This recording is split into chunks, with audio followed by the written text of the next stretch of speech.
Listen, Act 3 was absolutely phenomenal. We are going to be starting with Act 4 right now. We're returning to the base. Everything is fresh in my mind, so I am very much excited to see what Act 4 has to offer, dude. Luckily, I haven't seen any spoilers, like, at all. Light it up! Full throttle! So, yeah, I don't know. I don't really have any expectations either, other than I think we'll probably have another showdown with Rerir and just not win. I think that's the biggest expectation. Do you think the others are making good progress? Hope it's all going smoothly. I do also want to learn more about Rerir's backstory as well. I think that's one of the biggest things because we learned a little bit last time, but I need to know more about Dane and Vitafolnir and all of that jazz. Huh. Hey, look! They made it back as well! The homies, man. Let's go. How did it all go? All is well, thank you. Nice. Nefer and Yehoda had to stay at the curatorium to wrap things up, so they won't be joining us for now. I think that adds up. I ran into Miss Nefa and Miss Aino on the way back. Their work is still in progress, so I suspect they won't be back for a while either. Okay. You seem rather cheerful today, Mr. Flintz. I certainly am. Huh. I achieved what I set out to do and came away with more than I bargained for. What do you mean by that? Fighting alone can get quite tedious, but I had the good fortune to run into a pair of brave young warriors. Oh, shit. Durin's here. I mean, Albedo as well, but Durin's here already? We meet again. How have you been? Oh my god. Okay. Bro, I thought it was going to show up in a cutscene and that's it. I ain't going to cap. I didn't think it'd be in the actual quest. Wait, show me the model. Albedo! What are you doing here? I'm guessing you're here to see Varka? That would be a natural assumption to make. It's also the correct one. Okay. These two courageously lent me a hand while I was fighting the wild hunt. Oh my goodness. When they told me they were Sir Varka's colleagues, it all made sense. Goddamn llama. Sorry, wrong side. It's just... And given how people of outstanding distracting. talent tend to cross paths, it's no wonder you're already acquainted. Indeed. So, who's your travel buddy, Albedo? Why are you looking around like we didn't just see him? Why He's don't right you come and behind. introduce yourself? Let's go, dude. Oh, dude, this design. Oh my god. He's so shy. A gentleman of few words, I see. And a rather stern countenance. I presumed you were acquainted with him. Is that not the case? Bro, those eyes. Oh my god, he looks sick. Wait, those horns, you must be. It's nice to meet you. Again. We've technically met before. We have. Oh god, the voice. It speaks like Mika did. Wait a sec. You're Mini Durin. Not so That's many. right. It's me. I'm glad to see you again. By the way, he says it's okay if you drop the mini. Thank god I'm not calling him Mini Durin, dude. He's the same size as me. Yeah, I'm not as mini as I used to be. True. Interesting, isn't it? The first step towards blending into human society Pyro, surprise, appears surprise. to be reflecting on whether one's name really reflects who they are. Wow, you look so different. In a good way, of course. It's great to see you looking so healthy. I do dig the design, dude. I do. Thank you, Paimon. And although you're as mini as ever, I understand that diminutives don't always convey endearment. I'll be sure to simply call you Paimon as a sign of my great respect for you. Oh, okay. I'm kind of... Okay, at first I was kind of worried about the voice. I'm not going to cap. Dude, at first I was kind of worried. He sounded way too, like, timid like Mika. I feel like I've heard this trope all before. But it's growing on me. That sounded better already. That sounded like he's already becoming more confident. Wow, you're such a smooth talker now. Paimon could get used to this. From now on, you may refer to her as your esteemed guide, Paimon. Your little Paimon is pretty tiny after all. Personally, I think our little Paimon is the perfect size. When people call her little Paimon, it's just because she's so adorable that they can't help themselves. Oh, sure. If that's not a sign of endearment, what is? Yeah, let's go with that one. Sowers, thank you for the tier 1 sub. You're absolutely right, Miss Lauma. My brother still has a long road ahead of him when it comes to understanding human relationships. True. Do y'all think this vision is real, by the way? Do we think it was... I don't think we saw him get granted a vision or anything, right? Or do we think it's a fake so we can blend in? Probably a fake so we can blend in, right? Maybe. I don't know. Anyway, Seems speaking of convenient long timing. journeys, didn't Columbina, leave with you? How come she isn't back yet? Good question. She's been catching up with old friends. Wouldn't be surprised if she stopped for a cup of tea or 10 on the way back. True. Uh-oh. Oh, here we People go. are talking about me. Hope it's nothing negative. I wonder how people are going to react to Durin, of all people. Seems like she's in much better spirits after meeting her old colleagues. Judging from your expressions, I'm guessing it all went well? It's getting crowded here. I'll go grab some chairs. No need. This is a job for an alchemist. I'll whip some up momentarily. Aye, Thank sweet. you for your hospitality, ladies and gentlemen, but I was merely escorting my friends back. I'll be meeting Zendrone shortly. Oh, as we God. still have some things to discuss. It's been a pleasure, everyone. Jesus. But this is where I'll say goodbye. I don't want you to say goodbye, dude. We really appreciate your help. Thanks for standing by us. Stand by me. Oh, come on. Spare the formalities. I'm just glad I could help out some true friends. I like Arlecchino, dude. I I do. understand.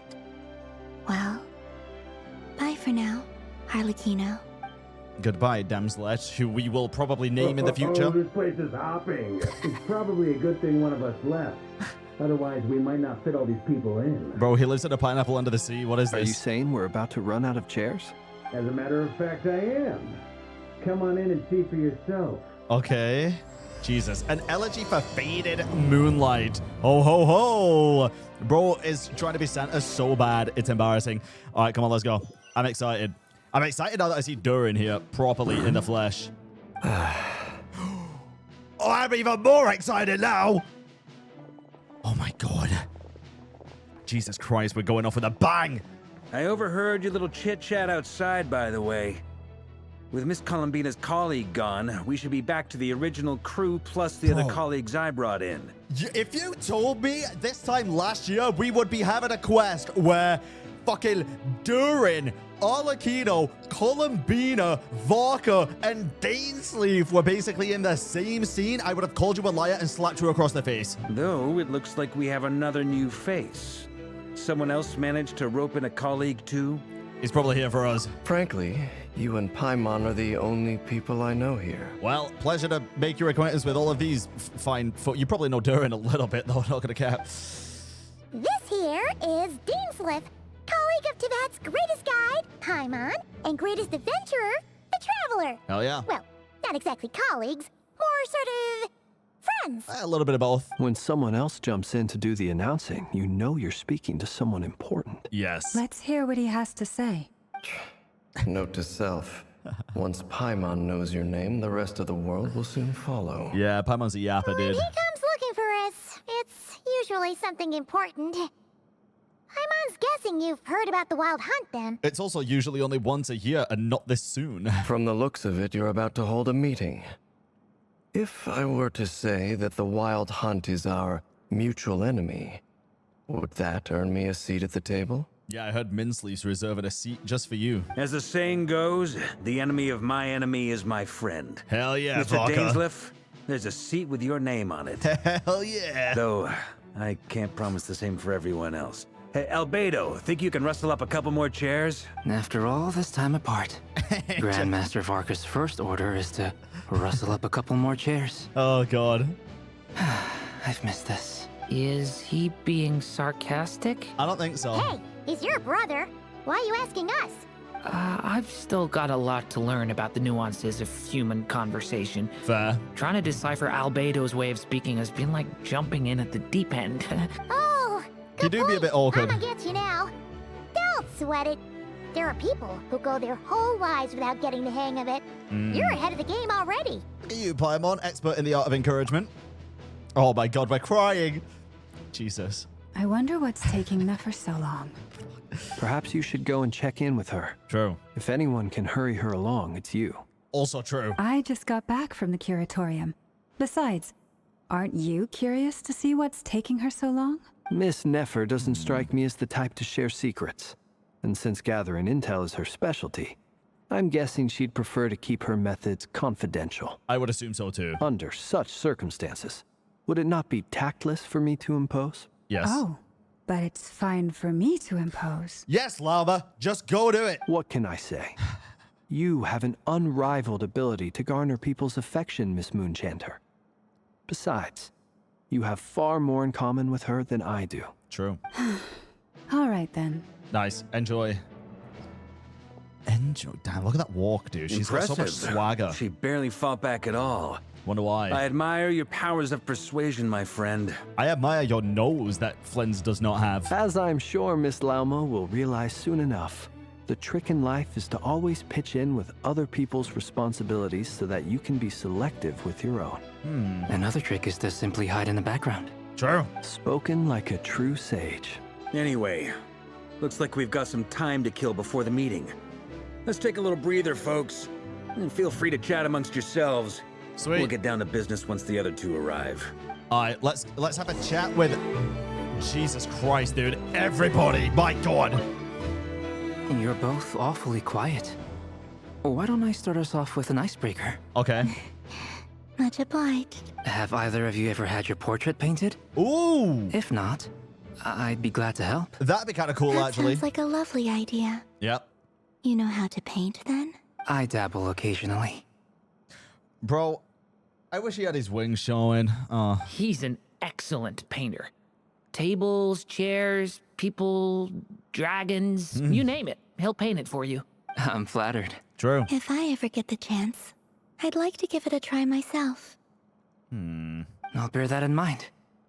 Anyway, how about you, Durin? What sort of portrait would you prefer? You can see his wings? Oh, I guess you can. These are his wings. He's got them folded like a fucking belt. Interesting. Okay, let me rephrase. I wish his wings were open. Oh, I'd be fine with anything. Whatever style feels best to you. Very well. Then I'll play it by ear. You can replicate any style I want? I can try. If you show me a sample, I'll do my best to match it. The Thank you. Kuvaki stuff. In that case, I'll dig up some reference material for you. All right, nice. Sweet, dude. All right, who else we got? We got Daisley. Is there something you'd like to say to me? Hello, for starters. For starters, why'd you just show up here without even giving us a heads up? When has he ever given us a heads up? Can we be real? If you think back to our previous interactions, you may recall that that's hardly out of character for me. Yeah, see, I listen to you, Dean. Sadly, somebody doesn't. You do have a point there. Sorted out your accommodation yet? Oh yeah, you'll need to find somewhere to stay the night too, right? Want to tag along with us? You never know. We might get a group discount. Are you leaving? Oh, okay. Viv's having a peek at Dean's sleeve. Really? Really? All right. I see how it is. Sure, let's do that. Great! Paimon will handle it. And in return, we can get Dainslift to be our very own personal bodyguard. You're thinking out loud again. If that's what you had in mind, you should have said so sooner. I'd be happy to help. Okay. Oh, okay then. Twilight Sword. Paimon was only kidding, but good to know. Anyway, since we're all here together, we might as well watch each other's backs. Bro. That's just what friends do, right? Bro, look at those noodle-ass arms, man. Oh my god, look at them. They're like udon. Indeed. Thank you. Crazy. You're welcome, by the way. Very welcome. And then these two chads. Truth be told, I can't remember the last time I was in a meeting with so many people. You're not alone there, my friend. The Lightkeepers also struggle to bring everyone together for a serious discussion. I don't doubt that. I've only ever met two Retniki, one being you, and the other being that young guy, Itlua. Itlua is a good apple. I'll give him that. He's kind, honest, and regularly delivers supplies to my lighthouse. Ah. A true Ratnik to the core. In that sense, he puts me to shame. So you're what? A fake Ratnik? That's what it sounds like you're saying. But I get the feeling that's not quite what you meant. Probably not. Oh. Come on. Why they're so Why the silent, awkward man? silence? Jesus. Sorry. I'm not even gonna bother trying to hide it. You've known all along, haven't you, my friend? Jesus Christ. Now that was an awkward silence. Let's just keep this between ourselves. Probably best if Itlua doesn't know, huh? That goes without saying. Gotta be careful what you share with youngsters, Jesus. after all. Anyone else in the know? Let me guess. The Traveler and Paimon? It's dangerous being too sharp for one's own good, you know. Bro, you realize we're stood right fucking next to you, don't you? Then, in the name of the Animo Archon Barbados himself, I swear, your secret's safe with me. When we went for drinks, you said that you and Barbados were practically best buds. In the light of that claim, do you really expect me to take your oath seriously? Of course. Just as long as you don't go spreading around the fact that I'm close with Barbados, all right? The funny thing is, when he does that, he actually looks intimidating. Fair enough, then. Nothing like a bit of mutual leverage to seal the bonds of friendship. I have a theory, by the way. I have a theory. Since Varka's definitely going to be playable, that's going to be the model for Capitano's playable character. Calling it right now. It's going to be the new playable character model size. I'm calling it. He's going to stand up one day. And then that one Twitter account that I love is going to be like 0 days. Miss Nefer, you made it after all. True. But what about Yehoda? Oh, God. I'm here to give you an update on how things are going on our end. Once this is over, I'll be heading straight back to continue my work. I left Yehoda back at the curatorium to watch over things while I'm gone. Okay. So much for just this once. Shh! Not so loud! We're on a roll here. What if she remembers and suddenly decides to back out? For once, she has a point. Oh, God. We're also speaking very Did you loudly. say something, Mr. Varka? Huh? I didn't say anything. Right, Flints? Flint is all the way over there, dude. Must have been a frog. They get so noisy around here at nighttime. It's like they're putting on a concert in the background. Anyway, before we begin, there's a few introductions to make. Let me start by saying that it's an honor to be speaking before so many distinguished colleagues and collaborators. There's a lot of high-profile individuals, dude. First up, we have Miss Lauma. As Moon Chanter, she's the leader of the Frost Moon Scions, a local religious community in Nodcry. Yup. Then there's Miss Nefer, boss of the Curatorium of Secrets, an intel gatherer extraordinaire. The best. The one that Luke also more than likely uses. Nefer is leading the investigation into Rerir's background, assisted by Yehoda and Lauma. From the little I've heard, they're making some great progress. Wait, what happened in chat? Over here, we have Mr. Flintz, a ratnik and guardian of the abandoned lighthouse. In our last operation, he courageously distracted the Wild Hunt to buy time for the rest of us.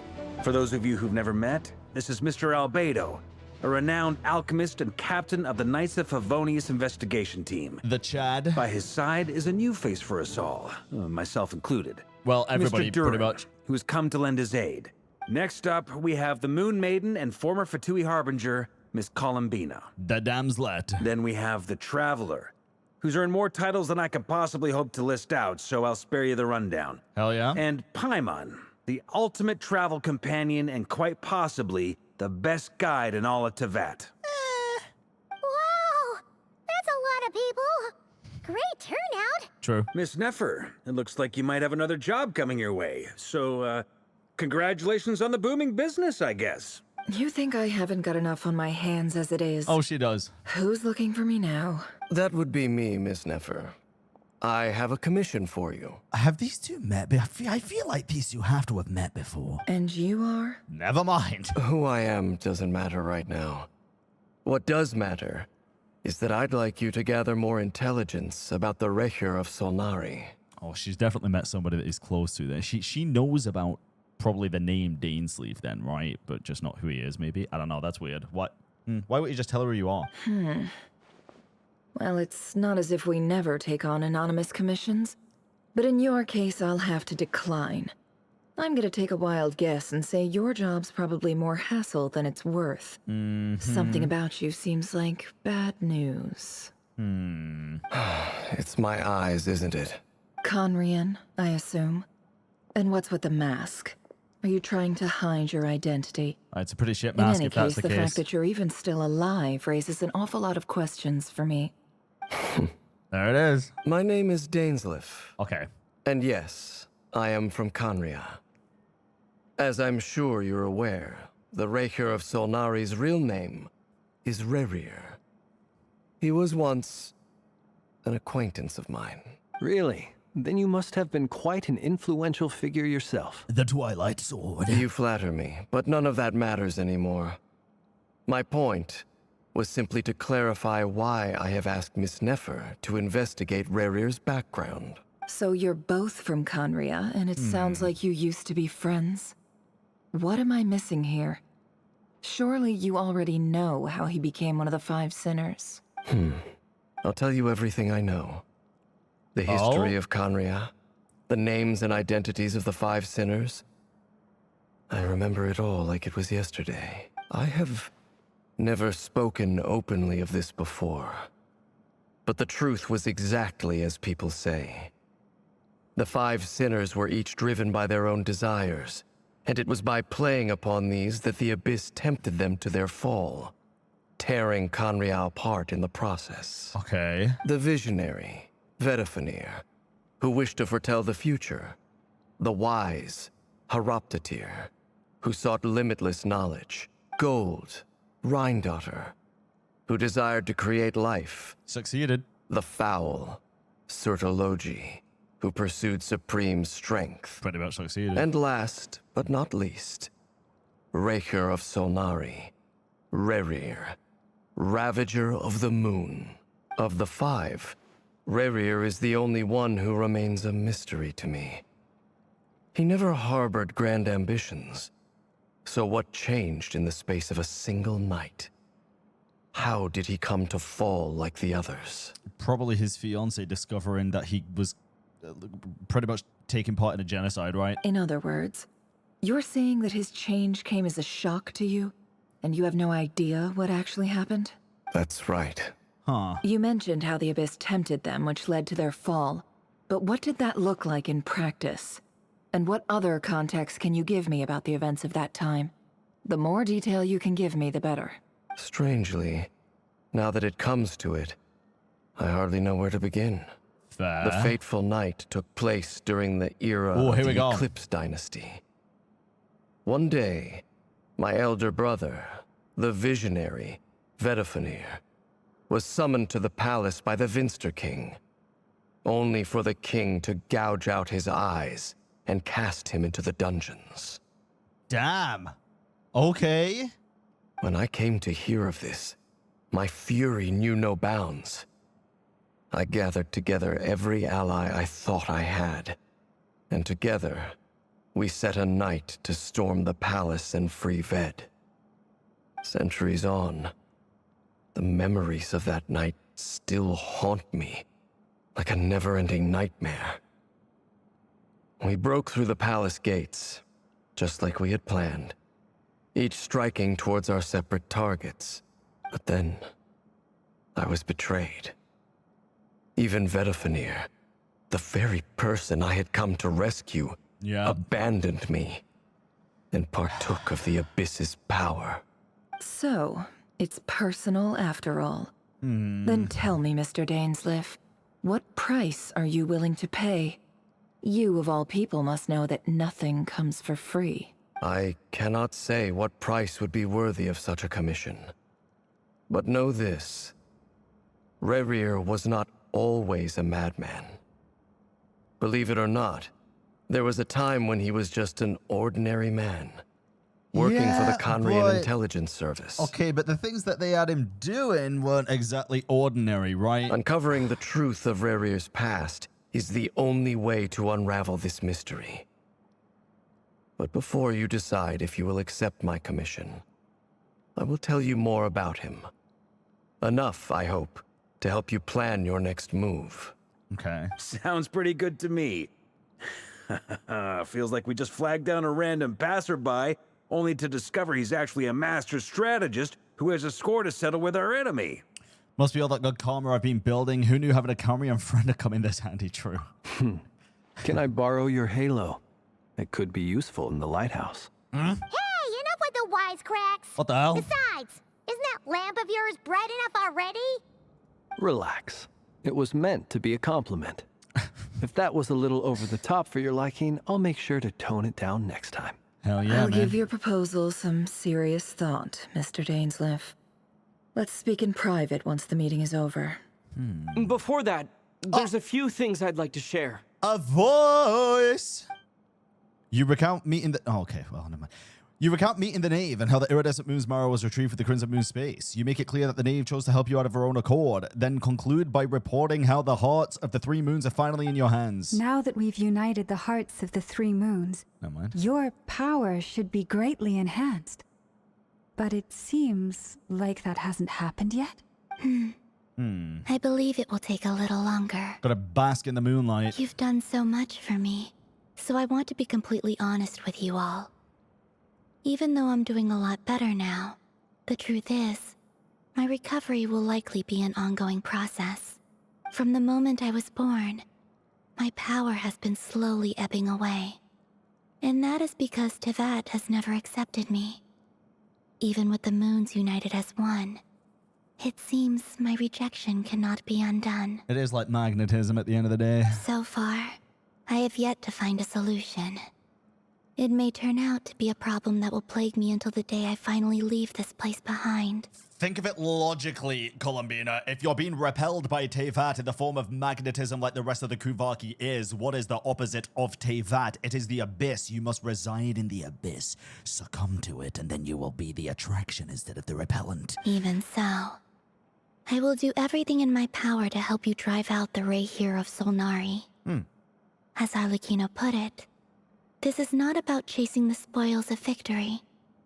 It's just a gesture of heartfelt gratitude. Fair. Kutar. She seems a lot more... You just had a voice, bro. She seems a lot more energetic and positive than she did when we first met. Defeating the Rerir of Solnari will be no easy task. While my strength slowly recovers, we'll also need to gather more intel. Naturally. We should take all the help we can get if we hope to defeat him.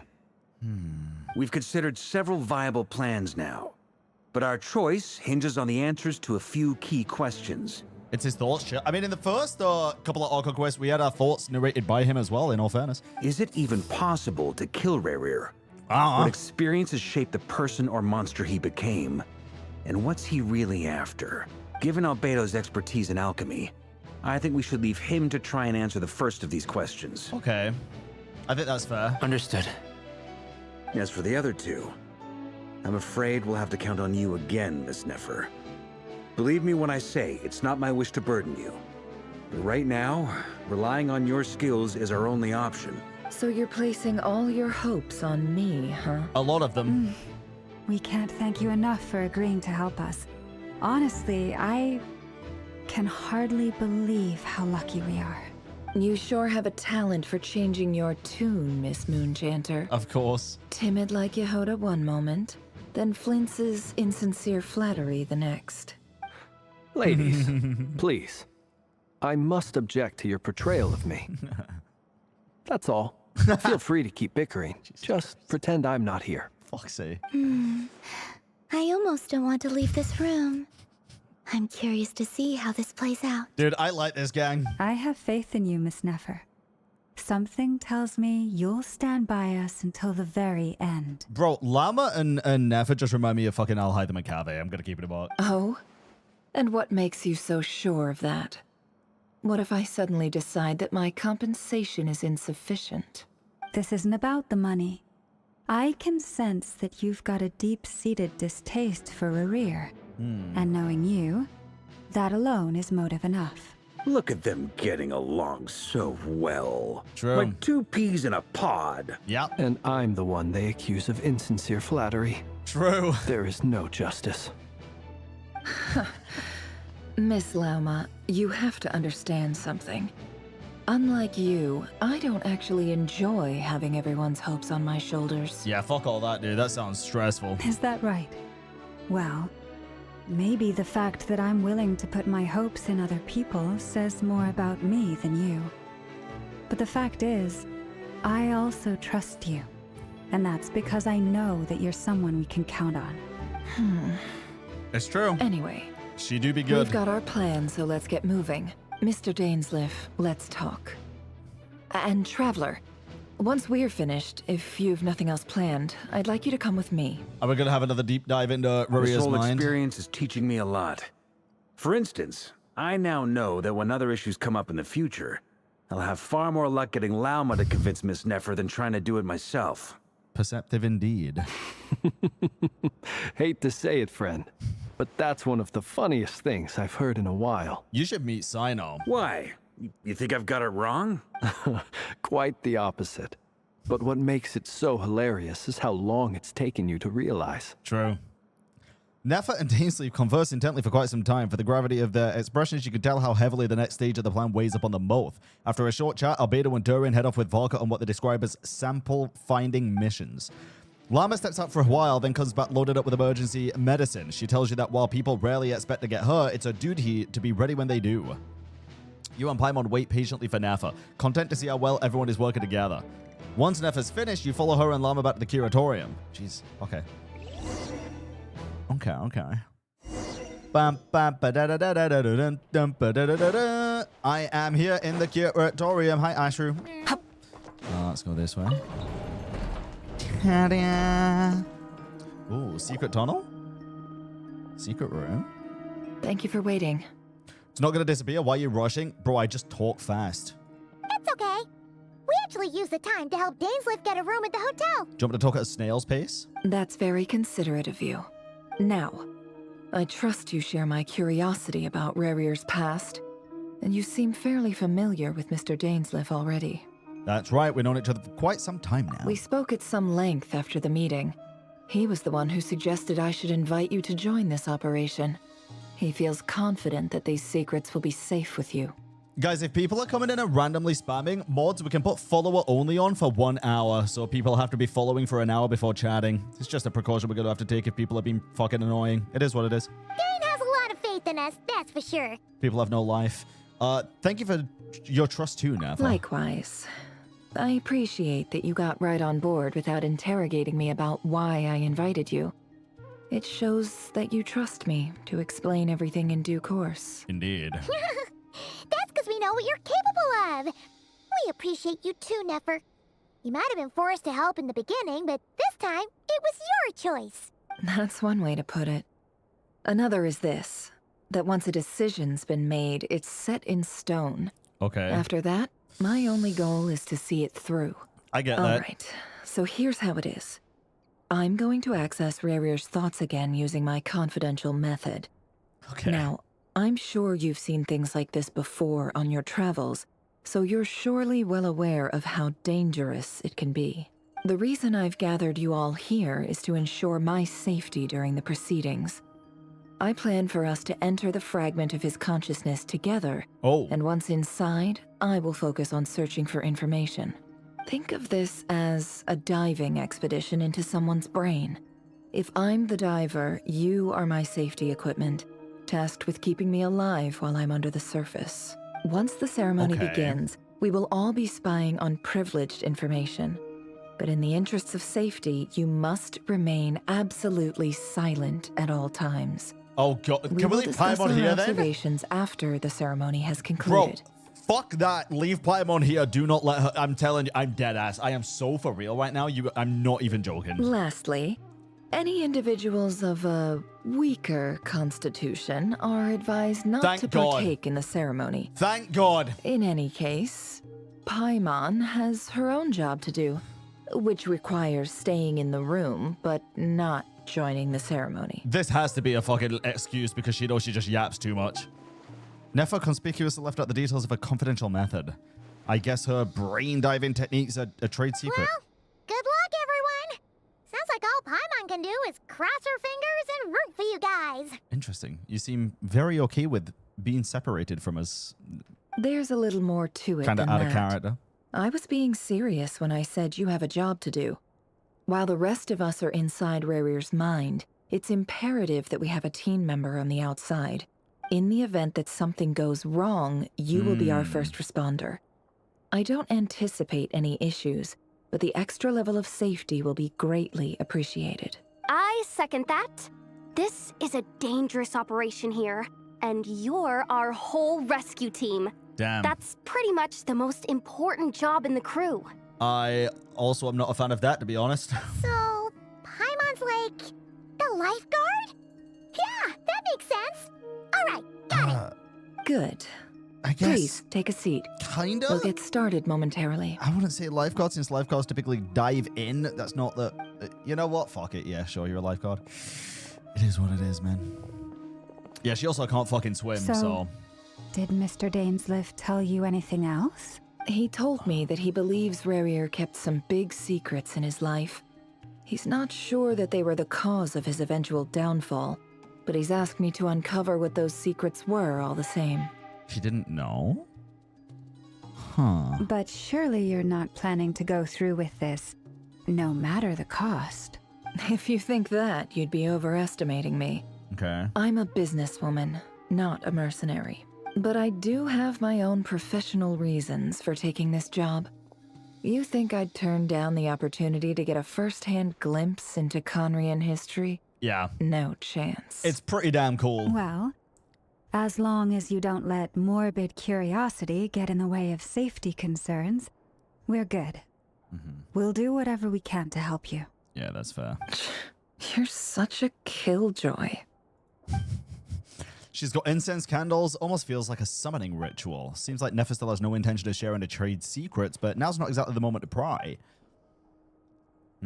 I see there's a chess on the table. Could that have something to do with her intel gathering methods? A chess? Is that what it's called? A chess? All right. I'm good to go. What do you mean chest? All set over here, too. I'm ready as well. Promise, Paimon, you'll be extra careful. Oh, it's a chest box. Biggie promise. All right. Let your whole body relax. I've just never heard of it. We're about to begin. Referred to as a chess. Close your eyes. Okay. I didn't close them once. I fucking lied.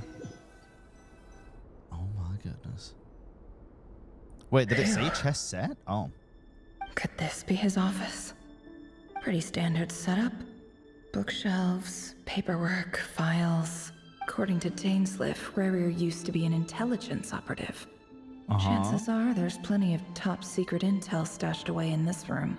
Is this where you keep your secrets, Rerir? Oh, I see some Can't files. say I'm not looking forward to this. I do see some files. Oh my god, do we get to play as Nefer? Oh my goodness! God damn. What the fuck? Wait, what is the sprint? What the hell? Can't hide the truth. No more lies. Interesting. Weird. Okay. Then sit beside the office table. Well, let me be sneaky first. Take a look at these documents. A file tucked inside a folder. The title reads, Dear Breakfast Shop Owner.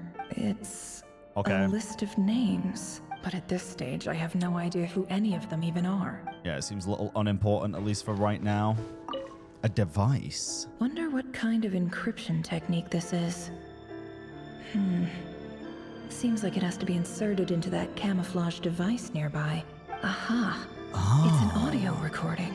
Please, hear me out. I can't shake this feeling that someone's been spying on our house. No, I'm not being paranoid. It's true.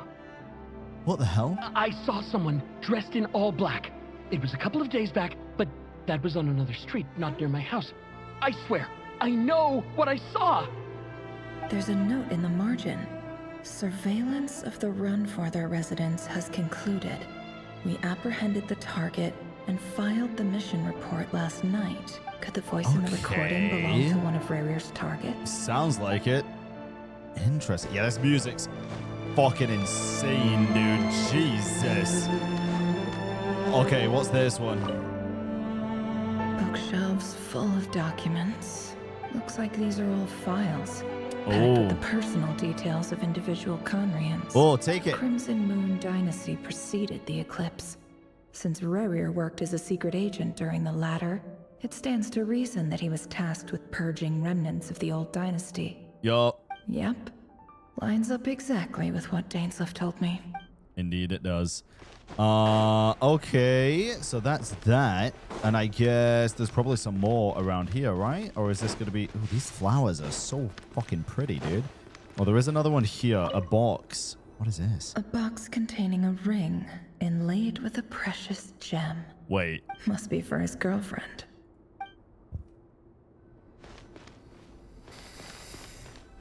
All right. even gloomier than last time. I wonder what's changed. Probably said no. Okay, let's sit. Let us do this, shall we? Today's files are in. Time to wade through them, just like usual. Weird. Male, 51. Occupation, cook. Confirmed Crimson Moon descendant. Has maintained frequent contact with other descendants over the past year.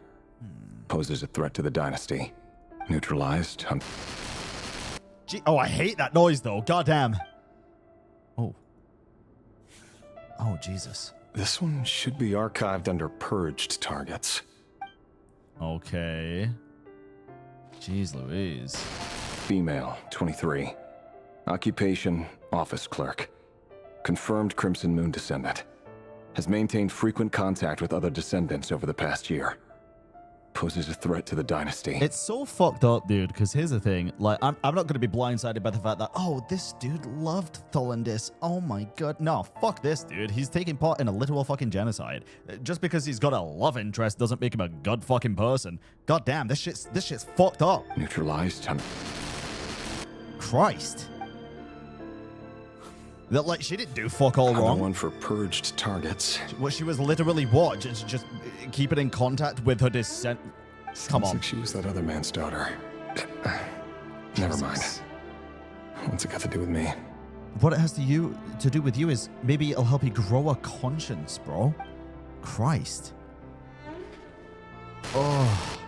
Male, 40. Occupation, teacher. Confirmed Crimson Moon descendant. Has been observed making contact with other descendants during the past year. Poses a threat to the dynasty. Neutralized on... Jesus. Alright, cross him out. Another one bites Just the dust. another nobody for the archive. Oh, you fucking pussy-ass bitch. Come to think of it, I remember surveilling this man. A case like his never would have been considered a priority in the past. Huh. He'd barely even interacted with other Crimson Moon descendants. Oh, God. Oh, God, it's multiple. Female, 16. Occupation, none. Orphan and confirmed Crimson Moon descendant. Has been observed making contact with other descendants during the past year. Poses a threat to the dynasty. Neutralized on... Filed. I have no recollection of this girl. None whatsoever. She doesn't seem to be anyone important, but then again, how many of them really are? Jesus Christ. Female, 13. Occupation, none. Orphan and confirmed Crimson Moon descendant. Has been observed making contact with other descendants during the past year. Poses a threat to the dynasty. Neutralized on... Jesus Christ, Filed. dude. He does seem to be getting maybe a little bit more agitated as he reads out more names, I guess. Like, getting kind of, like, questioning himself a little bit. Doesn't make it right. He's still a piece of fucking shit. But, oh, man. Male, 11. Occupation, none. Orphan and confirmed Crimson Moon descendant. Has not been observed making any contact with other descendants during the past year. Poses a threat to the dynasty. How, Vince the King? You fucking pussy-ass bitch. It's a fucking 11-year-old kid that hasn't had any contact with other descendants. A threat to who? Your fucking Roblox account? Hello? Neutralized and... Oh my god. There is zero reason for that one. That's insane. That is insane. Jesus. Male, 6. Occupation, none. Orphan and confirmed Crimson Moon descendant. Poses a threat to the dynasty. Notice how they didn't put any contact with other descendants because bro doesn't even know how to communicate yet. He's 6 years old. Children's game, by the way. It's funny, isn't it? Your job is becoming both harder and easier at the same time. Verafolnia? You look at it. No, the Abyss. Sooner or later, the Crimson Moon descendants will be completely wiped out. But as their numbers dwindle, they become harder and harder to track down.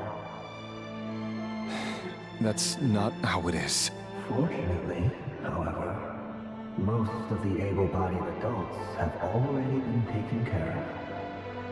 The remaining weaklings will be increasingly easy to deal with. No! No. My job is to ensure the survival of the Eclipse Dynasty. And the only way to do that is by eliminating any and all potential threats. It's a perfectly... Every single one of my colleagues can attest to my fairness. And if my friends were aware of the facts, I know they'd back me up too. What the hell? Assuming, of course, that they were aware of all the facts. Yeah, well, probably not, right? Probably not. It was literally just children at the end. That's insane, dude. That is actually insane. Jesus Christ. Oh, yeah. Yeah, I mean, there's... What the...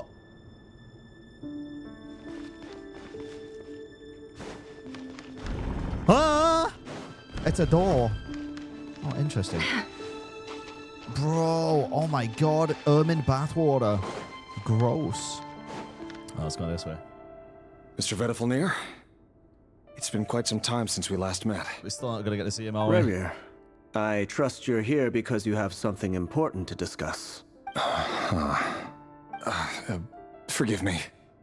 I wasn't tuning out. It's just, I noticed you didn't even phrase that as a question. As if you knew I was coming.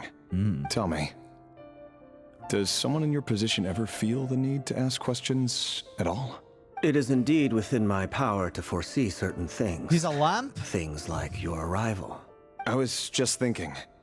It won't be long before I'll be inviting both you and Dane to my wedding. That isn't a lie, but nor is it a fact as such. It's a wish, isn't it? No fooling a prophet, is there? Ever since that day we met for drinks, I knew it was only a matter of time before you came looking for me. Does it feel good? Knowing how the future will unfold. Probably not. I'm afraid the notions of good and bad fail to capture the complexity of what such a power entails. Yeah. Once you've seen what will come to pass, it can be all too easy to succumb to fear and melancholy. Unless, of course, you learn to abandon these feelings. Indeed. You fear my silence, and long to hear the words I left unspoken that day. That's right. Mods, time out cappuccino for the rest of the week. It's just annoying seeing constant comparisons. You must have noticed my reluctance to broach the subject. And the reason is simple. Because the truth could never have lived up to your hopes. For both our sakes, such words are better left unsaid. The burden of prophecy was never meant for your shoulders.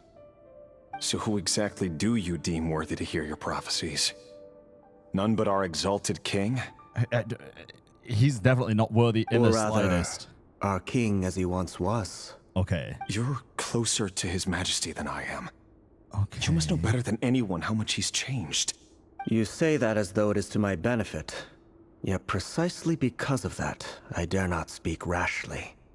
A king can turn out to be the most virtuous of rulers, or a tyrant more terrible than the most vicious of dragons. True, dude. I mean, look at the stories of. I mean, if you're seeing Game of Thrones, it's like, although I guess the Mad King's story wasn't exactly this. It was more of a fabrication of reality.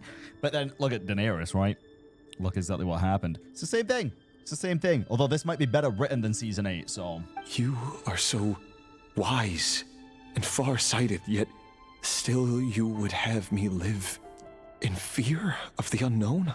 You make a fair point. Especially given my silence alone was all it took to send you spiraling downwards. True. Very well then. Let me offer you some advice. And I say this not as a prophet or a visionary, but simply as the brother of your friend. For many reasons, there is very little chance of your marriage ending in happiness. If happiness is what you seek, you should find another fiancé. He ain't gonna take that well, bro. Like a dagger to the chest. Hold oh, on. God. There's that same black fog again. Oh, God. Could this memory belong to Tholindis? I think it Guess I could. better tread carefully. Yeah, I agree. Be very careful. Oh, let's go. I'm curious how they got here, if Hear I me was out. right last time. This time we finally got a clear look at his face and learned his true identity. His name is Rerir, and he claims to be one of the king's guards. What did you say? A cruel irony, isn't it? The man you're set to marry leads a double life as a brutal executioner. We've seen this part, Why are you telling me all of this now? but now it's going to continue. Simple. It's because I want you to kill him. You are the only person he would never suspect. Oh, shit. No, absolutely not. I would never dream of doing such a despicable thing. So you'll just stand by and watch him slaughter us to the last. Do not forget that the blood of the Crimson Moon flows in your veins too. Oh, shit. The blood of the Crimson Moon? What does that matter now? The dynasty has long been dead and gone. Hey, it's either kill or be killed in this household. You think that alone is reason enough for me to throw away everything I have? Why wouldn't it be? You two were once a child of the Crimson Moon, just like me. Don't tell me you've never felt so much as a flicker of fury for the way we were trampled into the dust. Oh, God. As long as you promise to abandon this pipe dream of restoring your dynasty, I can try to persuade him.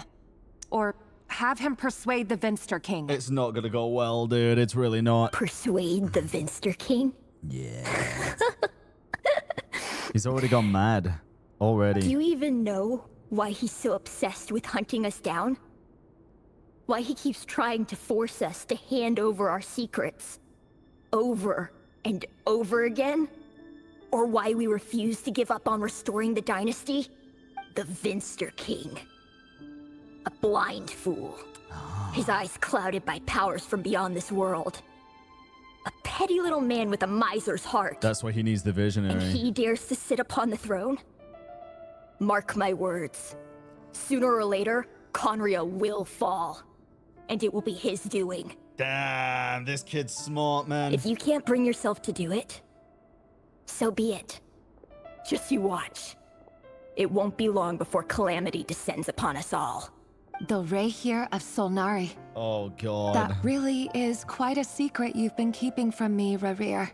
I mean, did she know that she had the Crimson Moon's blood in her? Because otherwise, that's also a secret she's been keeping. Because there's no way he'd want to marry her knowing that he's going to have to kill her one day. Or like vice versa. She knew, then yeah, they've both been keeping secrets. This relationship is fucking doomed. But who am I to talk? Okay, there we go. Am I really any better? No. Well, I've kept my own past a secret this whole time too. You have, but probably to protect yourself in all fairness, and you're not going around killing innocent people, so you're slightly different, but you're both fucking liars. Love should be built on honesty.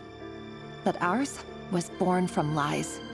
And yet, is it really so wrong to hide things that would only make life harder? If we don't cover up the parts that no one else should see, how can we go on pretending to be normal? I'm sorry. Your soon-to-be fiancé is going around killing innocent children. It's a little bit different, darling. A little bit different. Vedifulnir must have known all this. And that's why he made his prophecy. In the end, nothing stays hidden forever. You're doomed. But I won't just sit by and watch this disaster unfold. I'll do everything in my power to protect what I cannot afford to lose, no matter who I have to face. I don't even know what she means by that at this point. Whose side are you on here? Are you insane? Was that Rerir who just walked past the window? No, it's Nefa. Doesn't it give you the chills that he still takes the same road to work every day? As if nothing ever happened. Those people at the deli. Enough already. They're clearly pretty taken by their own disguises, so just smile and play along. Pull the rug from under beasts like that, and you'll risk having your throat torn out. Delhi. Do the quest? No, I don't think I will. They're talking about those people from the opposition. Right. Oh, I can't just keep walking. I'd almost forgotten they used to run a deli. People of no consequence always vanish so easily. That's not a good thing, and no one even remembers them. My God, bro, these people are actually insane. Oh my God. But surely you can see he's not the man he pretends to be. So many have died already, and they say that the king's madness grows with each passing day. Yeah. We're not going to survive this, are we? But why does it have to be this way? Do we really deserve to die just because of the blood that runs through our veins? No, you don't. Tholindis, are you even listening? Sorry, Freether. My mind was off wandering. Bro, she's pouring a poor little child heart out to you. I heard you, though. You're talking about what Rerir said. He's just following the king's orders. He's a secret agent, and it's his job to hunt down rebels and dissidents. By the time you first met him, he'd already taken lives. Maybe he was using you from the very beginning. No. Rerir has no idea I have anything to do with the Crimson Moon. My family are only distant relatives of the main lineage, and besides, my eyes are perfectly ordinary. You are the most naive motherfucker, I swear. I liked you. Holy shit, spineless. Truth be told, apart from my teacher, pretty much no one knows I have any connection to any of it. It's been a long time since my family severed ties. But as Orlog said, who could possibly talk sense into that raving lunatic of a king? No one. I'll work something out. Trust me, I'm with you all. No, but you're for not. now, you need to keep yourselves hidden. Don't let anyone find you, anyone at all. You're not. You're not with them all. Clearly. Don't forget that Rerir is an Eclipse operative. You need to be extra careful when he's around. And when I am too. For now, don't come looking for me. And if anything happens to me, just act like we've never met. Conriar deserved it? Bro, hey, listen. If you deadass think because of this, Conriar deserved what happened to them, you are just as bad as Rerir and Tholindis. Combined, put together, mashed up, sugar spice and all things nice. You're doing the exact same thing. You're blaming an entire nation of people based on the actions of one or two individuals. And a mad king. If even you can't escape this, what hope do the rest of us have? But after all this time together, surely he wouldn't lay a hand on you. I think he probably would, and I think you know he would. I won't speak in his defense, nor can I give you a clear answer to that question. But I'll do everything I can to put an end to this. Oh my goodness, dude. Here. Hold on to this. If an opportunity to escape presents itself, take it. You'll be glad you took some spare change. You call that change? But what about you? Bro, I don't think Conriar currency is going to be usable for much longer. I've got a job, and there's still money coming in. But you can't go anywhere right now. Please think about yourself for once. Okay. Okay. Go to the training room. Alright, we can do that. Goddamn, dude. Yeah, this place is very interesting. I won't lie. This is the same room that we were just in beforehand with the mirror and stuff, yes. Another day, another round of assassination training. Oh god. Training ground is just beyond this hidden passageway. Okay. When you kill a person, doesn't it bother you when you end up covered in their blood? Why would it? Aren't we all just walking blood bags? But not everyone is accustomed to hunting down others like prey. You've been a hunter for so long now, you seem to have forgotten that most people don't just go around killing one another. Leave me alone. Actually insane, dude. Super Saga, thank you for the 4-month resub. Oh my goodness. Yo, look at all those training dummies. They're already dead. What do I gotta do, bro? What do I gotta do? Make sure you have a firm grip on the handle. Okay. Then choose your angle well. Keep your movements light and brisk. Pretty much that's a thing. All right, I'm being light and brisk. I'll bet no one's ever died of climate at your hand. I work clean. No traces. No traces. Just the dead people. Oh, okay.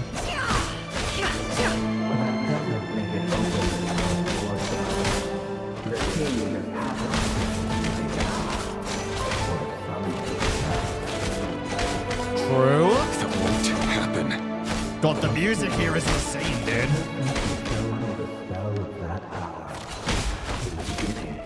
You only had to take out a handful of the guilty. Oh. The ones I dealt with have always been guilty. Oh, he's getting stronger I've already. out my work flawlessly. Interesting. I don't know about that one. Okay. Oh my god, how much training, bro? I think he's good enough already considering how many children he's murdered. My god.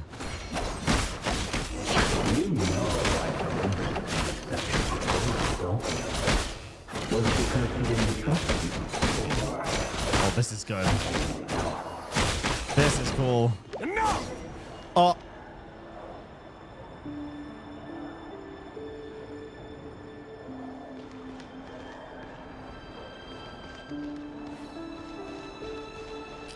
Kids game, by the way.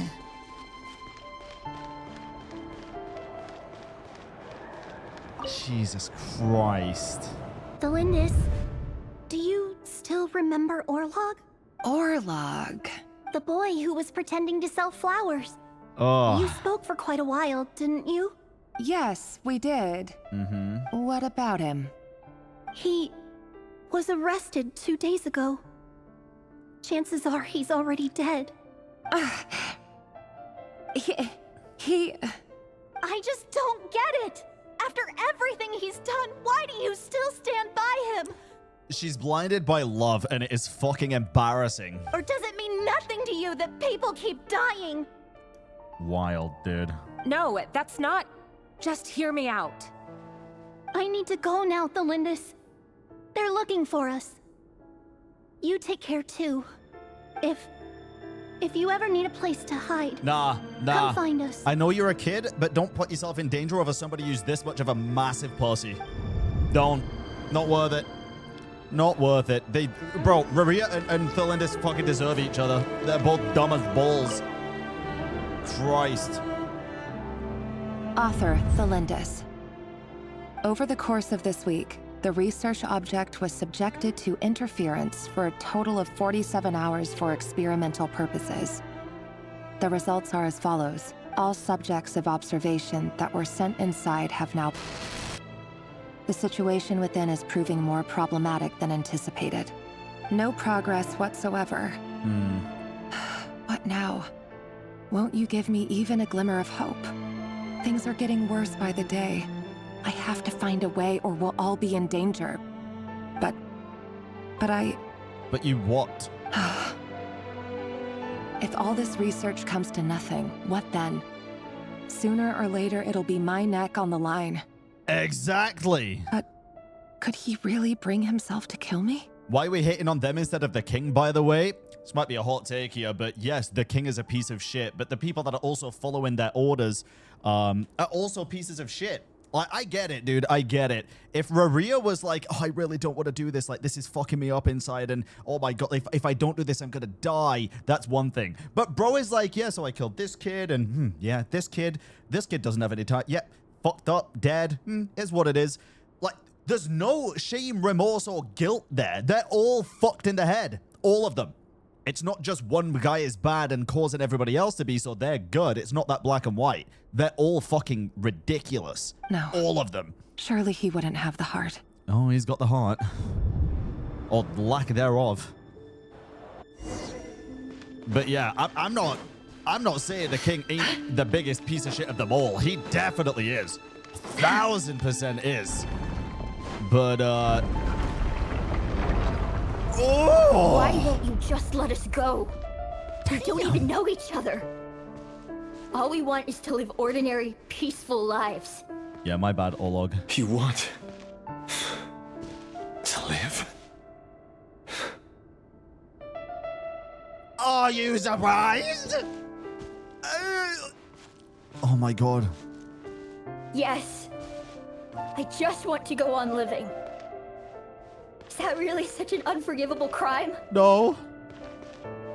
Jesus. What do you mean? You want to go on living. I want to keep living too. To keep living forever. That's why I have no choice but to continue on the path I'm on. Okay, so if only some savior would suddenly swoop down and change the way the world is. Too bad that's not going to happen. Yeah, so guys, this is a guy that's literally saying, I have to continue on the path that I'm on, wiping out an entire bloodline that is innocent, by the way, but the king is saying that they pose a threat so that he can live forever. Are we saying this is potentially a good guy? Or are we saying this is an incredibly well-written character with an incredibly tragic backstory that is an evil motherfucker? I'm gonna go with the latter. I'm gonna go with the latter. There's no defending him, bro. Nuh-uh. Holy. Ay. All right. Imagine that. If there really were such a person, you and I wouldn't be standing here like this, would we? You have the power to change it, I feel like. Bro, why is nobody trying to usurp this mad motherfucking king? Today's files are in. Time to wade through them just like usual.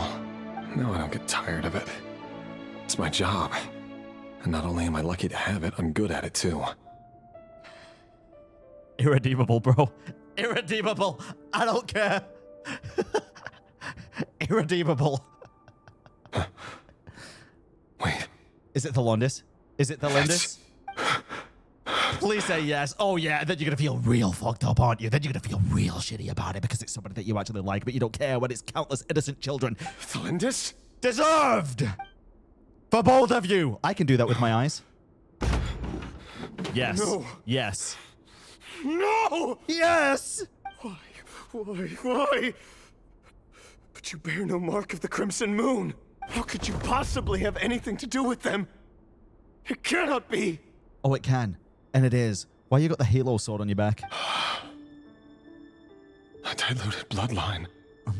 Carefully concealed. Oh my god. I see it now. You've been living in the shadows just like me. Yup. What a fool I've been. Numbing myself with talk of justice. Even imagining my friends would back me up. But in the end, Irminsul. Finster King! How far are you going to take this? From the direct bloodline to secondary offshoots? And then what? Damn, interesting. The whole name, huh? So I'm pretty sure that's could be, could not be, but that sounds like a confirmation that King Irmin's full name is Irminsul, which, to be fair, I mean, I've said this for the longest time. I've said this for the longest time. I reckon obviously he is one of the main proprietors of the Irminsul tree as well, or at least it was named after King Irmin, in some sense of it. I think a lot of people have. But a lot of people didn't think his actual name was Irminsul. Today it's the descendants of the Crimson Moon. Who will it be tomorrow? Will you not rest until everyone down here is dead? Sorry, where did the sudden sense of care and heart come from? As soon as it affects you and only you, you're now bothered? You piece of shite? No. There's no sympathy. Cannot go on. This is where it ends. Oh, fuck off. There's no sympathy. I have no sympathy for Rerir at all. None. Zero. Pure selfish. Pure... Oh, a chest. Actually, you know what? Keep giving me those and maybe I'll feel a little bit of sympathy. A little bit. Okay. Jesus. Let's keep going. You're really letting me go? I am. As long as you can guarantee that no one will find you. Don't worry, I'll be extra careful. No one will know I was here. But what about you? Me? Yeah, I know as well. Like Lola said in chat, this is good for the YouTube comments as well. It's a real thing, though. A lot of people do not care about certain stuff until it affects them. And I think it makes sense on certain scales, right? Because I think it's hard to not necessarily care about certain stuff, but to try and like actively prevent certain stuff, right? Everybody does it, genuinely. However, it's a bit different when you're actually partaking in the action that is causing those things, right? You see it a lot when it comes to like war and things like that in heavy politics, where people do care about terrible things happening, but they're not actively partaking in those terrible things happening. I feel like this is that, but this is on a whole different level, right? This dude had no problem killing innocent children and innocent civilizations until it affected him. That's the it's all fucked up, but that's the biggest issue of everything here, right? If you let me go, goddamn, you won't be able to complete your mission, will you? Good point. In that case, maybe you should stay. No, please! I just want to see the outside world again. Oh my god. Put your teeth against the curb. What are you talking about? Go on living? Yes. I know you're a man of your word. So please, just let me go. If I let you leave, what will become of me?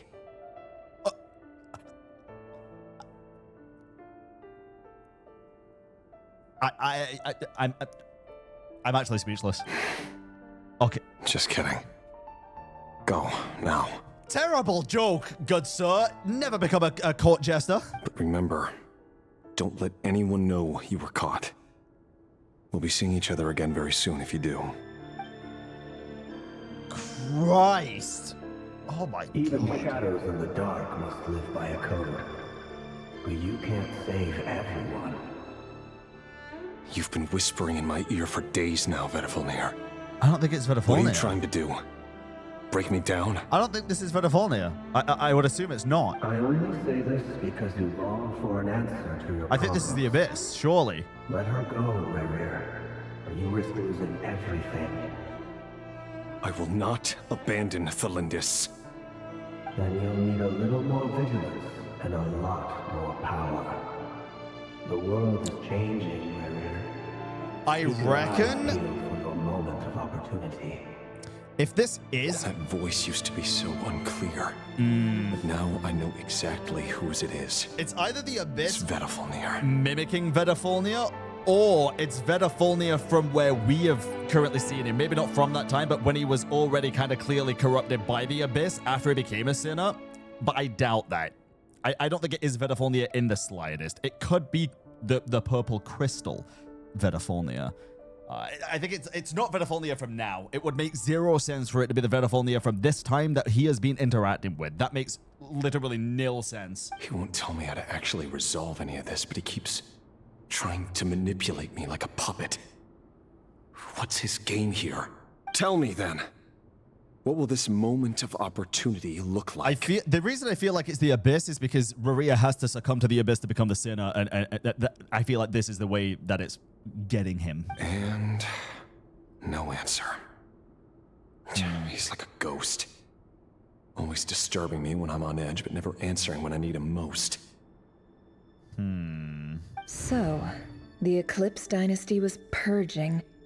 Well, massacring the descendants of the Crimson Moon. Yeah. And it seems like it was all connected to the Vinster King's research. The King's obsession with abyssal power left the future of Conria hanging in the balance. No wonder every aspect of Rerir's life was so unstable.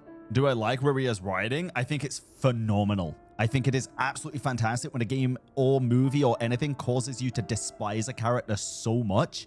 I think that is a testament to the writing of said character. And it looks like this Tholindis, Rerir's would-be fiancée herself belonged to a sub-branch of the Crimson Moon Dynasty's descendants. It almost defies belief that a couple like them could hide the truth from each other for so long. If the Vinster King hadn't intervened in such a drastic way, they might have gone on deceiving each other for the rest of their lives. Yeah. And why does Vedderfanir, Daneslif's older brother, keep talking in Rerir's head? This guy kept more secrets than I ever imagined. The human mind is like a vast desert of shifting sands. When you follow the flow of someone's memories, you only ever see the parts they're willing to let surface. I want to learn some stuff about Deshret. I deadass feel like Deshret is going to have something to do with this. Not only because it was slightly mentioned in the quest when it was talking about the king. Then again, I guess that could have been King Ermin. But I'm assuming Deshret is going to be maybe not heavily involved, but definitely involved to an extent. Especially because the cutscene that we see with Deshret, he's imaged as like the sun. Or like a big star. I would assume a sun. And then the thing drops into the water and comes back out as the purple crystal that Vedderfanir looks like. I said it from pretty much day one since that cutscene was released that I thought that was Vedderfanir in crystal form. Time for something a bit more creative. We've been inside Rerir's mind this whole time, building up a picture of his psyche. There's already enough clues on the board to start reading between the lines and mapping out the rest. Now, we can finally begin to put the pieces together. Okay, sure, it'll only be a reconstruction, part simulation, part reasoning, but it's usually pretty accurate. Okay. Once we've built up a cognitive profile, we just need to cross-check the logic behind his actions. And then we'll be able to take a sneak peek at whatever it is that Rerir has really been hiding. Interesting. I think he's been hiding a lot, but goddamn, dude. It's kind of fucking crazy. It is kind of crazy. Oh god, what is this?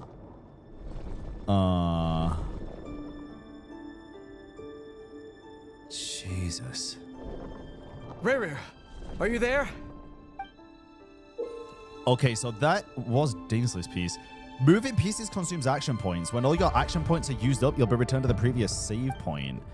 When a piece moves to a square with this marking, you'll gain the corresponding number of action points. The square will also become the last save point. Okay, I like that. So I guess it doesn't really matter here, but we can do like a... like that. And then...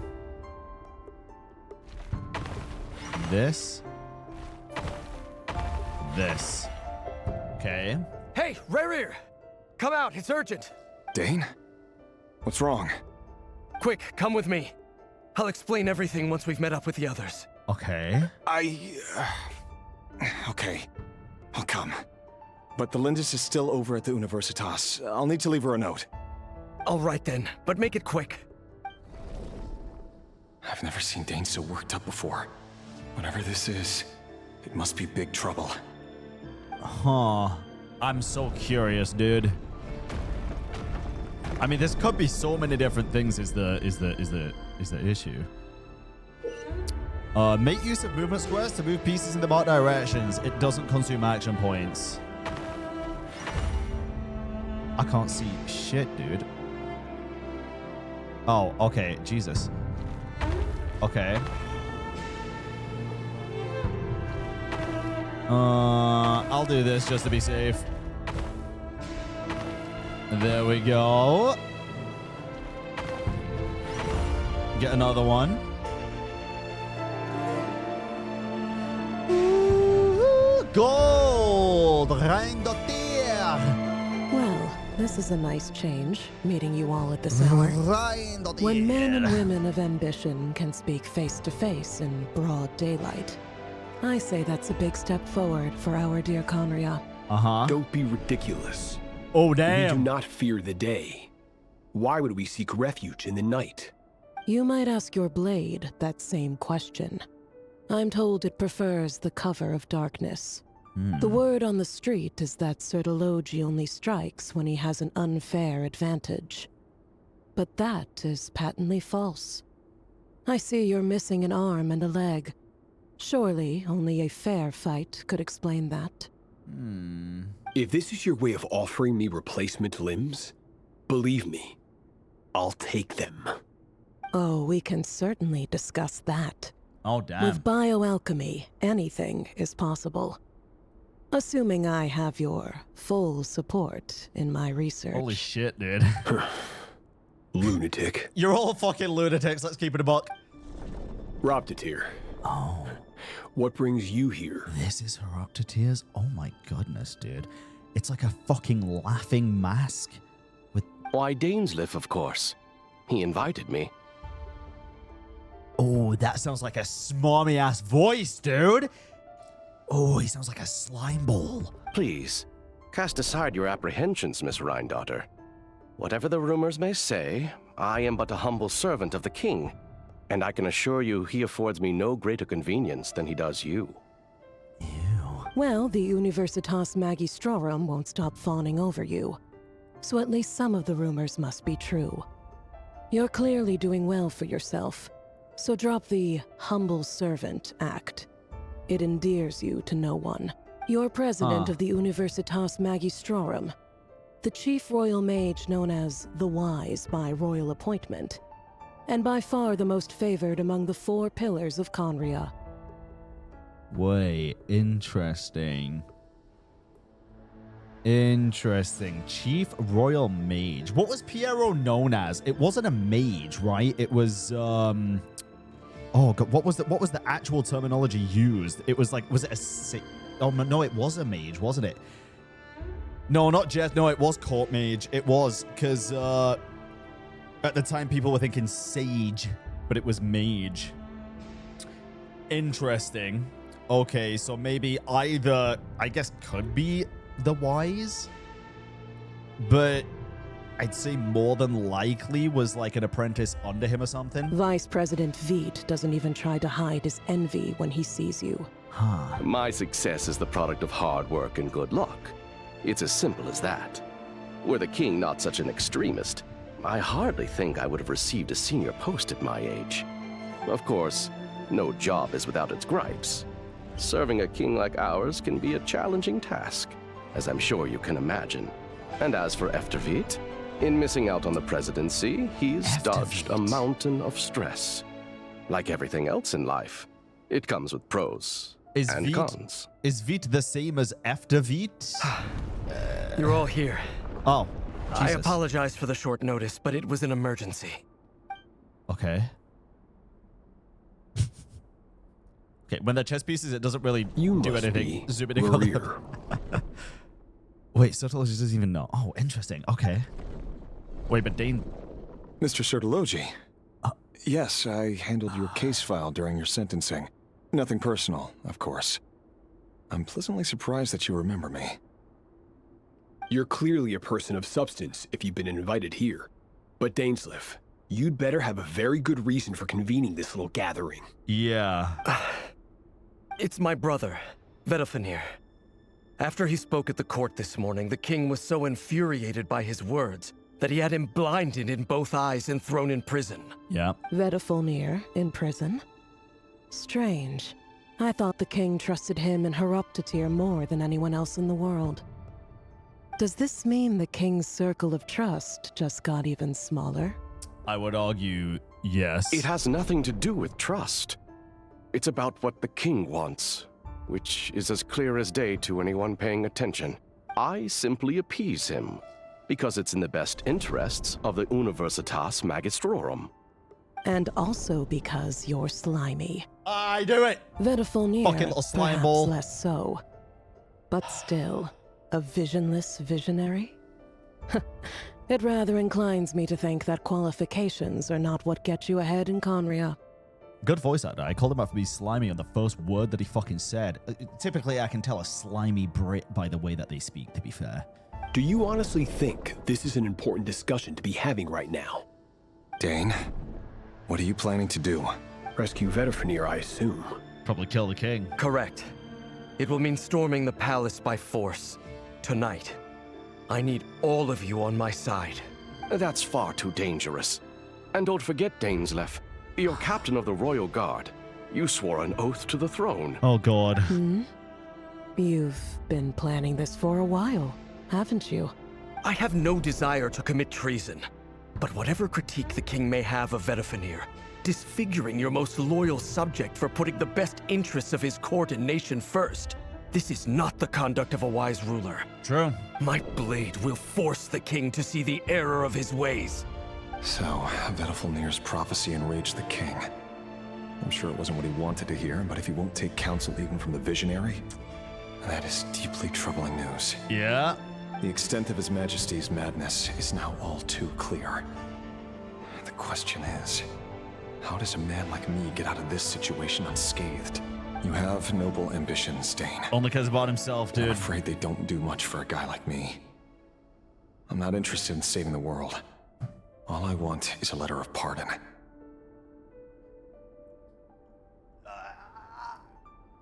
Oh my... I wanna fucking throw this motherfucker. Y'all ever played Super Mario 64 and the final stage with fucking Bowser where you make him fall on his ass, pick him up by his tail, swing him around and throw him off the fucking yeah. Or at least into the bomb, I guess. That's what I want to do to Rerir right now, dude.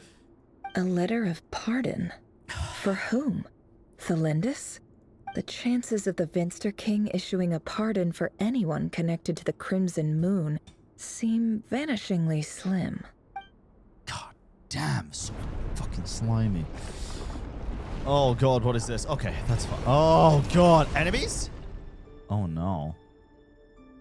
Wait, is it enemies? This black fog over the board must have some connection to Tholindis. But why is it taking this form? Does it have something to do with Rerir's past? Another mystery I'll need to unravel. Okay. I'm down to see this. Oh, consume the marked number of action points to defeat your opponent's pieces. Your pieces will only attack if they have more action points than needed to defeat your opponent's piece. Consume the marked number of action points. So, like, this is gonna... Okay, I do take the place. Okay, that's fine. Let's go back here then. And then I guess we'll go here. And then here. Wait, I pressed... Oh, shit. Well, that's fine. I could just go back, right? I respawned at the 6. Easy. That's fine. And then I can go here. And then I can go here. And then 1, 2, 3, 4, 5. 1, 2, 3. Nice. Okay. I mean, it works, right? I'll take it. Tholindis. Over the course of this week, the research object was subjected to interference for a total of 60 hours for experimental purposes. Okay. The results are as follows. Research dating back to the Crimson Moon Dynasty has established 2 points regarding Moon Marrow. Firstly, its origins have something to do with a god's power. Oh. Secondly, it serves as a portal to an as-yet indeterminate location. Moon Marrow can thus be defined as a spatial gateway.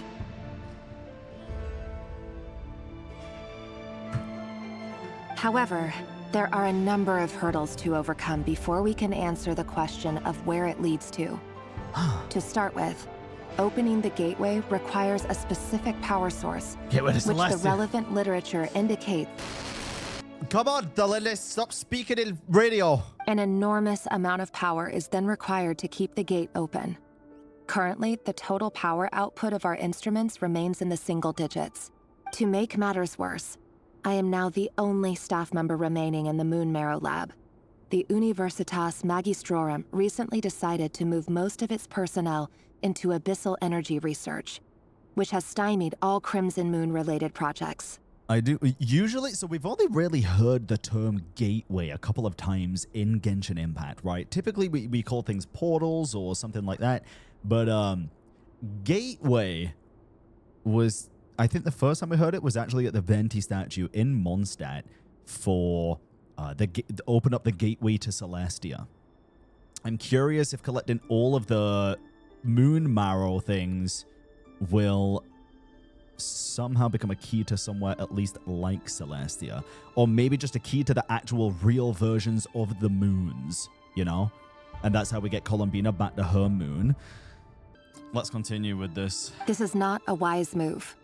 I have always maintained that placing all our hopes in a single source of power is risky. Fair. Especially one as poorly understood as this.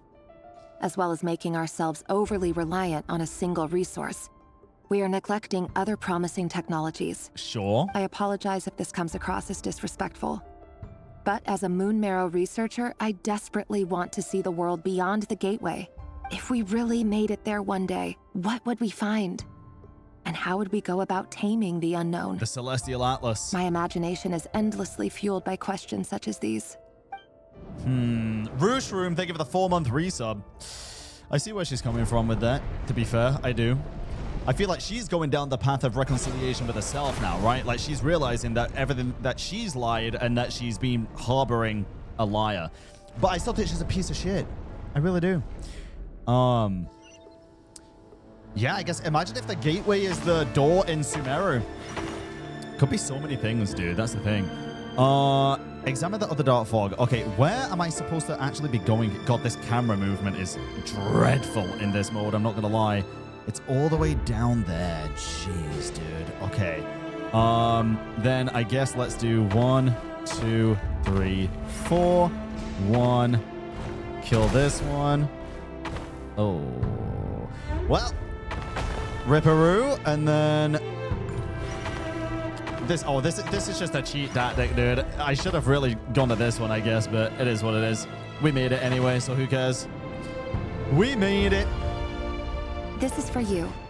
I heard you're gonna leave the city with your parents. Oh God. Tholindis, did you hear about what happened?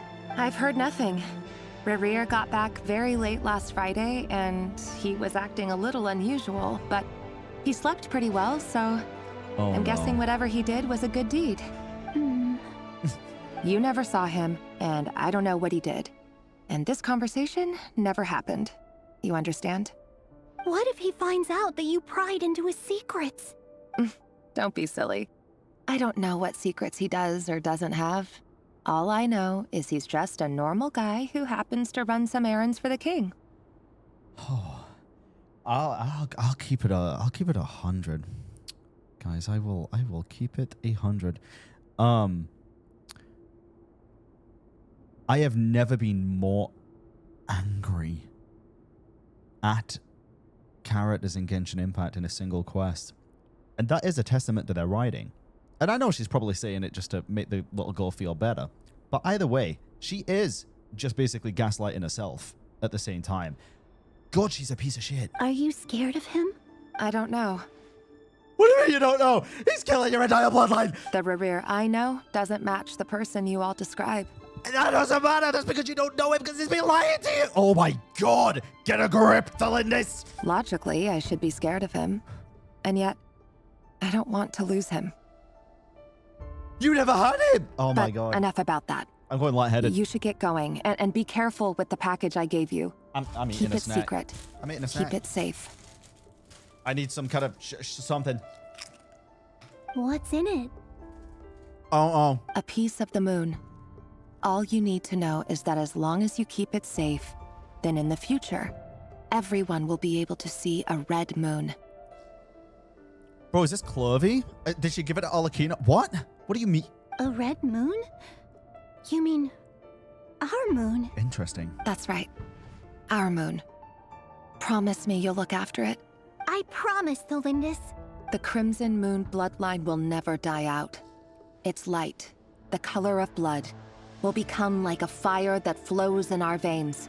No matter how long it takes. Makes sense. Makes sense. All right. Oh God, dude. I actually quite like these puzzles here. I think they're pretty chill. Because they're pretty easy even if you mess up. I'm going to try not to mess up on this one, though. I am going to try not to mess up on this one. Oh, fuck you. Why are you here? Go away. Okay, so I got to make it all the way up there. I guess 1, 2, 3. We do have 5. We're not going to be able to make that. We got to go this way. This is just a lost call. 1, 2, 3. Oh, no. 1, 2, 3, 4. No, I'm stuck. No. 1. Fuck. No, I messed it up. I think I messed it up. Huh? What you take me back here for? You said whenever I get a thing, that's the save point, you fucking liar. You piece of shit. All right. If I take this one, I lose all the points that I have, right? So I have to do this one. But then I'm stuck, bro. I can't go anywhere now. So this is just the wrong way. This is just the wrong way. Let me go back. What if I could do this? Oh wait, this might actually be super smart. No, this is gonna be the exact same thing.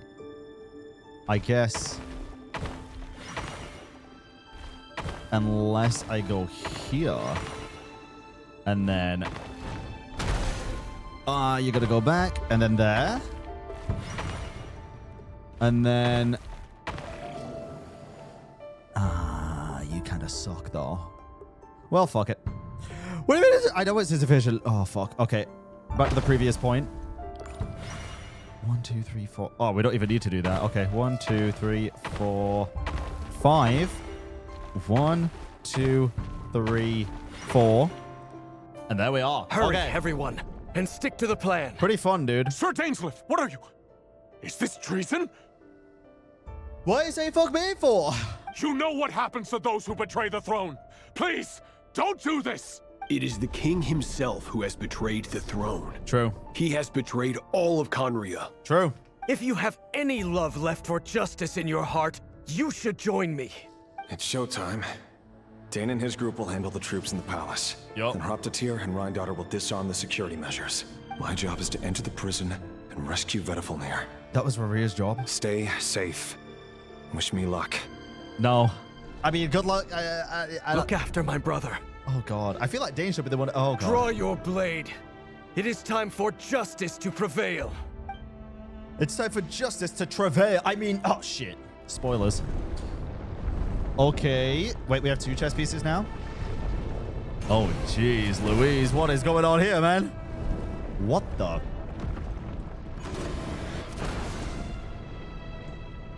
Okay, is there a fast forward button for this one? This seems like a long one, dude. Why don't I just go this way if I'm gonna go kill the king? Oh, because I'm not playing as... Okay, well. 1, 2, 3, 4, 5. 1, 2... Oh, shit. Bro, I'm fucking blind, bro. Okay, 1, 2, 3, 4, 5. 1, 2, 3, 4, 5. 1, 2, 3. 1, 2, 3, 4. 1, 2, 3, 4, 5, 6. 1, 2, 3, 4. Easy.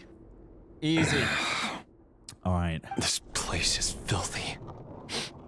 And the smell is abominable. Clearly, the king doesn't allow his prisoners a single shred of dignity. Understandable. This is dire. Did we expect anything different? Found you. Hello, Mr. Vedifalnir. Ah, it's you. Did you see him coming? Sorry. Too soon. Surprised? Oh, wait. I guess surprise isn't an emotion that prophets feel very often. I certainly felt some surprise in the moment when I was blinded. Oh, really? Surprise at the king's sheer ignorance. Surprise at just how unfairly this world responds to words of earnest remonstration. I'm curious. What did you prophesize this time? Yeah, it's like a... I did notice it was a snake. I thought it was a Ouroboros, but it's not. It wasn't a prophecy. It was a word of warning. Someone had to say it. Why is the serpent eating its tail? It's not. That's what I thought at first, but it's not. It's just curled. The king has forsaken all reason in pursuit of his obsessions. I simply told him that if he continues on this path, Khaenri'ah will surely fall. Yeah. But he didn't listen. Worse still, he stabbed you in both eyes and locked you away. Dane asked for my help. The court is in complete chaos now, but I'm sure you predicted that. Everything is transpiring as I foresaw, yet I am powerless to change it. Fate is an immutable force. I can but lament as the inevitable unfolds. Fair. I do wonder whether giving a man the power to see the future does nothing more for him than slowly crush his spirit. Forgive my curtness, Vedafulnir, but the king did not suddenly turn on you today. His suspicions have been brewing for a long time. You can't have wisdom beyond the reach of your fellow man without attracting his fear and suspicion. There are things the king does not want to see. So, he doesn't want you having visions of them either. He blinded you because he thought this would make the visions stop. Probably not, right? He wasn't entirely wrong. I did indeed lose my power to see the future. Line. Right up until... Until what? Just now. I believe I saw something new. Well, tonight could go a lot of different ways. 5 of us banded together to storm the palace, also we could rescue you. Fuck did you see? This will go down as the most tumultuous day in Khaenri'ah history. I sense hatred in you, but also hope. A desperate hope that with the tyrant deposed, that will be the end of the story. But this is not the end. It is the beginning of a new chapter, in a whole new story. The Teyvat chapter, bro, spoiled it? Oh my god, he spoiled the sequel? That's crazy, dude. There are many men of honor and courage in this world, Rerir. But you are not one of them. You're not here for justice, are you? No. You're here for yourself. That's all he cares about. That's all he cares about. Is that a dagger? Interesting. Why not the polearm? It was always your weapon of choice. Hold up. Is he here to fucking kill him? With your abilities, I don't doubt that you were able to recover some of your sight. But I also doubt that you want to make an enemy of me right now. Of course not. We're on the same side, aren't we? We could be. But I need you to be honest with me, Vedafulnir. Oh, God. At this point, you're my only hope for the future. You mean your future? With your beloved, Tholindis? Yes. And I know there are bigger things at stake here. Oh my god. A dynasty, a nation, maybe the entire world. Bro. But forgive me, I care first and foremost about myself. I mean, I get it to an extent. Like, that final part, I get it to an extent, but it's like, bro, come on, fucking... someone get Tholindis to file a restraining order, dude. Jesus Christ. I can't abandon the one I love to save myself. I just can't do it. But you see a broader picture of the future than I. You see the solutions to the biggest problems of our age. So tell me, what is my solution? What's the answer? In matters of fate, answers are either right or wrong. What will be, and what will not. Maybe you are willing to pay a certain price in the pursuit of happiness, but unfortunately, fate does not negotiate. That is the cruelest thing about fate.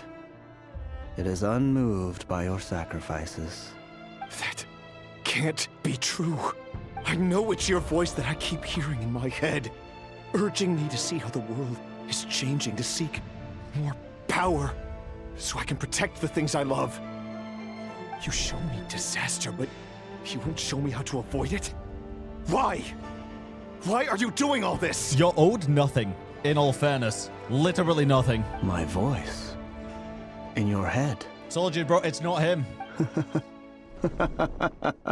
Yeah. It's the Abyss. So, you hear it too? It's the Abyss. The voice that steals your mind, gains your trust, and drives you crazy. It turns out that we are not so different, you and I. Vedafulnir just broke into the strangest smile I've ever seen in my life, as if he'd discovered some monumental secret. But then he suddenly switched to looking extremely weary. But it's still Ved's VA. Sasuke, we've heard the Abyss mimic. We've seen the Abyss literally mimic people. Voices, I'm pretty sure we've also heard that as well, but it's definitely not out of the question. Very well then. My advice to you is as follows. You must persevere. Whatever trials and tribulations you may face, be steadfast in the belief that they are your path to the future. For as long as you live, your story with Tholindis shall not come to an end. That is the only chance you have of fighting back against fate. It is up to you whether you believe my words.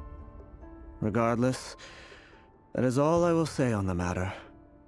I have no right to intervene any further. Okay. I will hold you to your word. Bruh. Thank you for setting me free. In return, I will tell you one more thing that you cannot afford to ignore. What? Just then, a strange wave of energy rippled through the city. We had no idea what it could mean. If I were you, I would head to the Universitas Magistrorum. The Universitas? Oh no! I'm sure we'll be seeing each other again very soon, Rerir. Whatever Vedifalnir said, I didn't catch it. I didn't even help him out of the prison. There was no time to lose. Why do I feel like Vedifalnir already accepted the power from the Abyss?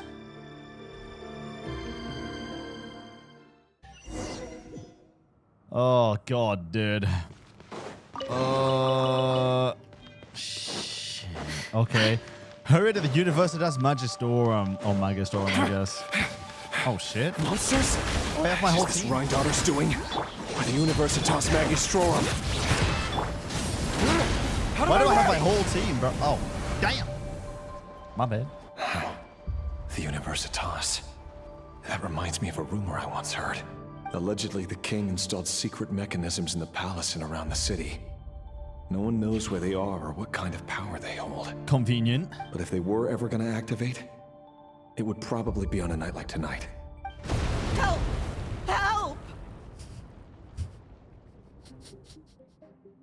I wouldn't say crying for help, but... Hold on!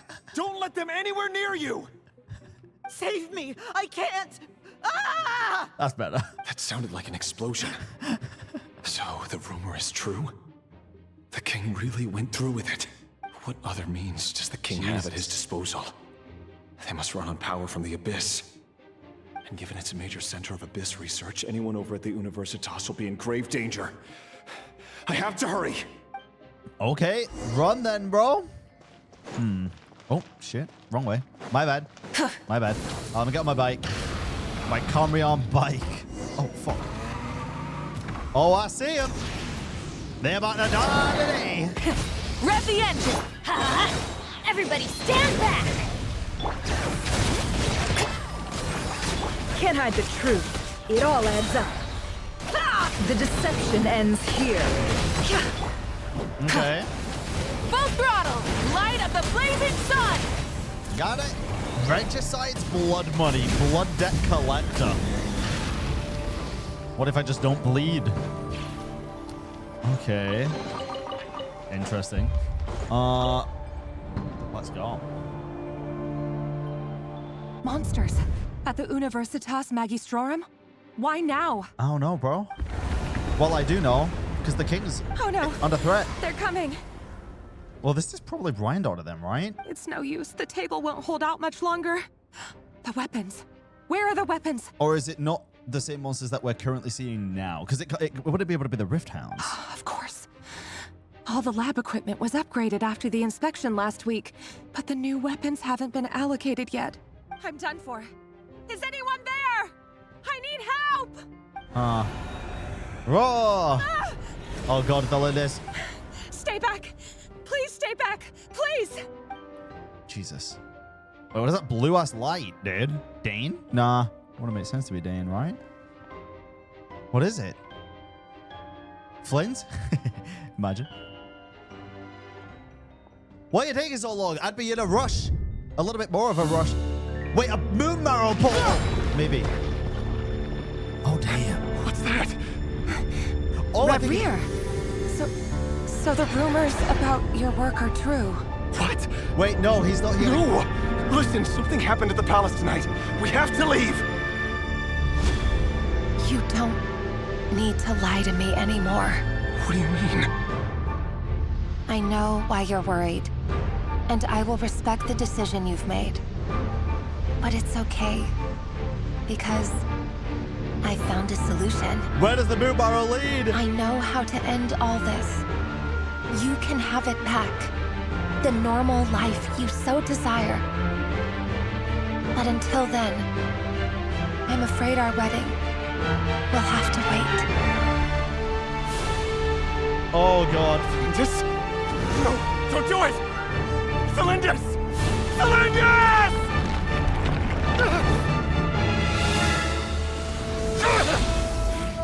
Oh, I told you, Rerir. Let her go. You will find someone better. No! No, I won't do it! I have to save her! By what means exactly? A lowly pawn. You lack the power and the strength of will. Do you know a way? Oh my Tell God. me. Come to the palace.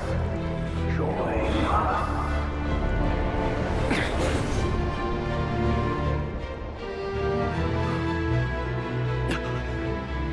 Rerir, thank goodness we... Step forth and take your share. Oh, damn, the swords, dude. You made it. That's Dane, right? You too.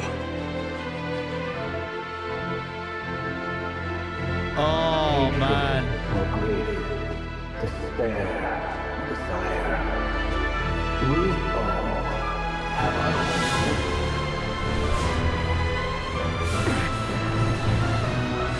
Greedy bitch!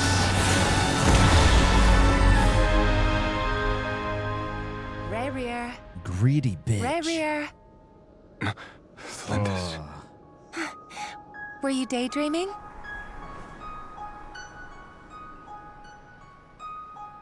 Are they in fucking You still Celestia? remember, Rerir? That question you asked me a couple of weeks ago? Oh. You mean the proposal? Yeah. I'm wondering, where do you think would be a good place to discuss it? Maybe in the garden? Or were you thinking a fancy restaurant? It's your choice. Damn!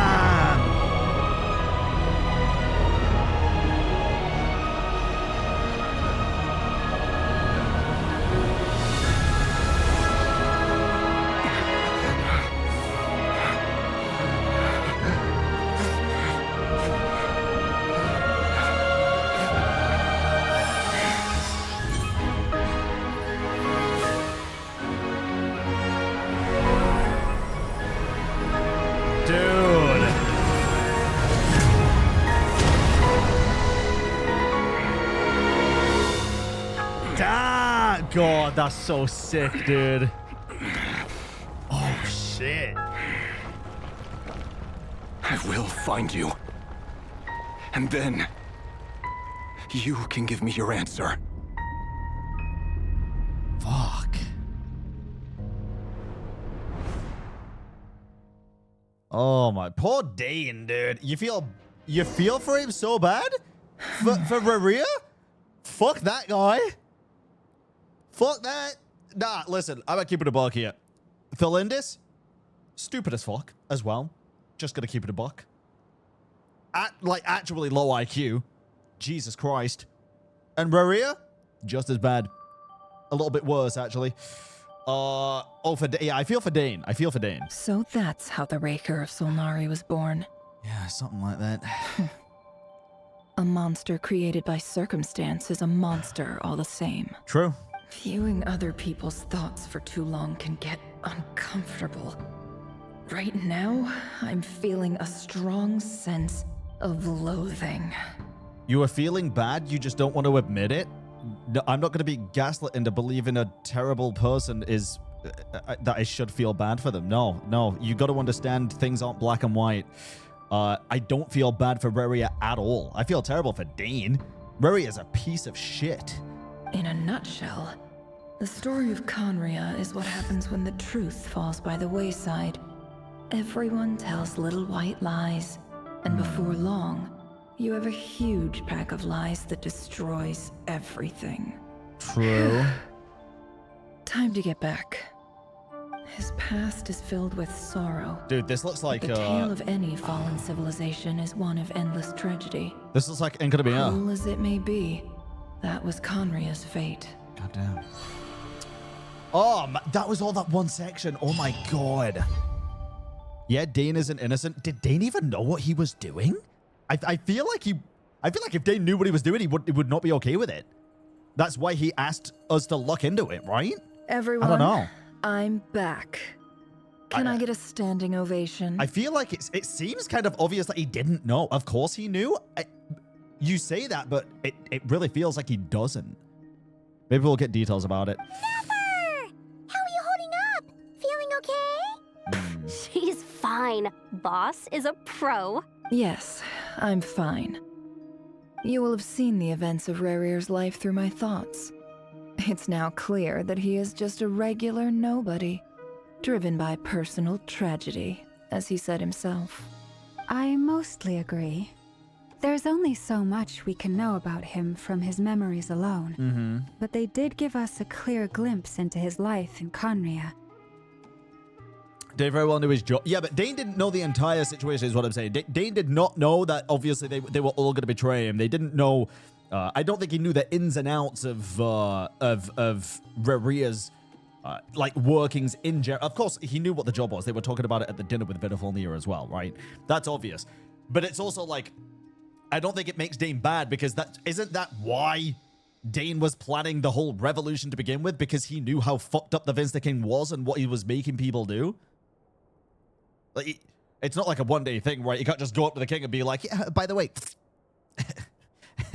it's not Game of Thrones. But yeah, I don't know. Like, I don't think it makes Dane... It definitely doesn't make him as bad. Like, sure, he was maybe... You could argue slightly complacent because he didn't just get all uppity and do something straight away. But the whole reason he made the plan to usurp the Vince King is probably because of the information that he found out about Rerir and what they were doing to the dynasty, right? I would argue. That's what I see from it anyway. Maybe it's different. However, I don't know.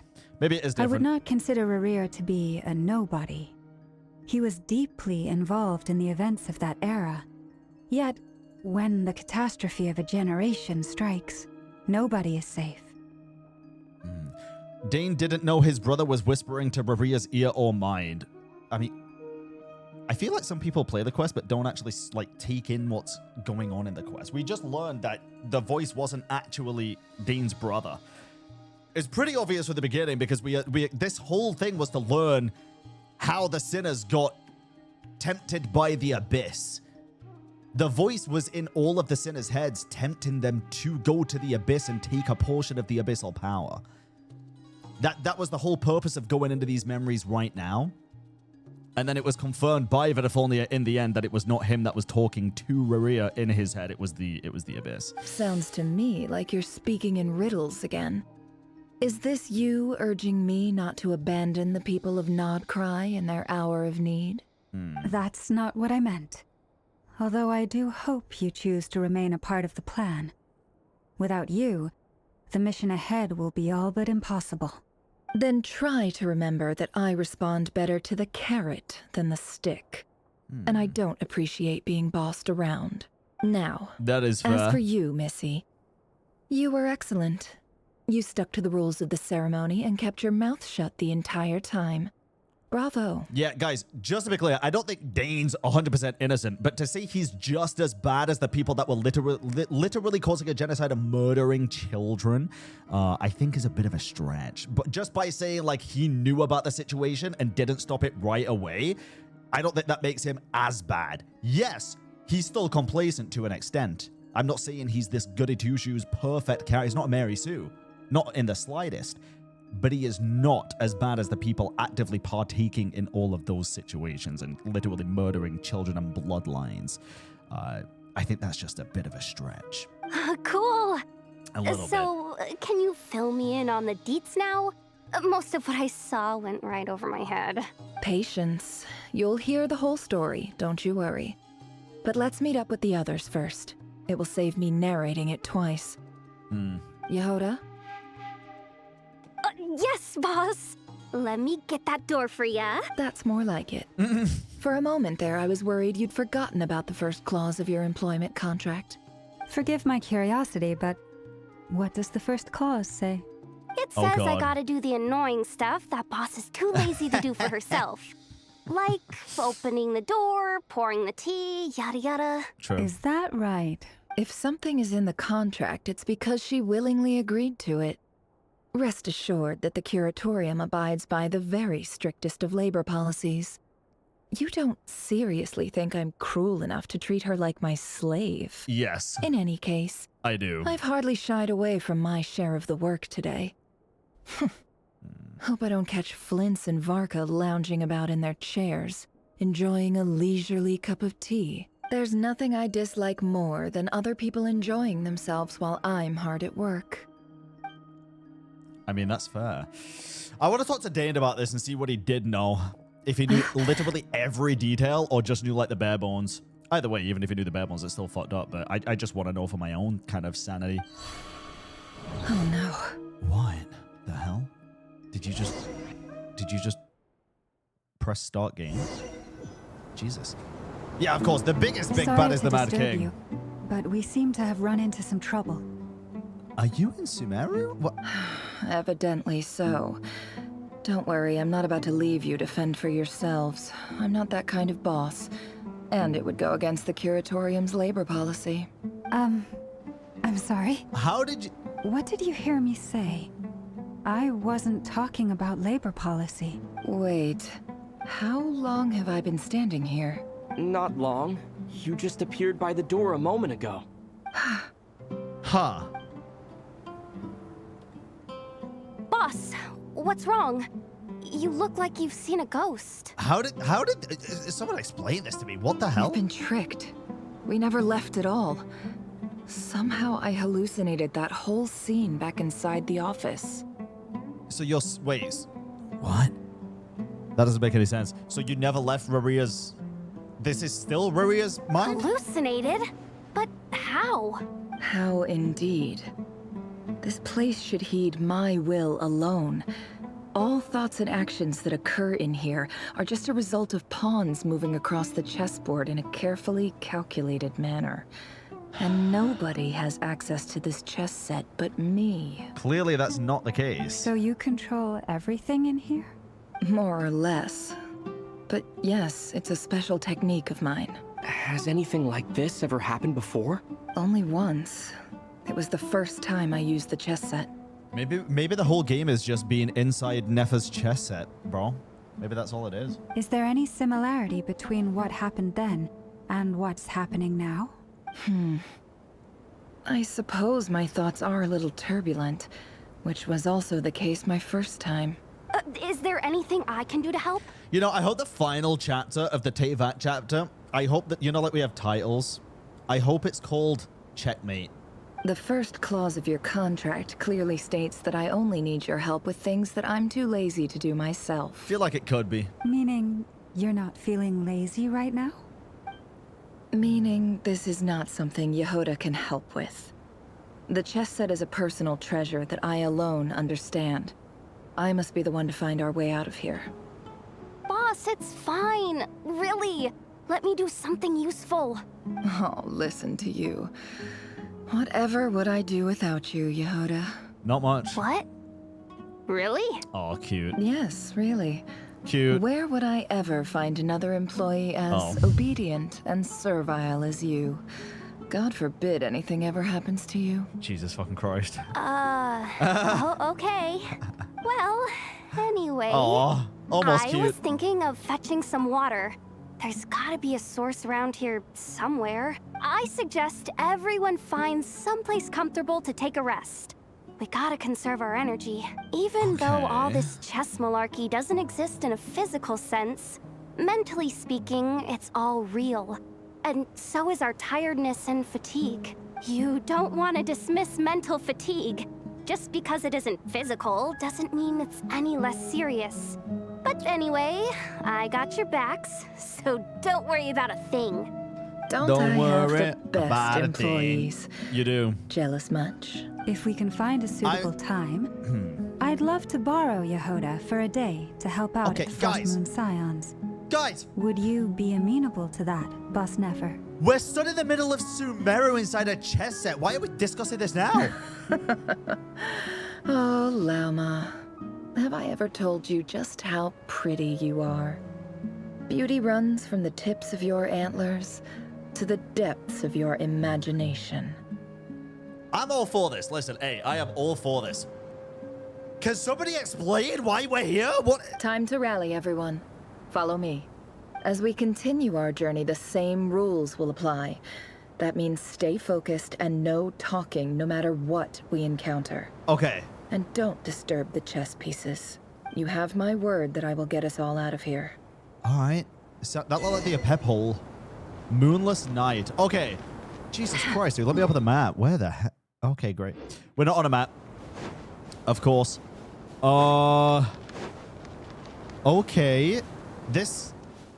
Oh, so is this basically going to be the integrated Nefer's quest? Looks familiar. Is that what we're doing right now? That's not a good sign. Wait, this looks like... There's someone up ahead.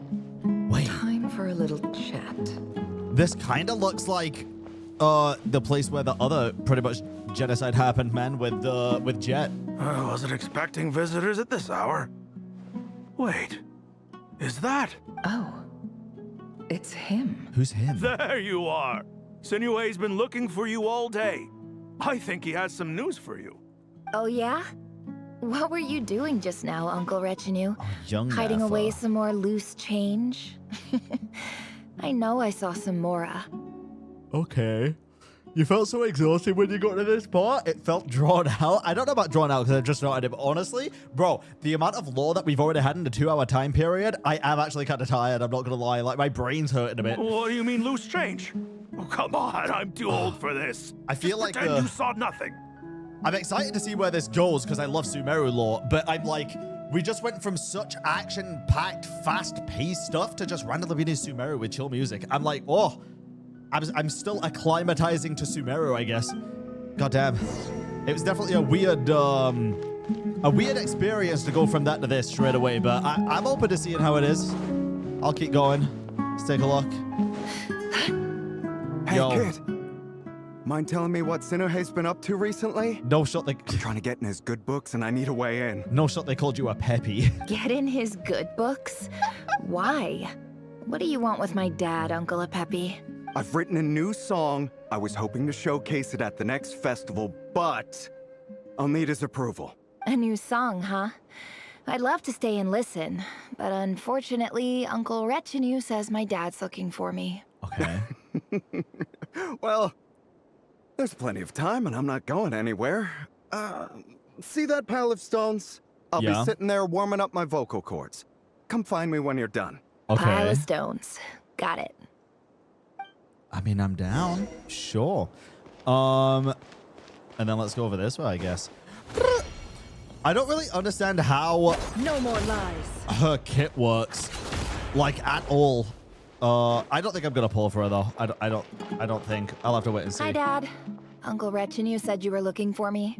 Ah, there's my little princess. He's bearded! If you'd gotten back just a little sooner, you could have shared the spoils of war with me. Oh my god. Spoils of war? Who were you fighting against, Dad? It was just a figure of speech. The aftermath of a sandstorm is no time to be waging war. True. I was talking about our war against thirst. Oh. I went out to fix our water supply problem, and now I'm back. Which means... We have a well again. Well, well, well. That's right. I found a new one and brought back as much water as I could carry. It should last us for a good while. Okay. If it wasn't for these blasted sandstorms, our wells wouldn't be caving in. You wouldn't be spending all your time out searching for new water sources. Also true. As the chief of our tribe, I'm supposed to be leading us out of hardship and poverty, onto better things. You know how prosperous our ancestors were. Yep. I've told you all the stories. And look at us now. Squeezed into these hovels. No one would choose this if it wasn't for the endless wars over the years. I mean, I can see that. But things obviously. are looking up. I started working with some folks from the academia a few months back. They gave me some contacts in return for my assistance in the desert. So you're the academia's helper now? Special ambassador, they call it. Think of it as a partnership. Bro, I feel like I'm getting a bit motion sick looking up. It's nothing bad, okay? Oh, thanks. We've been isolated here in the desert for too long. Seeking opportunities elsewhere is the best thing for us, and the fastest way to progress. Did you fucking hear me or something? Hello? So, do you get anything good out of being a special ambassador? Visionary? Is that you? I'm telling you, this is weird. Of course. My luck's improving all the time. One day, I swear I'm gonna lead us out of this place. We'll find somewhere new. Somewhere better. Let not cry. Interesting. Interesting. Continue exploring. Okay, let's go this way. Can't hide the truth. Recharge it. Oh. What the fuck? Bro, he's you? Well, he had black hair. I have brown hair. Closer. Dance of Death, Serpent and Scorpion. Okay. Oh, shit, my bad. I just killed it like an animal or something. That's our well, and you know it. You stole from us. Oh, God. Well, you've gone from chief to thief, and now you have to face the consequences. Did you really think you could take our water without permission and get away with it? You're either brave, stupid, or both. Probably both. And that special ambassador act? Yeah, nice try. We spoke to the academia. They said it was all news to them. You're a liar and a cheat. Damn. What the hell, bro? God damn. I heard Yehuda gasp, but I don't blame her. Most people are terrified by the sight of blood. Not Rerir. Am I right? What are we, just walking blood bags? Corpses strewn across the ground. The wounds are clearly from scimitars and daggers. Nice. The desert dwellers' weapons of choice. I knew that from RuneScape. Oh. There's Convenient. a handwritten note on the ground. Let's see what it says. Halil, this is Sinuhe, chief of the Shimti tribe. Uh-oh. Surely you remember me. I was the one who helped you and your colleagues avoid the quicksand in the desert. Oh, no. This is my second time writing to you. I assume my last letter must have gotten lost in the mail, as I didn't receive a reply. I hope this one makes it to you safely. I'm writing to you because I need some help. That sandstorm the other day completely blocked up our well, forcing me to look for another water source in Iab and Unut territory. It was a matter of survival. Praise the gods. The well of the Iab tribe was intact. It was my last resort. Oh. I drew what water I could and left, but not without being spotted. I fear they will retaliate. You told me to write to you if I ever needed help. You said you'd be my ally in the academia. I urgently need you to formally recognize my title of Special Ambassador and send some of your people to assist me for a few days. It's the only way I can convince them that this was the academia's decision and prevent them from retaliating. All right. This is an emergency. Please send help as soon as possible. Looks like this letter never got sent. I'll do a recap afterwards. The writer died a grisly death, and the letter was trampled into the ground. It's badly defaced. Some parts are barely legible. What a ridiculous lie the surviving Shimti tell. Jesus. Their whole village was butchered over a sip of water. Yeah, it's pretty messed up. It's pretty messed up, to be honest. Ay.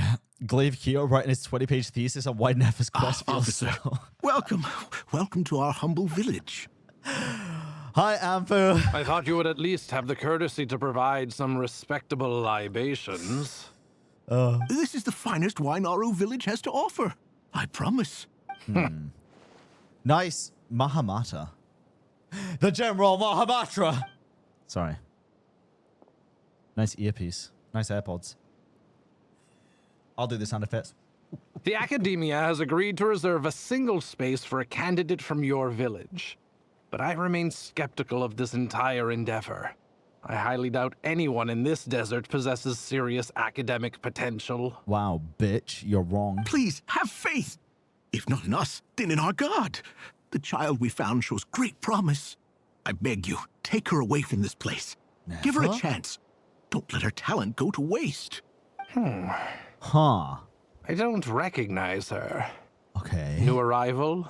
She showed up here a few days ago and we took her in. She's a really bright kid. Please help. I'm begging you. So, where are you from?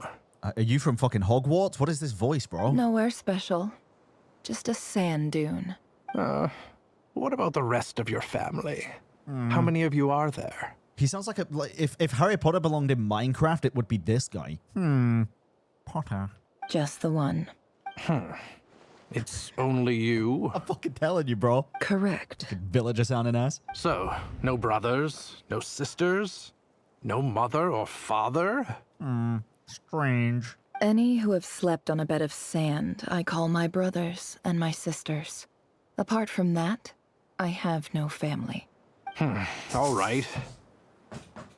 Stop it! Get over here. Sign your name on the form. Christ, dude. Never. You're rather fair-skinned for a desert dweller. Bro, Twitter's been saying that for like 3 years.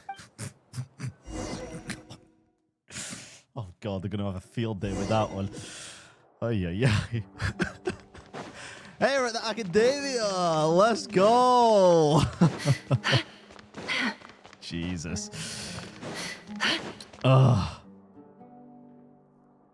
Nefer, this term's assignments have been issued already. Please read through the materials thoroughly, conduct your own additional research, and then write an essay on the topic. Nice. Yes, Professor, I'm aware. I just had a couple more questions I wanted to get your perspective on. Okay. Oh? Please ask away. Well, I saw the other students' problem sheets, and I couldn't help but notice that my assignment is much easier than theirs. Do you really think I'm a weak student? A Nah, weak absolutely student? Goodness, no. Quite the opposite. You have a sharp mind. Almost too sharp. I think what you're saying is, a weak student wouldn't have noticed the discrepancy. And if they did, they certainly wouldn't complain about the lighter workload. You see, sharp as they come. You see things the way they are. And I'm sure you know why they're like that. Because of where I come from. Because I'm different. Look at that side profile, dude. The angles, the shadows. It's a very good face. I'm sorry, Nefer. I don't like it any more than you do. It's just... Anyway, you said you had a couple of questions. What's the other one? I was definitely talking about the face, Jen. I was talking about the face. I wanted to check. If someone sent me a letter to the Academia, where do I go to collect it? Oh. Ah, your family wrote to you. Well, as long as they put your name on the envelope, someone should hand it right to you. Not exactly. It's not even a recent letter. I was just curious where the mail would end up if no one collects it. Trash. The House of Dana, I expect. I know there's a box for unclaimed mail somewhere in there, probably sitting on a shelf. Whatever you're looking for, that'd be the place to start. Okay, got it. Thank you, Professor. Oh, don't mention it. Honestly, I feel like I failed you. I'm supposed to be your teacher, but I haven't taught you anything. Hey, don't say that. Even if it's true? You're a great teacher, and you do your best for all your students. But the rules are the rules. You're not allowed to teach students like me. It's not just the Academia either. The whole world bends over backwards for the successful. and leaves the losers to suffer and die. Not wrong. Oh, my dear child. Don't tell me you've given up on life already. I haven't. I just think that if you want to make it in this world, you have to find a way to become successful.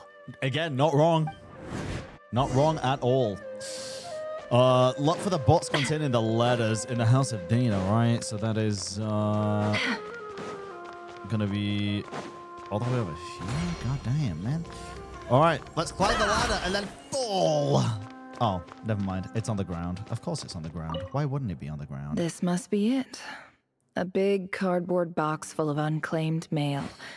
And probably some letters that ended up here by mistake, too. Maybe walk around the ladder? Let's take a look. She's got long arms, it's fine. Never mind. Take a look at letters inside the box. All right. Let's do it. Let us do this. Oh, shit. Another first-person view. Okay. A dilapidation survey from Port Ormos. Looks like it's from a Core of 30 representative. What a strange thought. A bunch of mercs losing sleep over rundown buildings. This one was never even opened. I guess the recipient didn't care what the Core of 30 had to say about anything. Who was it addressed to? Huh? I don't recognize the name, but it must have been a Kasharawar professor. Okay, bro, if it's not a letter for you, then maybe just try... What are we doing here? Just find your letter, bro. This one is addressed to the Immorta Sage. The title is Changes Observed in Satyavada Life Symptoms. I don't care. Why do all these letters read like full-blown dissertations? Because they're not for you, Leper. Find your goddamn letter. Guided by the incense, we became lost somewhere in the forest. All the barriers between levels of consciousness disappeared as our minds soared around in circles, looking for a branch to seek refuge on. I guess it does actually fit her character. Yeah, she is a snooper. She is a data broker. It does make sense. In clinical terms, these symptoms fit the description of incense poisoning. The Immorta Darshan strictly prohibits the use of hallucinogenic substances, but I believe there are still people getting away with it. This is what sucks about this kind of thing, though, right? Because here's the problem. Yes, this makes perfect sense because it's Nefer, and this is her character, and this is part of her story quest, right? However, 90% of people doing this quest are not going to give a shit. They already know that Nefer is a data broker and an intelligent person who likes to snoop for information. They don't want to sit through like 10, 20 minutes of doing that themselves, though, because they don't care. They know Nefer cares, but they don't. For example, my neighbor who always breaks out into song and dance after using incense. And it's like, yeah, a lot of the time, for me, I like this kind of stuff. I just think a lot of the time it could be less and still get the point across. This seems like something the academia would want to know about. Why wasn't it collected? Good question. Wait, what's this written on the back? It's so small. The note says, the sender authored this letter while under the influence of mushrooms. I would send it back, but no return address was provided. Stamped by the Grand Conservator of the House of Dana. Christ. All right, next one. When was this? It didn't even say. This next one is addressed to Grand Sage Azar. This one's going to be interesting.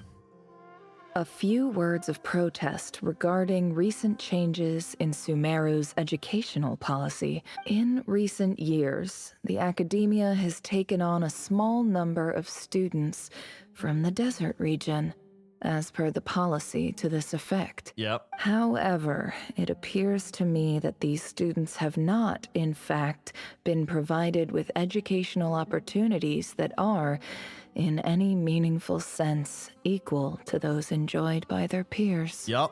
As well as receiving dumbed-down assignments and perfunctory tutoring. They do not even have full access to the Akasha system. Education is the fundamental purpose of this institution, which should go without saying in a nation whose founding virtues are knowledge and wisdom.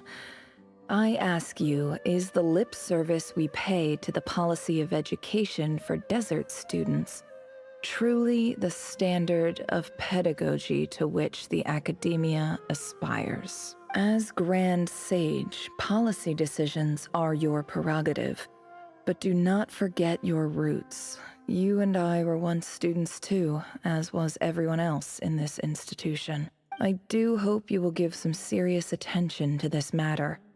I encourage you to discuss issues like this with myself and others, and listen to some alternative opinions.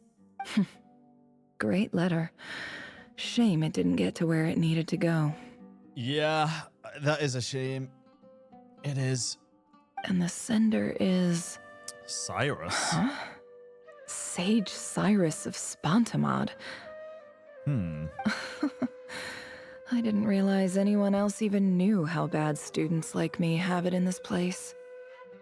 Cyrus the legend, dude. So this is where letters from the Sage of Spontamod end up? Nice one, Grand Sage. Oh. Really enlightened leadership. Yup. Whatever. This isn't what I came here for. Yeah. Moving on. I'm not exactly holding out hope that a letter sent from the desert would even make it here. Okay, it would be in this box. I can't believe how much discarded mail there is. Must have been years since someone last went through it all. And this is just one box. The whole House of Dana is boxes on shelves. I don't believe for 1 second that any human being has sat down and read through all the documents in this place. Who has that much free time on their hands? Okay. Fair. Wait. Thank God. This be it? Alright, here we go. Least fancy envelope in the box, written on crude quality paper. Why is there no voiceover? What? And of course, it'd be right at the bottom of the pile. Clearly, no one gave this letter so much as a first glance, let alone a second. The handwriting on the envelope looks very familiar. Greetings, Halil. My name is Sinuhe, chief of the Shimti tribe. I was the one who came to you and your colleague's aid when you ran into trouble in the Great Red Sand.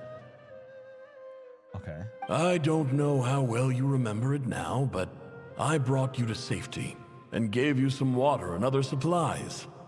You seemed very pleased and told me your name. By the way, guys, I want to make this very clear as well. I actually really like this. I like this direction that they're going with the Nefer quest, particularly, like with the first person and stuff. I think the reason why it feels so out of place is because it just does feel out of place after the whole Rerir stuff and Sinner stuff. Like this feels like a totally separate quest. This is the first miss, I think, for an integrated story quest into the Archon quest. It's the first miss. It doesn't feel like this should be part of the main quest. Separately, I think this works. I don't think it works with the main quest. In my tribe, learning a person's true name is serious business. And I, therefore, see you all as friends. You were kind enough to leave your contact details, so we could stay in touch.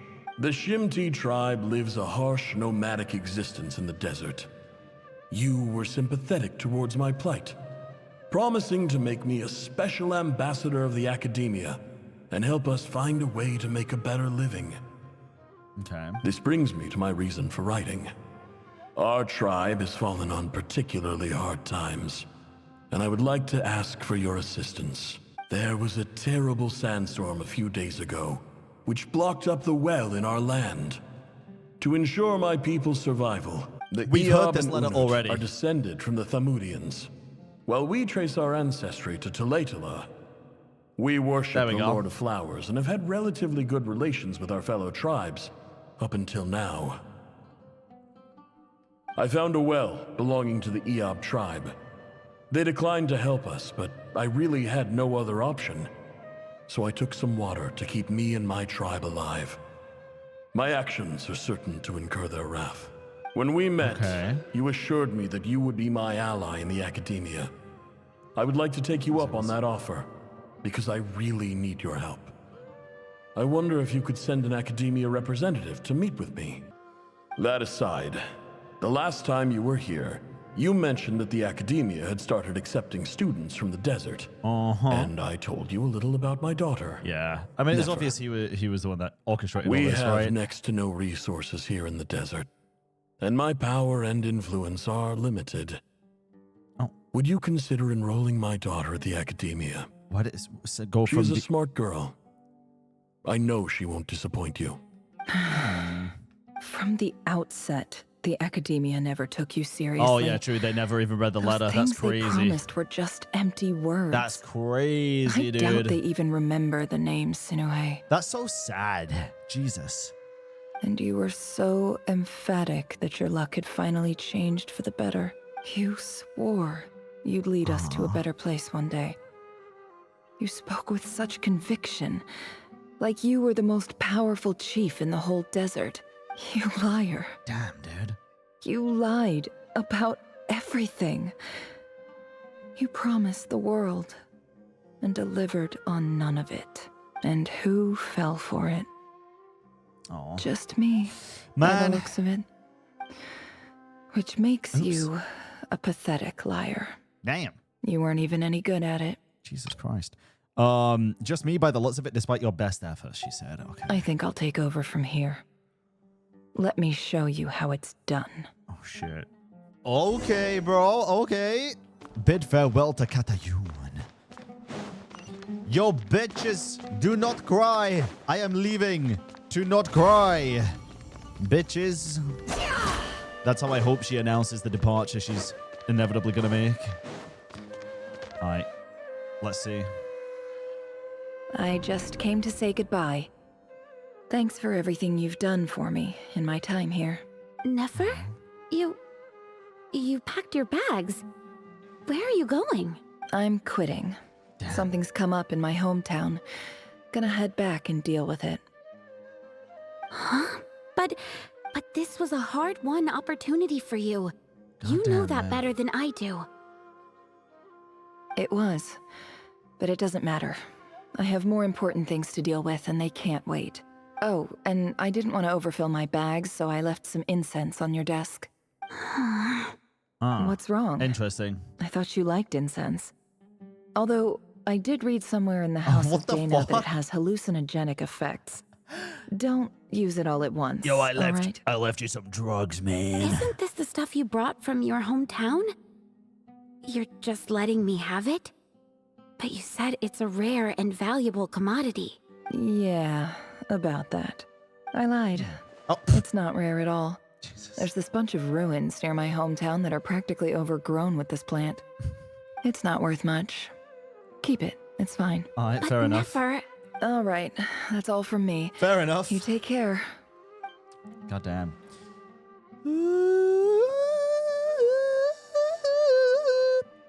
Don't forget me, okay? I mean, we're more than just classmates, right? I'll never We're forget friends. you. Yeah. I'll remember you. I mean, she did, right? I Technically. lied again. Oh, never mind. That incense is worth a fortune. Oh. And it's a rare find even in those ruins.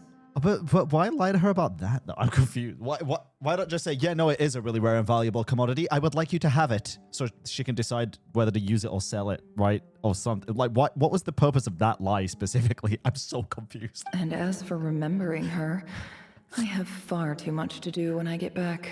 No time to reminisce. I'll be lucky if I even make it through this alive. But either way, I expect I'll forget you pretty quickly. Huh. Interesting. That's... Damn. Well, I guess that works, right? God damn. Okay, where are we headed now? Continue exploring. We're leaving the House of Dana, leaving the academia. Maybe we can head to... Oh, wait, we're just going back home. Talk to the EAB chief. Yo, chief! I'm home, bitches.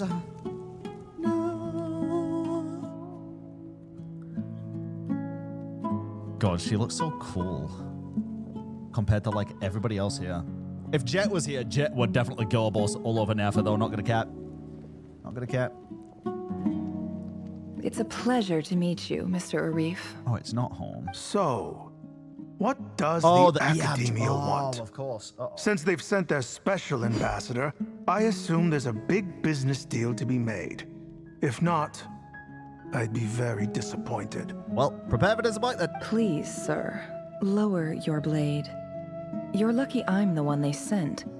Not all special ambassadors share my admiration for the Iab people. Damn, okay. The lying practice paid off. The ever-shifting balance of power in the desert reduced the once great civilizations of this region to rubble and sand.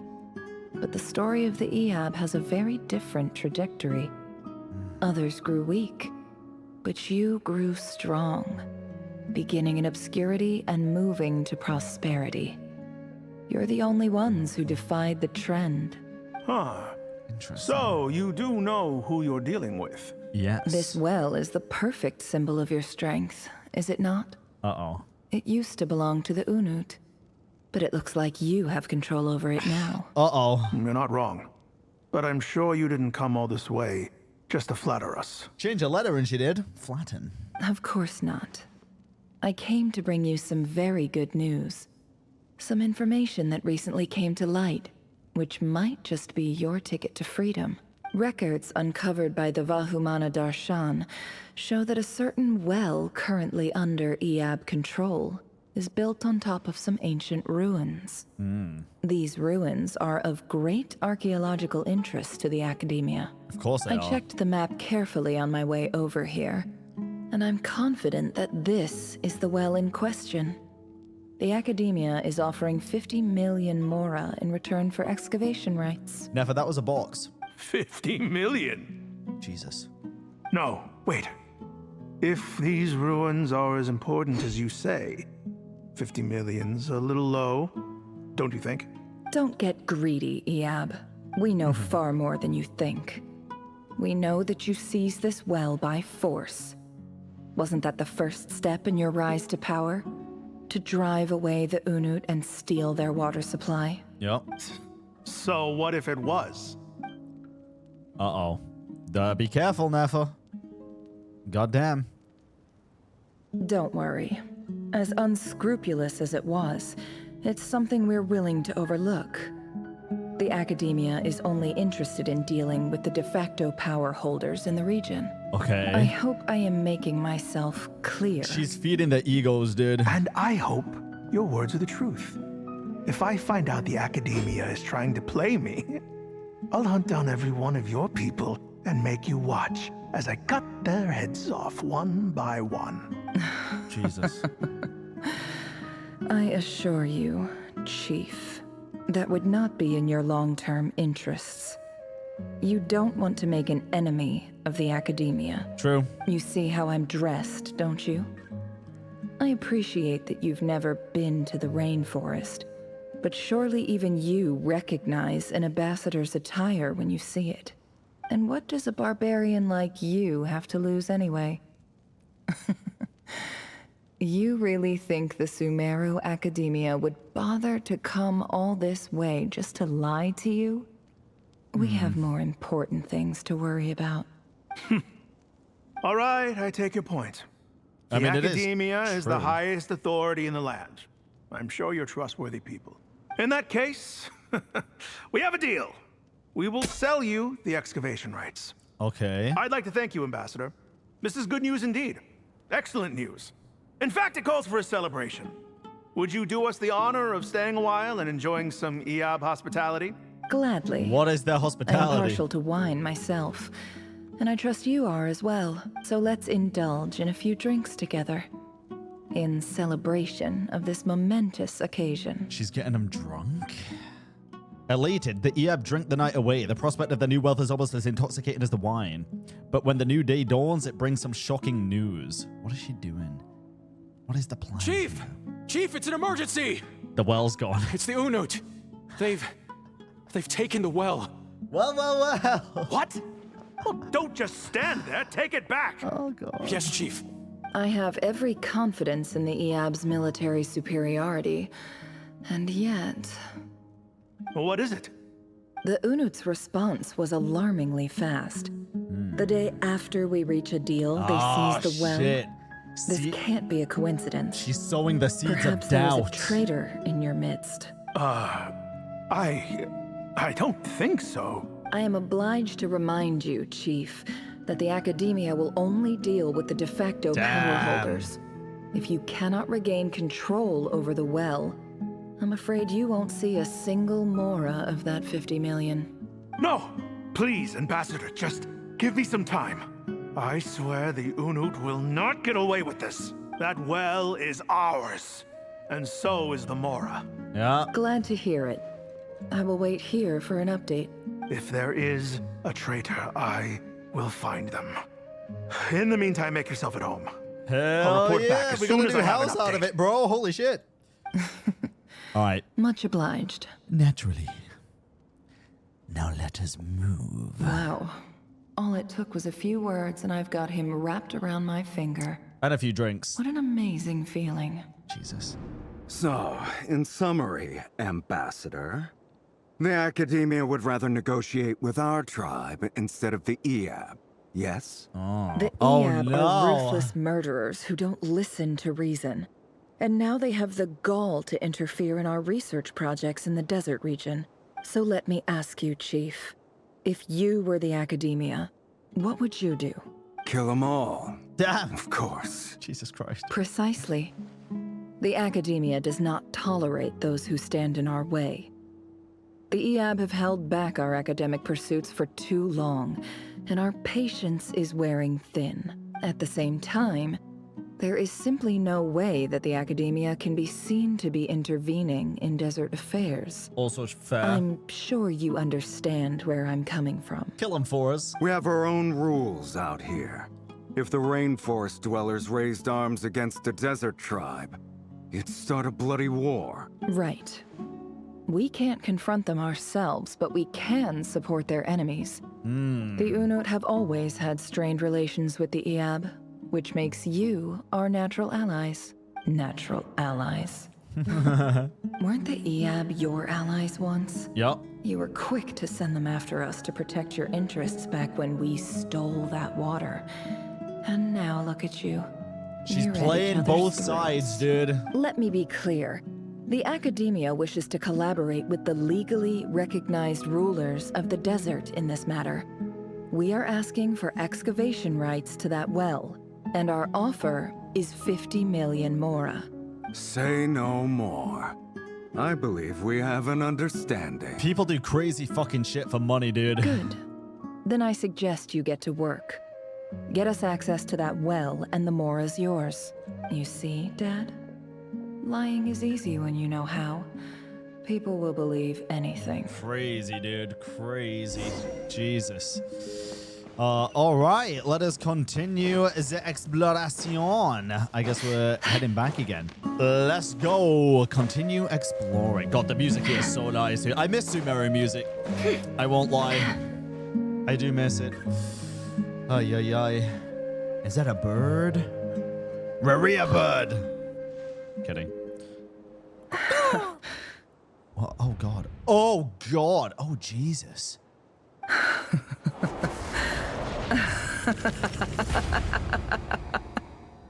What the hell is wrong with you? Hello? Look at yourselves. You may be vile, savage monsters, but your butchered bodies bleed like any others. You're no different. You're nothing special at all. Damn. The monsters who destroyed my home, they're just What was ordinary, petty human beings. What a joke. What like Durin?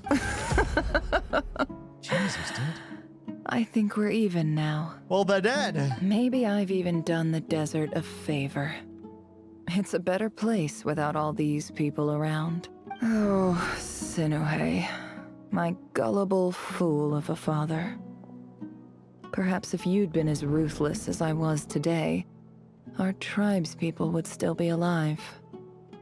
In this dog-eat-dog world, a chief needs to be tough to survive. But you couldn't do what had to be done. So I did it for you. Oh, I think... Wait, that is Durin, isn't it? Is it? Is that Llama Durin? Nefer, It's it's okay. Neff. All of this I saw is the in the horn past looking now. things, dude. I was like, why is Durin here? I believe I remember you promising to remain silent. Jesus. I mean, true, but fucking hell, it's been 3 hours, Neffa. Yeah, but even so. Okay, guys, she did say shut the fuck up during this whole thing, so please shut. She's right. She's fucking crazy. Don't get me wrong. Hey, listen. I saw somebody in chat say what makes it so different from Rerir. The difference is, Neffa is a hot, attractive woman, so we forgive her. Just like every other evil, hot, attractive woman in the game, right? Come on, guys. Yehuda, is there anything you can do to ease the tension? Guys, I'll keep it a buck. In 2 weeks, we're going to forgive Rerir. I mean, Tholindis can fuck off, though. I'll keep it. Yeah, no, she's done. You got this, Yehuda. It's your time to shine. All right. Time for a sharp turn onto a completely different topic. So, anyway, that's enough of that. When are we getting out of this place? Feels like we've been walking forever. I'm getting pretty tired. Oh, Alma, you tired? Yes. If we can find somewhere to sit down, I could certainly do with a rest. Yeah, true. It's not far now. There should be a temple just up ahead. A temple? Oh my god, that's such good rewards. Is this situation about to reach a conclusion? Yes. Even Traveler's bored, dude. Traveler's like, are we there yet? Really? A temple? That's where this story ends? Better be Deshret Temple. I guess that's how things go in the desert. I've been to similar places with friends for the desert before. Desert dwellers can never escape their destiny. Or so everyone says. I never wanted to believe it, but looking back now, I'm as desert as they come. You mentioned a temple. What's waiting for us there? 5-star. My biggest trade secret of all. Ah. Then I'm guessing it's where you got your power from. The power to peer into other people's minds. Okay. I didn't know you were clued up on any other religions. I'm no expert in the history of Sumeru, but since you come from the desert, I would imagine it has something to do with King Deshret. And the 7 pillars who served him. They are major figures in the desert belief system too. Finally, we're getting into the good stuff. Sounds impressive. I have some friends with connections to this stuff, specifically with Hermanubis. Oh, I know who you mean. Yes. General Mahamatras Sino. The spirit of Hermanubis dwells within him. Yes, it does. That's Boss Neff for ya. She knows everything. Thoziko, thank you for the tier 1 sub. I heavily appreciate it. Thank you. Sino's hardly a figure of obscurity. True. But I know about Sethos, too. Yeah, so does my moderator, Ken. What about him? Is he a big deal or something? Well, he's not a small deal, let's put it that way. You sure know your stuff. Please. Average deal? This is the bare bone basics. Save the flattery. Fair. Thanks for your patience, everyone. I'm sure it's been a lot to take in. With any luck, that's our exit just up ahead. See, she knows we're being patient getting through this section. That's fine. Yeah, it was definitely a slower section than the rest of the quest. I do feel like it was slightly outplaced, but let's see where it leads to. Because I'm assuming now we're going to be heading into the juice. It's what it felt like at the very least. It very much feels like we're heading into the juice. I just cancelled it. Oh, here we are. The entrance of the temple. Okay. Oh, bro, Jesus. I forget she's a fucking catalyst user, so she has the funky plunge attack. She it reminds me of like a sword user because she's so up close. Interesting.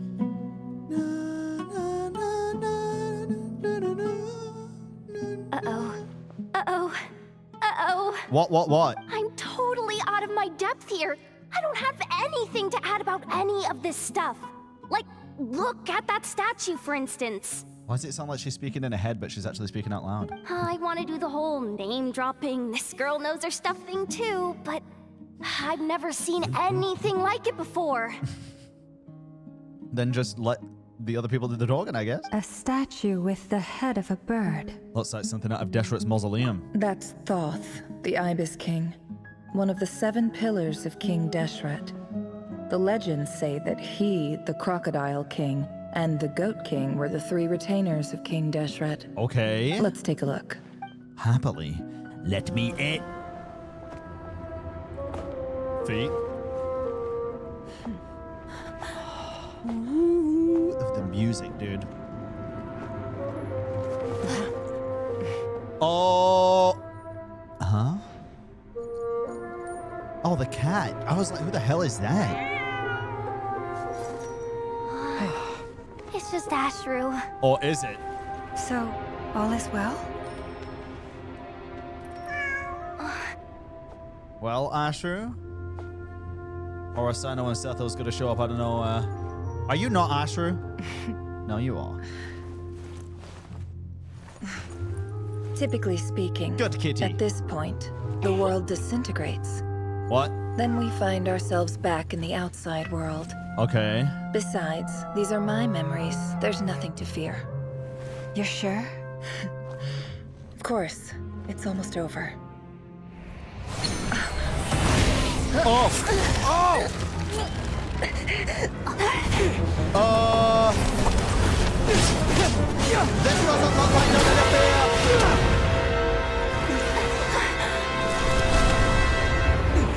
Never! Hold on! Oh, God. Huh? Is that a tree? Knowing too much is always a death sentence. Speak for yourself. Oh, God.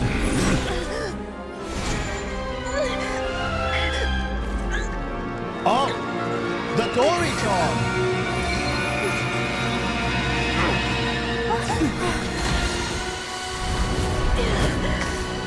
What the hell is it?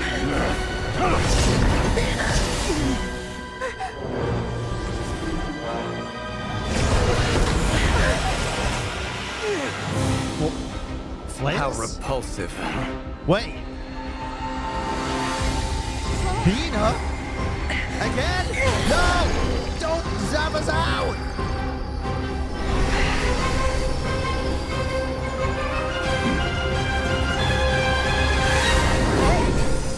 No!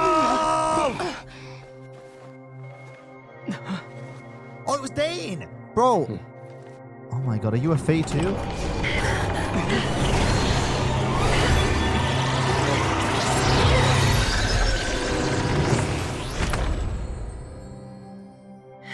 I thought we were gonna go inside and learn about Deshret stuff! Take me back! Just ask for Rerir to like, wait, dude, what the fuck? Oh no, I wanna go in the devil and learn about Deshret stuff, dude. I feel like that pretty well. No, didn't I? no, you didn't. No. Yes, yes, you saved us. I get it. I get it. Fuck Rerir, dude. What the fuck? God damn it! I thought we were gonna get to learn about Deshret things. It's okay. I'm just glad no one was hurt. My brain is hurt. Paimon noticed you doing something too, Dainsleif. Were you helping get them out? She did a Kamehameha, bro. Of course. When I asked Nefer to conduct this investigation, I was not naive to the dangers involved. I had a duty to ensure your safety. Good to know your sense of justice is still intact after all these years. I take that to mean that you saw the truth. Yeah. That comes as a great relief. I certainly did. And thanks to your help, I also managed to trap Rerir inside the chess set. Whoa, really? How'd you manage that? Honestly, good question. How did you manage it? It kind of looked like it wanted to be. She kind of just went, look, green triangle. And he was like, you know what? Fuck it. Yeah, I'll chill.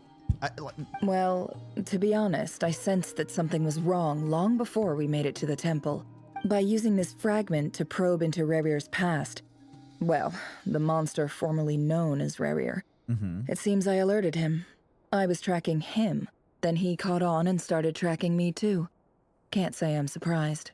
Okay. But how did he track you through your thoughts alone? That shouldn't be possible. Rerir was a secret agent who reported directly to the Vinster King. He is an expert at finding a trail and hunting down his pursuers. Okay. No wonder. He infiltrated the chess set, read my thoughts, and built a new virtual chess set inside of it. That's why we weren't able to leave at first. I'm sorry, what? What the He infiltrated the chess set, read her thoughts, and built a new virtual chess set inside of it. Brother, what the fuck? Okay. I'm trying to think, you know, if this could be an allegory for Teyvat in general, or at least, no, like infiltrating Teyvat, reading the Irminsul, and building a new virtual Teyvat inside of it, if that's going to be what we're going to do with Conriar, you know? Like, not necessarily infiltrating Conriar, but like Lumine for it. Well, maybe, technically, yeah, right? Lumine infiltrated Conriar, got all of the memories, got the fucking thingy, the ley line thing, and now they're going to build a new virtual Conriar where Conriar was or should be. Interesting. I don't know. I'm just trying to think of... You're reading too much into it, I think. I love to read too much into things. Speaking of your chess set, it's quite a remarkable item. Would I be right in thinking you have some connection to King Deshret? Dane, buddy old pal, you know, I love the way your mind works. I think if we'd have had another, you know, maybe 10 minutes inside the chess set, then maybe we would have found that out ourselves without you having to ask. But at least she's going to tell us now, right? You overestimate me. I only have a connection with one of his underlings, the Ibis King. At least tell us about that then, I guess. You all saw how this came to be. A long time ago, the Iab massacred my tribe, the Shimti, in our home village. A few years later, I enrolled in the academia, where some new information came to light. Sorry, guys. Listen, Deshret is the most interesting character to me in the entire video game. Anytime we get, like, potential Deshret lore, I go on high alert. So, yeah, I am crashing out a little bit. I just wanted the lore. Maybe we'll get it in the event. The Unut and the Iab fought a bitter battle over the rights to a well, all for the sake of a non-existent 50 million Mora. The Iab ultimately won that confrontation, but their victory came at the cost of almost every warrior in the tribe. The final blow to the Iab came at the victory feast, when an Unut assassin beheaded their chief right before my eyes. The remaining Iab fled and have been scattered to the winds ever since. Ashika infected Bran. I mean, Deshret's been one of my faves since I did the world quest, before I even watched any lore videos. I feel like, out of all the world quests, I mean, Golden Slumber was by far my favorite. That's like the second I did it. And Deshret was 100% like at the top of my priority list to find out more information about since then. And since we keep getting trickled information about him, it's like I always just want to learn more bit by bit. Having gotten my revenge, I returned to my hometown, where to my surprise, the nearby temple was still standing. There it was, seemingly immune to the relentless hostility of the desert, while my tribal home lay in ruins. As I stood there gazing at the temple, I noticed a cat just outside. This cat, as it turned out, was home to the spirit of the Ibis King. Oh my god. He led me to a gate deep inside the temple, and there he made a deal with me. Holy shit, the cat is the source of her power for the mind reading? This chess set is my gift from the Ibis King. The chessboard within is made to the same specifications as the one in the mausoleum of King Deshret, and represents his power of piercing analysis. With this chessboard in its container, I gained a certain ability to perceive hidden secrets. Now, so it's the chessboard you could that allows you to do conclude it. that the Ibis King simply wanted to give the people of this world the power to seek the truth. But I don't believe that's the full story. Every god plays favorites.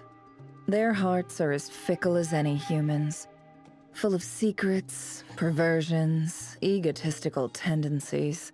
But precious few gods are willing to admit this. Yeah, that's my exact thoughts. It is the same with all powerful forces, including fate itself. Their gaze falls preferentially upon a select few.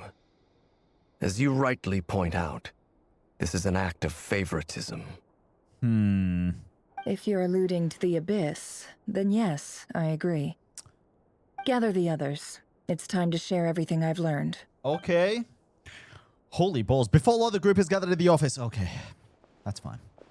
Yo, is that a cat? Oh my god! You are loved! Thank you all for being here. God damn. As promised, I did some further investigating into the Rerir of Solnari's fucking background. Cat Village. I am pleased to report that the investigation has been most fruitful indeed. Okay. The Rerir of Solnari, real name Rerir, was once a Conrian subject who served the Vinster King. I will now share the important details of his story. Please save any questions or comments for the end. Okay. Nefer narrates Rerir's backstory to the group. At the Vinster King's behest, he gathered intelligence and assassinated descendants of the Crimson Moon dynasty, unwilling to take down his beloved Tholindis, who was Wait, what? Oh, yeah.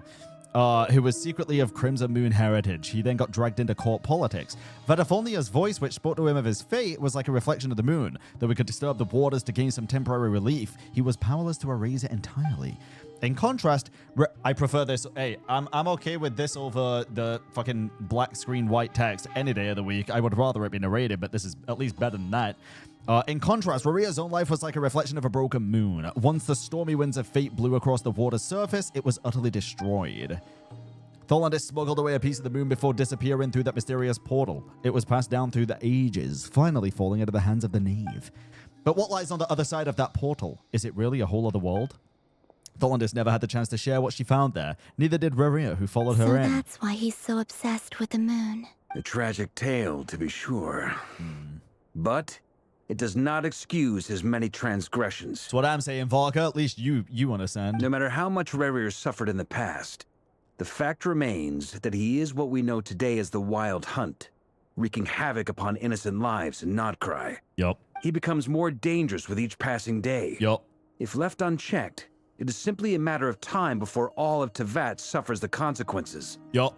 This is a threat that the Knights of Favonius cannot ignore. Yup. A question for Miss Columbina. Oh. Forgive me if this is presumptuous, but have you ever seen the spatial gateway that appeared in Rerir's memory? Never. Oh. But I have heard stories of something called the Moon Gate, and this seems to fit the description. Oh shit. I think it might be the gateway. Miss Lama, any thoughts on this? In the lore of the Frost Moon Scions, the moon is believed to hold many secrets. Some sources speak of ancient knowledge, others of a gateway to the unknown. You know, I've been thinking about this for a while. The gateway to the unknown, Celestia, all that jazz. Now that we know what we know about Teyvat and about the moons and everything, and that the real moons are beyond the firmament and not even on the inside, like everything's fake, do we even think the Celestia that we see is the real Celestia? I'm starting to think it's not. Genuinely. I'm starting to think the Celestia that we see is not the real one. It's weird, the term dude. Moongate is one I have heard before. But as is the case with all of our legends, there are no records of any first-hand witnesses. We cannot know whether it truly exists. Then back to Miss Columbina.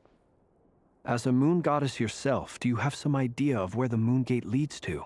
Not at this stage, sorry. Okay. I do hold the power of the Frost Moon, and my strength is recovering well.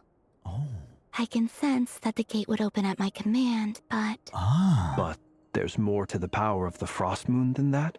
Yes.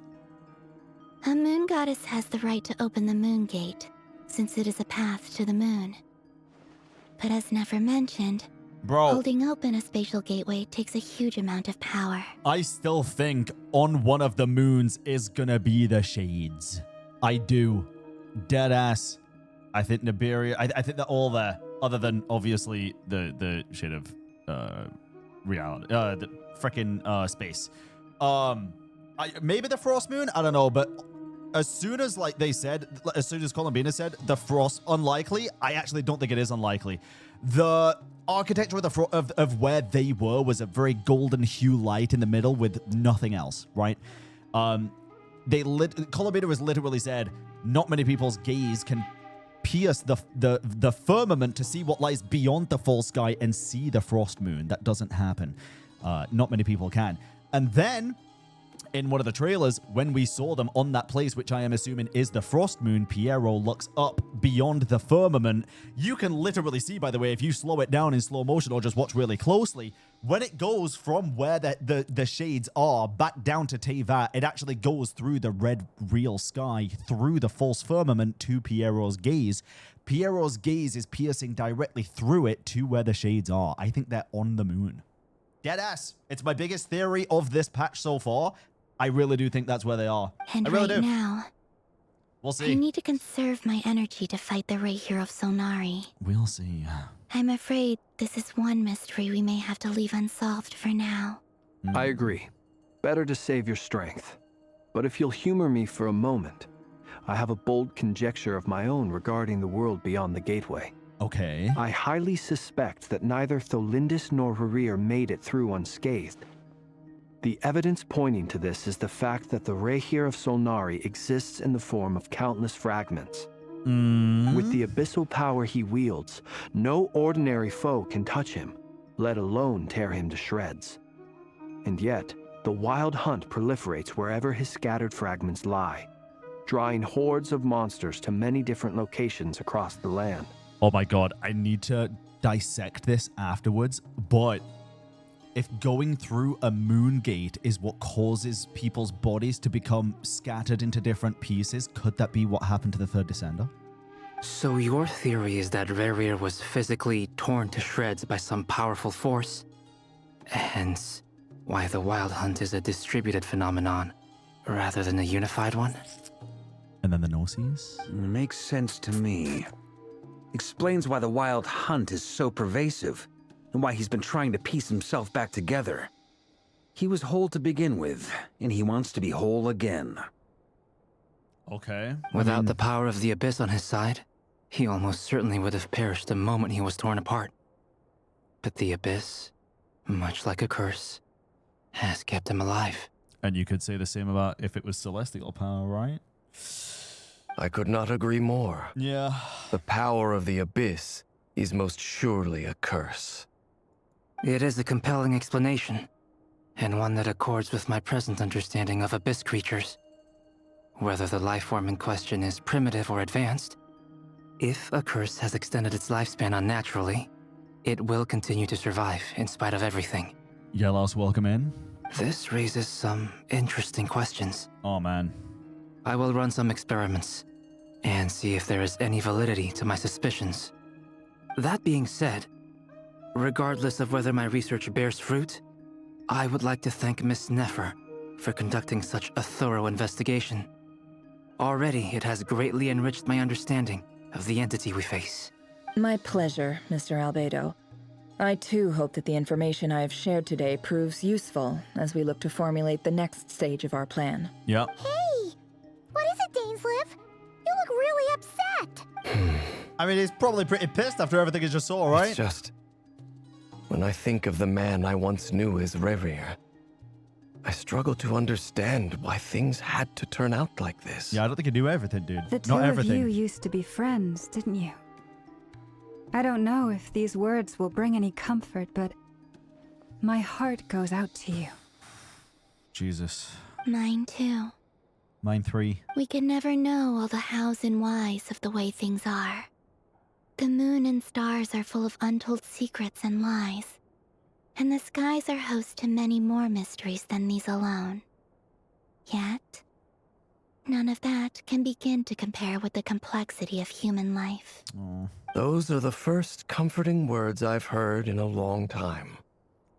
Thank you both. You're welcome. Well, I think this is a good place to end today's meeting.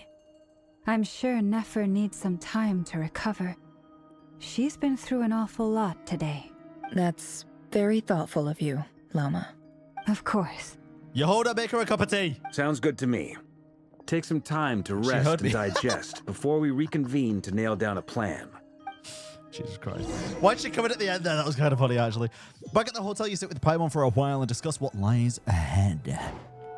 Hey, is this a bad time? What? Hope I didn't kill the conversation. You're not Paimon. It's fine. Come on in. No need. Come on, let's talk outside. I got bread on the table, but there's probably beer outside, so I'll meet you outside, I guess. Let's go.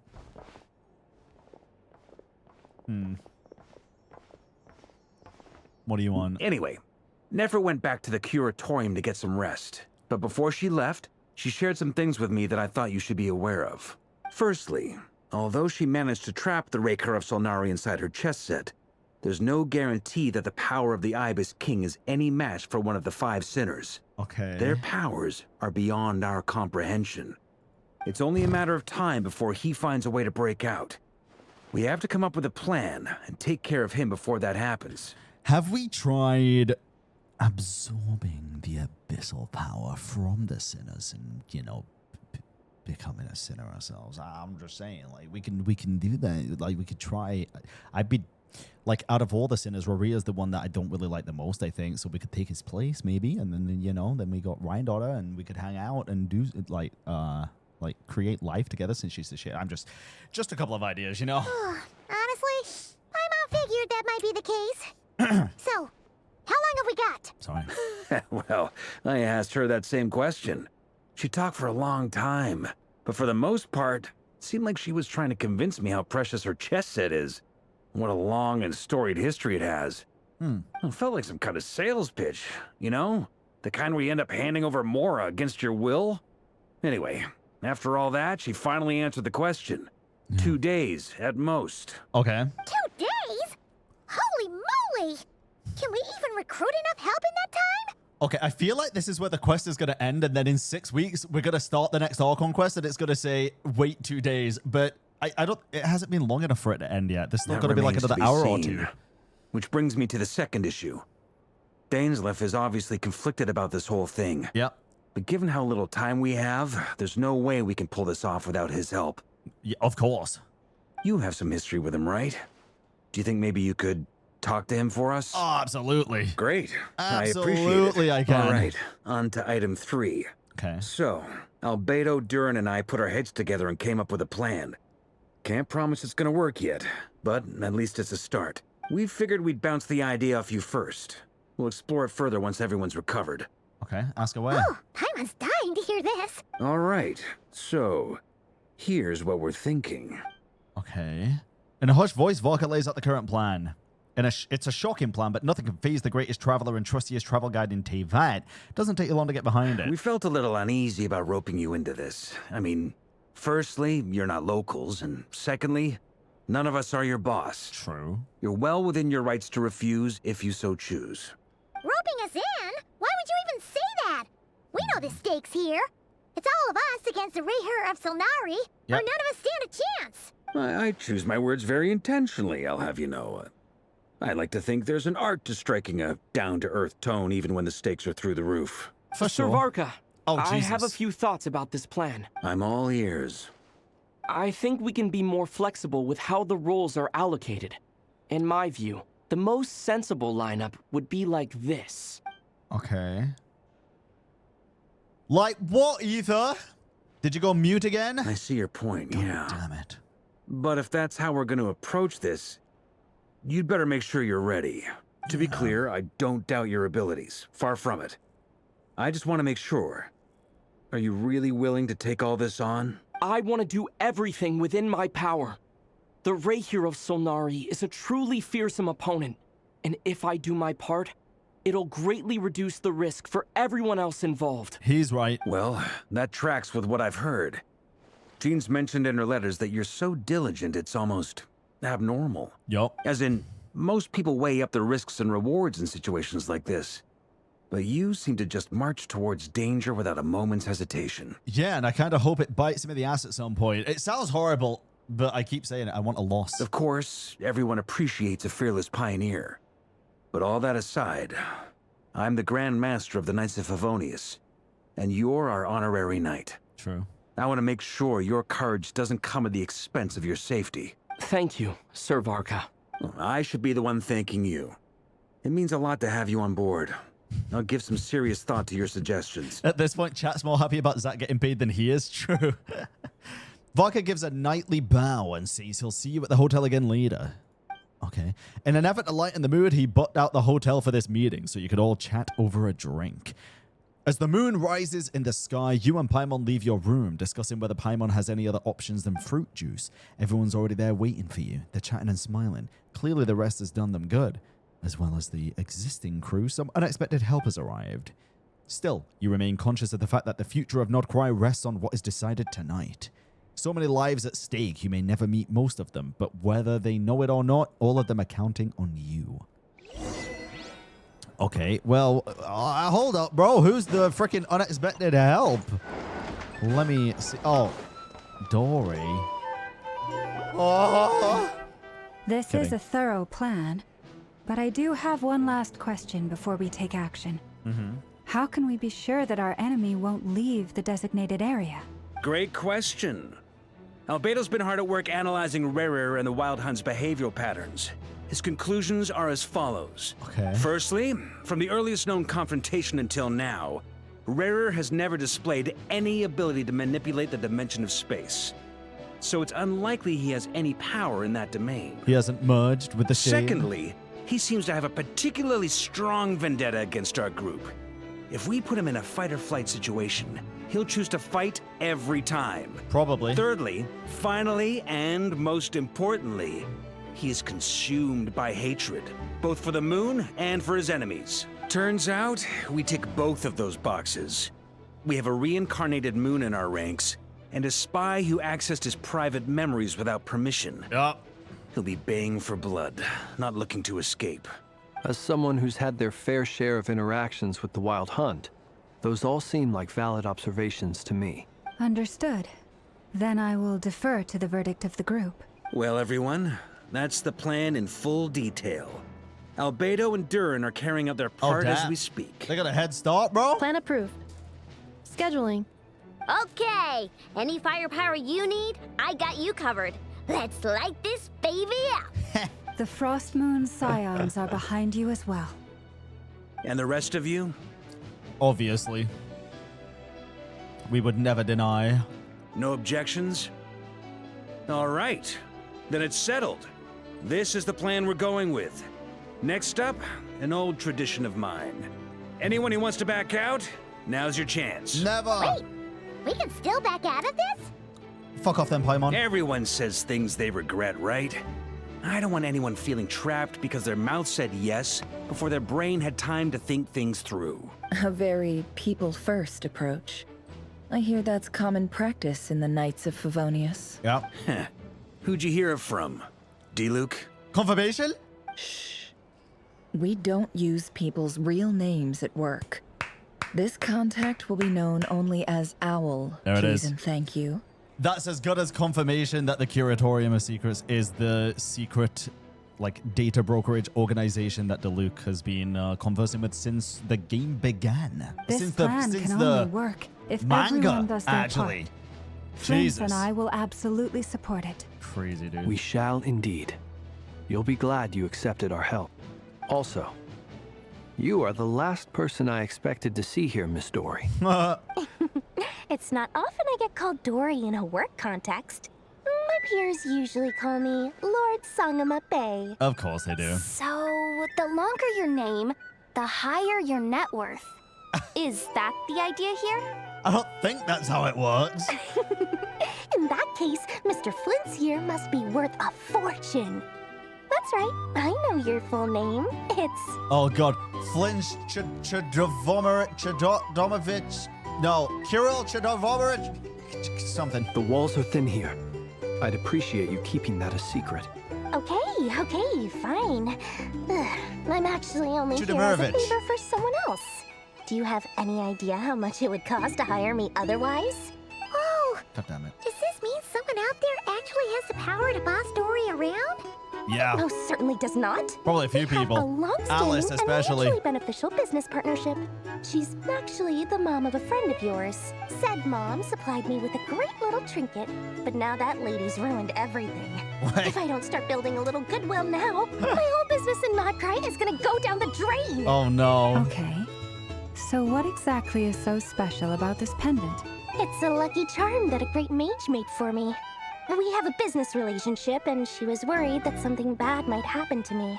So, She wanted me to have something that can store power to protect myself with. What the hell was that type of power that was stored? I finally got it all fully charged up with Kuvaki. Just Kuvaki? And I never went and used it all look like up at Kuvaki. once. Never lost so big in my life. You're right. It was all my fault. I didn't mean to drain all the Kuvaki in the pendant, but I'll make it up to you. You will? Well, in that case, how about you give me your chess set, and we call it even? Absolutely no shot. I knew you'd say that. Oh.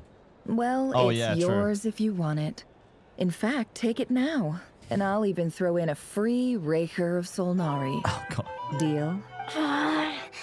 You're putting me in a difficult position here. It's not difficult, just say no. It's a very useful thing to have around. But I have a funny feeling it won't be around much longer. Looks like bankruptcy for me. Hey, don't be so pessimistic. See this through and you never know. You might find a new business opportunity on the other side. Fair. With an action plan in place, everyone chats among themselves before doing something. You and Paimon decide to check in and see how each stage of the preparations are going. Okay. Goddamn, man. I'm not doing JPVA, guys. We've done it plenty of times. It lasts too long. This is already a fucking 5-hour quest. We'll be here for 6 if we do JPVA. Oh. Alright, here we go. Dory, how are things going? Feeling ready? Oh, I was born ready. We only have 2 days. You think Lord Sangamabe would let an opportunity like this slip by? Don't forget, when something's in high demand, the people with the goods on hand get to charge the highest price of all. Even higher than the sellers taking advance orders. Ta-da! Okay. See, it's right here.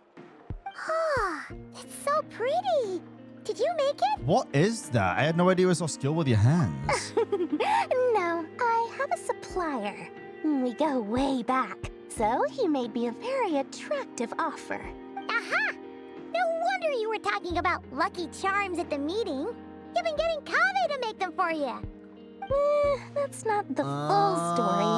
It actually started a while back as a project between me and the Dendro Archon. Okay. Mage Alice once warned me that this world won't stay safe forever. There may come a day when everyone faces a great crisis. I passed this on to the Dendro Archon, and she secretly brought together a research team made up of Sumeru's top scholars to invent a technology that could keep people safe. Shit. I won't go into the details because it's all very complicated, but if you want to know more, you can ask the Dendro Archon about it sometime. Please go into the details. Anyway, point being, it was the Dendro Archon who asked Kave to build this little contraption. As one of the top Kashara War talents, he was the obvious choice. Took him long enough. He stressed over it for ages. Must have gone through at least a dozen designs before producing a final product. But that's Kave for you. Marak delivered it to me a couple of days ago, along with a letter from Kave. Could I ask why I'm sending this technology to you? And what's your proposed use case? Has it been approved by the relevant authorities? Gotta check if it's his creation, right? So nosy. My fault for sending him the research permit to begin with. Surely Nahida must have told him you were involved in this project. He was probably just nervous because you're always so secretive about your business. Could be. Anyway, I just replied, let's hope there never has to be a use case, because it would involve grave danger. Fair enough. But it sounds like he was just being cautious. He probably felt responsible as the one who made it. Or maybe he was asking as a favor for his housemate. He's done that before. Not sure why, though. His housemate doesn't seem to really care that much about this kind of stuff. Fair. Either way, all's well that ends well. I'm just glad to finally have my hands on the product. I wouldn't want to be without it, given the potential dangers that lie ahead. Tell us about the dangers, Dory. Please. Huh? What does that look mean? Paimon's just super surprised. This must be the first time we've ever seen you actually get serious about something. Not as over-the-top scammy. Well, a long time ago, I made a promise to myself. Aww. I promised that I was gonna live every day of my life with a big beaming smile. Obviously, Mora plays a big part in that. But there are always always gonna be times in life when you have to give something back.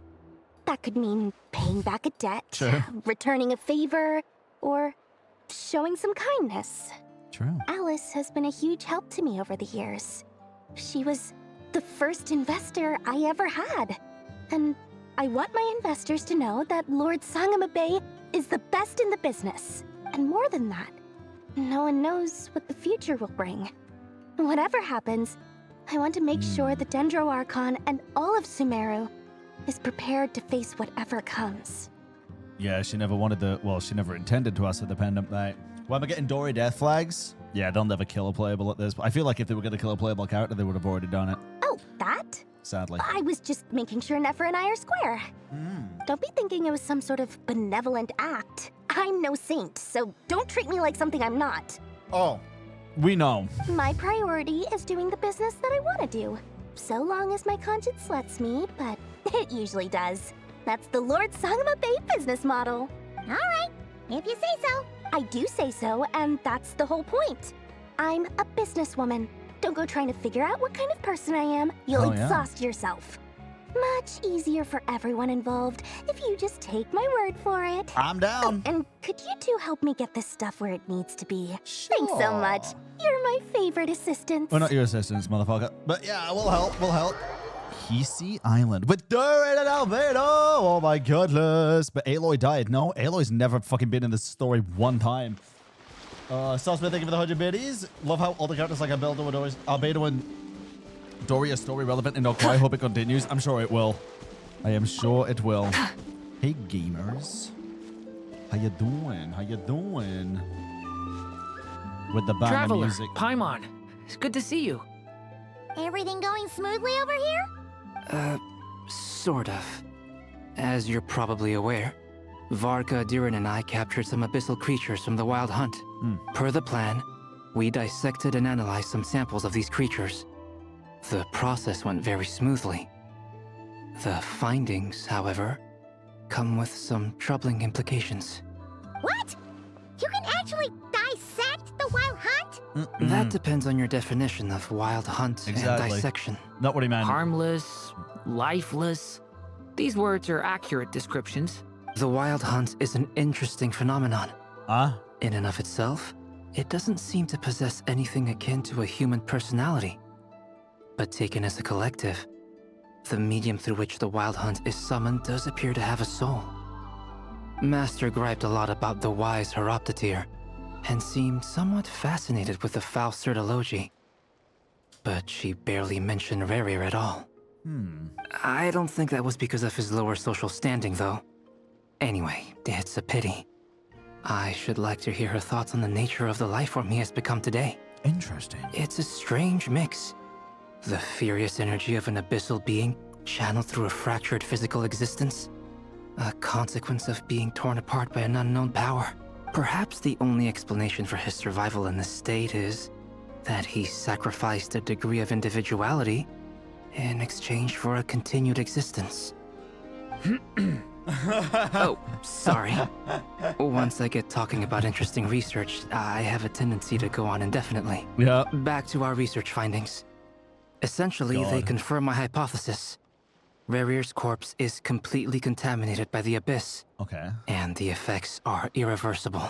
You could think of this as Rerir in mutated form. But in my view, even that would be inaccurate. In reality, his whole being has been consumed by the Abyss. Yeah, so he's not even Rerir anymore. He is now nothing more than a manifestation of abyssal power. Nefer's right then. Well, this is false though, I feel like. I feel like this isn't fully correct. Nefer would be right then in saying the monster that once was Rerir, but he's still mentioned in Tholindis and other peoples. I don't know if that is true. Unfortunately, at present, we have no means of completely eradicating abyssal power. Hence, we cannot fundamentally destroy the Rerir of Solnari either. I can suck it out of him. Oh, that's terrible news. So not like that. That's it? We can't defeat him? Not even if we get the power of the 3 moons? Like with the purification powers that the Traveler has. Miss Columbina's situation is a difficult one. She can never achieve wholeness when the world does not accept her presence. True. It's as if her creator banished her to a place she can never be accepted. it means she spends most of her energy just on her own survival. Given the circumstances, it's only natural to despair. But we must see this plan through to the end. I mean, Time to kick off the backup plan. Oh, Paimon almost forgot! This is for you. Dory asked us to bring it. Yeah, take this Sumeru fucking blow dart or something, Jesus. Ah, how wonderful. Well, thank you for making the trip. Durin and I will be heading off shortly. I'm sorry I won't be there to protect you in person this time. Please be careful. We got this, bro. All right, then. Stay safe. Of course. And Ahisi Island with Varka and Lama. Hell yeah.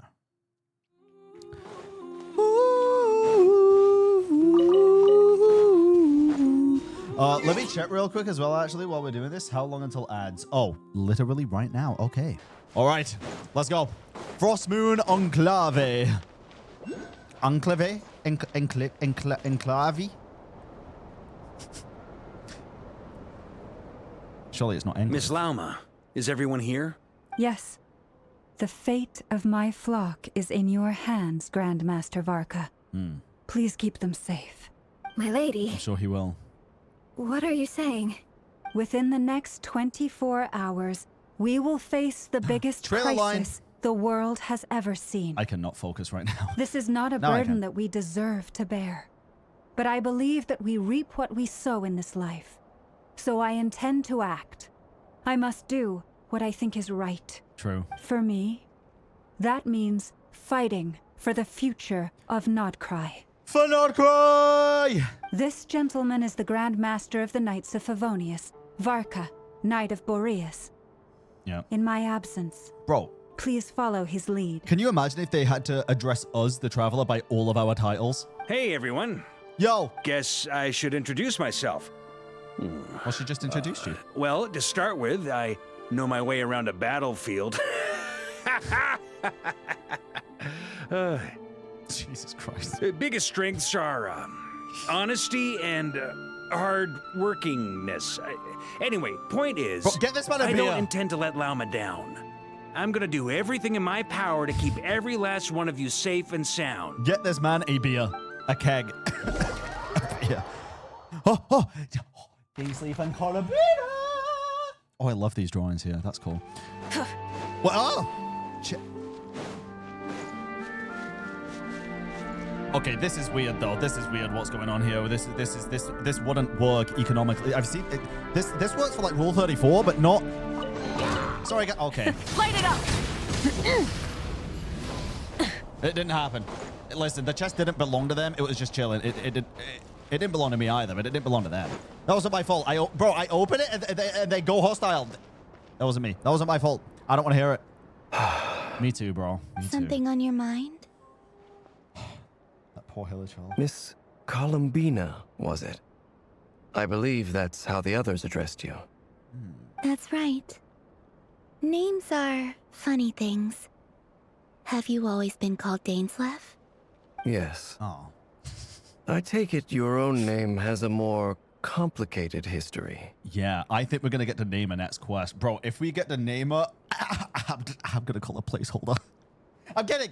I've got a few names in mind, though, that I do want to try calling. I have a different relationship with names than other people. To be honest, I'm not even sure that Columbina is my name. At least, not in the same way that Dainslev is yours. But it's what everyone calls me, and I go along with it. A lot of my life has been that way. I get so used to things that I forget to question why they are so. I never used to think much about where names come from, or what they mean to people. Maybe neither did we. Something's wrong with me. No, honestly, neither did we until frickin' Simulanka, right? You're different from other people. I sensed it the first time we met. Yeah, bro, she's a moon maiden. You're more perceptive than most. I'm sure your long life and rich range of experience explains that. Do you ever find yourself missing Conria, Mr. Dainslev? All the time. Difficult to answer. Never mind. I have dreamed of the past many, many times. Sometimes I'm fighting tooth and nail. Other times I'm lying on the ground, defeated. I don't recall any happy moments from that time. Jeez. It has been too long. Is that because hatred survives longer than love and affection? That would not be for me to say. I make no excuses for the grudges I bear. But whatever the reason, I remember little that was beautiful or sentimental. Aww. Thank you for your help with the Rerir situation. Without your efforts, I never could have learned the hidden truth of his story. See, I don't think he knew everything, dude. I mean, he obviously didn't know everything. You're welcome. I know he's your friend. Friend? He betrayed me. And I never really understood what he was going through in life. Some friendship, that is. True. Acquaintances, business people. Okay. So, do you plan to fight him with us? You see, you're torn. Now you know what really happened. You see the things he's done in a new light. I need some time. Of course.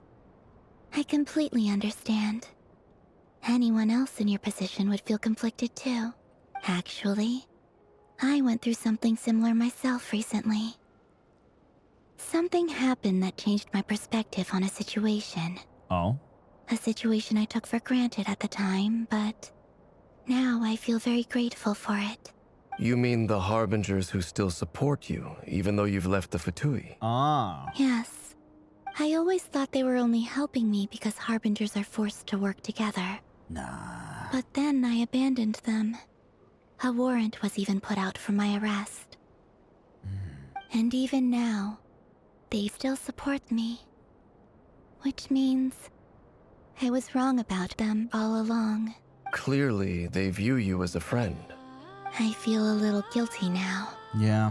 I regret not seeing her help for what it was, and not treasuring it. I get that. I do. I see the guilt that you're feeling now, because I feel it too. Hopefully, talking about it will do us both some good. Would I be conflicted? At the end of the day, here's the thing, right? As a human being, and I think a lot of people would probably feel this way. If you were in this situation as Dainsleif, for example, and you were not a long life being, you were just a regular person, right? And your friend was working under the king, was forced to work under the king. And they were forced to do evil things. I simply would have taken a different route. Listen. It's obviously a fool's errand to go by yourself and be like, the king's evil, kill him. It's just not going to work, right? It is not going to work. The thing is, though, I just wouldn't be friends with the person involved either. And Dane continued to, and that's the difference. Because I could never be friends with somebody that is actively going around murdering innocent children and civilians. Like, I just couldn't do that. Couldn't do that. Have you noticed that the Traveler and Paimon are over there? I think they've been listening. Huh. Shall we say hello? Yes. But what options do they have? There's always a choice. That's the thing. If you are forced to work under the king, there is always a choice. You can either go mindlessly killing a whole generation of innocent people. You can get locked up forever. You can die yourself. It's one person. It's a big risk. It's a big thing to do, right? You can run away. You can try and escape. You can do plenty. Rerir, he was like, I'm good at what I do. He was happy to do it. That's the thing. That's the difference. Sure.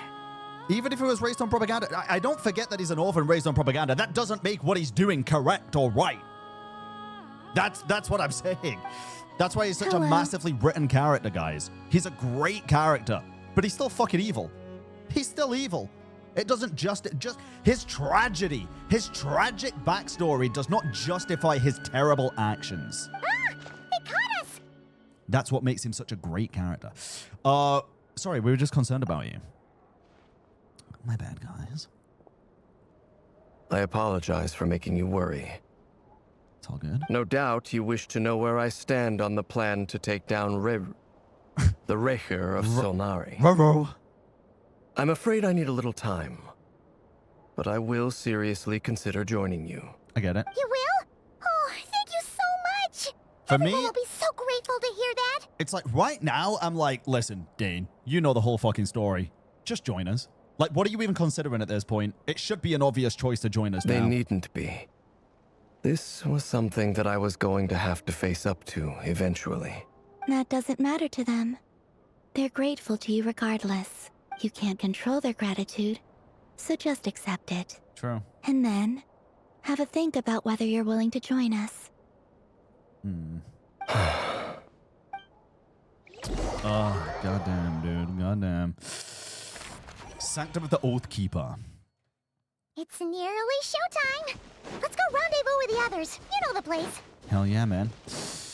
Hell yeah. He didn't enjoy it. I mean, he literally said during the quest when we were playing as Nefer/him, when he was signing the paperwork and stuff, he was like, I'm good at what I do. Like, I'm gonna keep doing it. Like, he knew it was bad. You're right. He knew it was bad, but he kept doing it.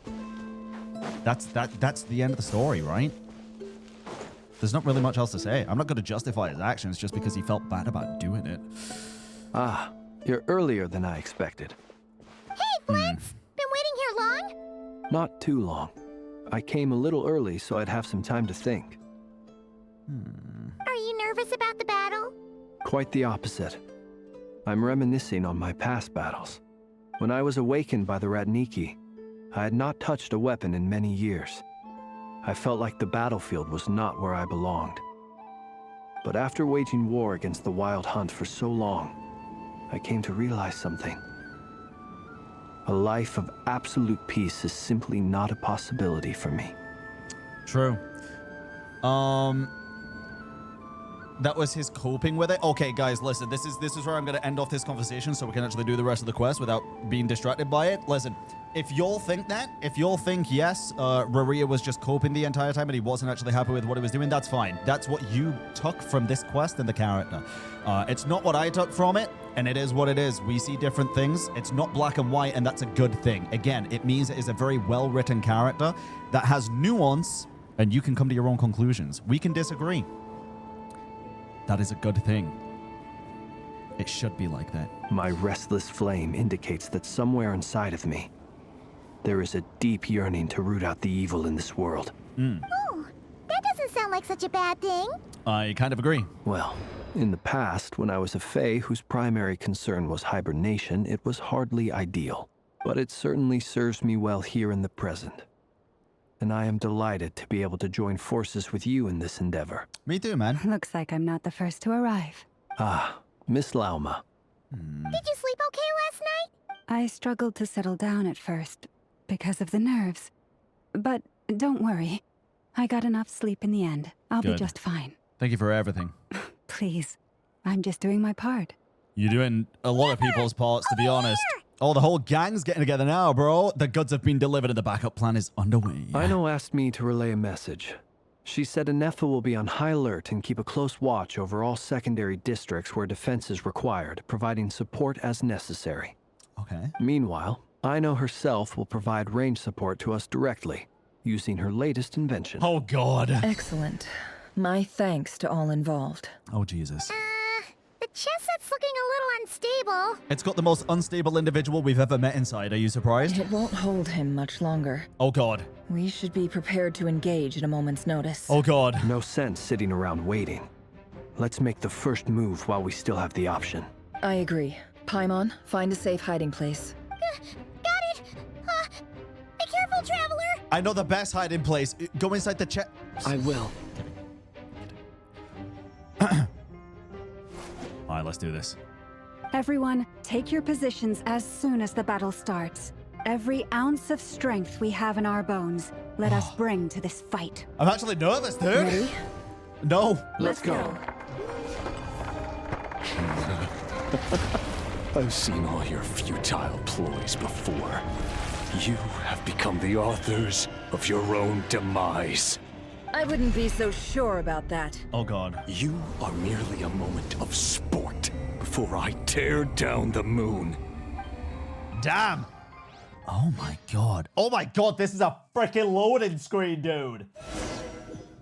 Damn. That is beautiful. Oh, shit. I'm actually fighting. Stay on your toes. Yep, you too. Yeah, you too. Let me help you guys. Eat this. Moonlight. Praise you. Move. Moonlight. Praise you. Okay, oh god. What? Move. Lush as the moonlight. Go! Oh, I tried sprinting, but that did not work. Jesus. Okay. Beast. Ow. Close your eyes. Are you quite finished? Do you fear the dark? Observe.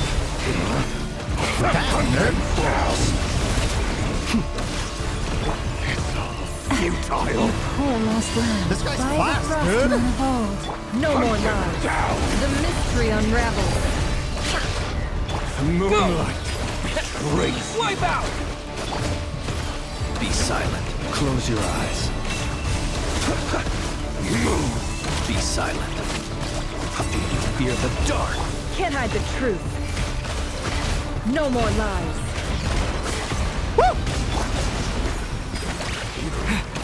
Deceive my blood.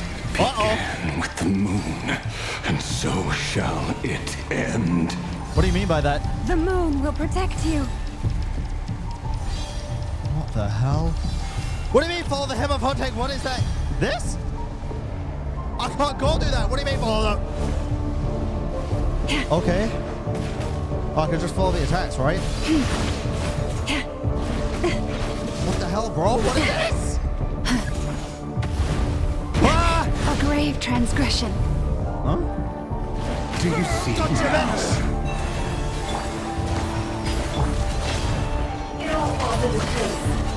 Vanir, when will it be as you foretold? Okay. Move. Ow, motherfucker. Shameless.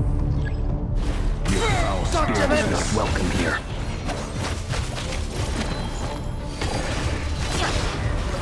Yeah! Lush as the moonlight. With one come on. heart, we pray. Observe. Do you fear the dark? Damn it. God damn Be it. silent. To dust. Futile. Steady Bro. now. This guy hits a No fucking more what? lies. It's not even like he hits hard. He just hits so often. Fucking hell. Are you quite finished? Close your eyes. I have no stamina, bro. Moon falls. Futile. I keep running out of stamina. Be silent. Hunt them down. Fear the dark. Move. Can't hide the Moonlight. truth. Betrayed. No more lies. Pathetic.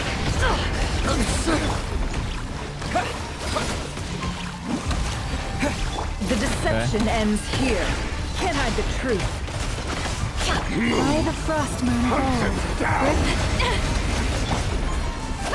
It all adds up. Betrayed. Oops. Mama. Go! Bombs away! Moonlight. Observe. Futile. Close your eyes. To dust. Observe. Steady now. Can't hide the truth. Pathetic. Seek within. No more lies. Your little game of heroics is over. Moonlight. Brains to go first. Holy fuck, stop moving. Oh, why'd you get full health? Out of my sight! Ruh-roh, Raggy. No, we've been separated! My grasp. Yo! Okay? Damn! Where are the others? Stuck outside the barrier. I guess he really doesn't like us. You don't say. I told you before. Knowing too much is always a death sentence. Be careful what you wish for. Lama, you're drowning. Lauma! Can you hear me? Hold on, silence. Moonlight's blessing. Oh, The voices are coming. But at least I know they're still there. I need to focus. Stick to the plan. Destroy. The important task. Reborn. Just keep stalling him.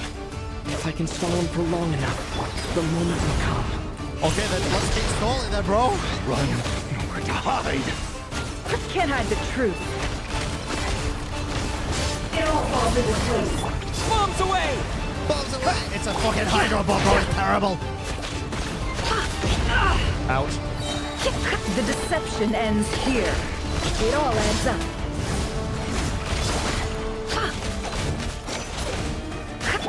Go! Wipe out! Can't hide the truth. Time to come clean. Nice.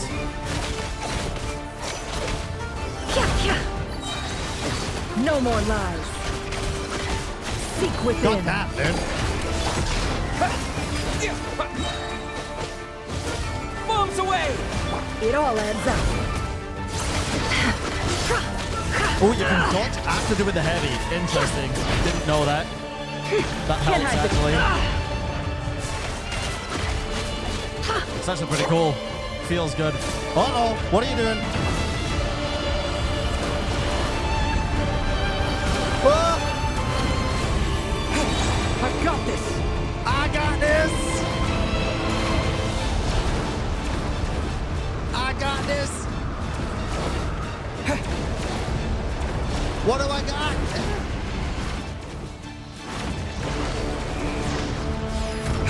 This! The shield's broken. I can't keep this up. Don't breathe it back. What do they need? Death is within my grasp!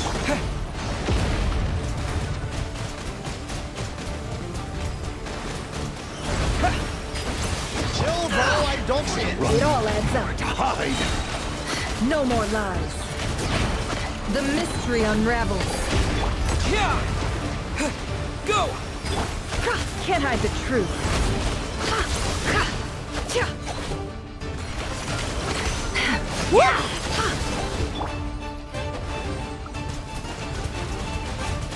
Water jet! Water jet! Okay, what is this? Fucking Pokemon? No Chill. more lies. It all adds up. Seek within. Let's see what you're made of. Water jet! Bombs away! Hydro Destroyed! No more lies. It all falls into place. Jesus Christ. Water jet! Albedo? It all adds up. Daisley? The deception ends here. Blaze? Can't hide the truth. Shit's getting serious in here.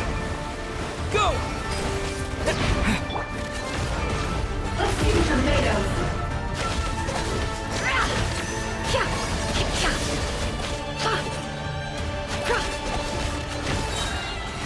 The mystery unravels. God, I wish I was those clones.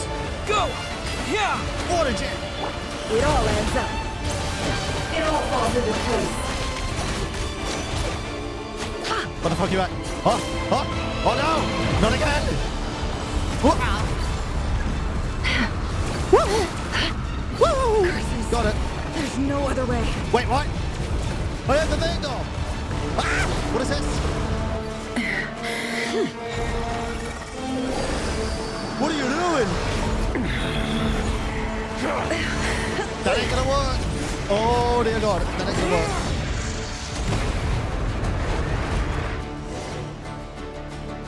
The only way to defeat Rerir is to borrow his own power.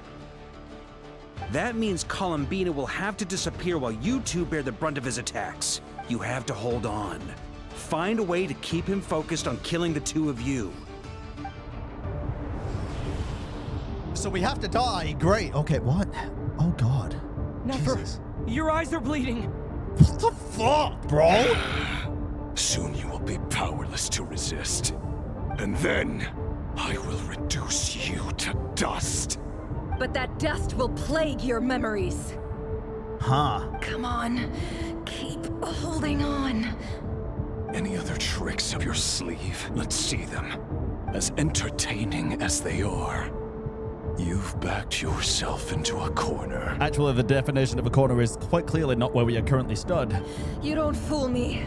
I see your fear clear as day. I have to stoke his rage. Make him unleash everything. Tholindis sucks. You fear what you could never defeat. You fear the thought of never being able to save your beloved. You cannot win the fight against fate, Rerir. Is that what you think? Well, now it's your turn to feel afraid. Uh-oh. Whoa, what do you mean by that? You fear the sound of your own name? Wait, really? Is it us you hate? Or is it what you've become? Blunder? Oh, damn. Let's see what becomes of you! Damn, dude. Okay. Wait, Nicole? Wait. No.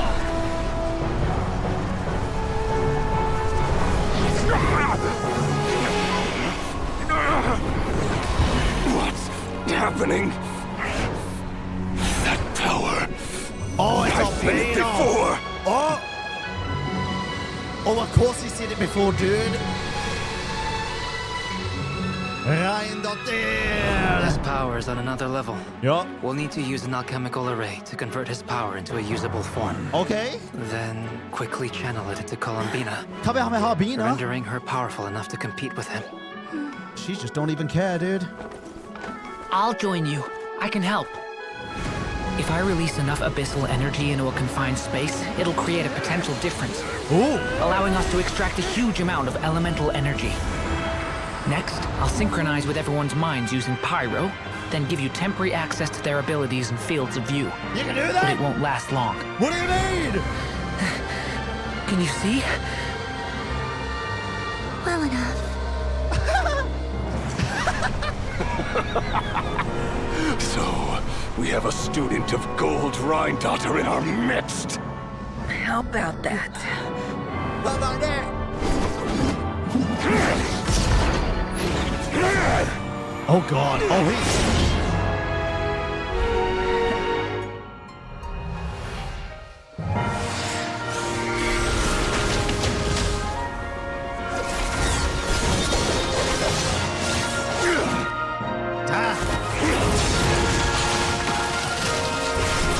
Holy Columbina!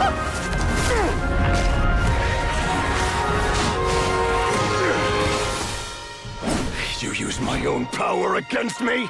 Damn! Just like how you stole Kuvaki. Look familiar? I was kind of right.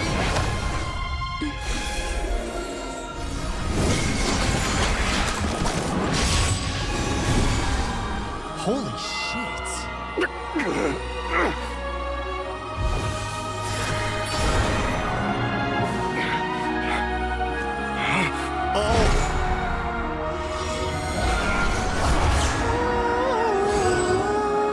Don't you realize?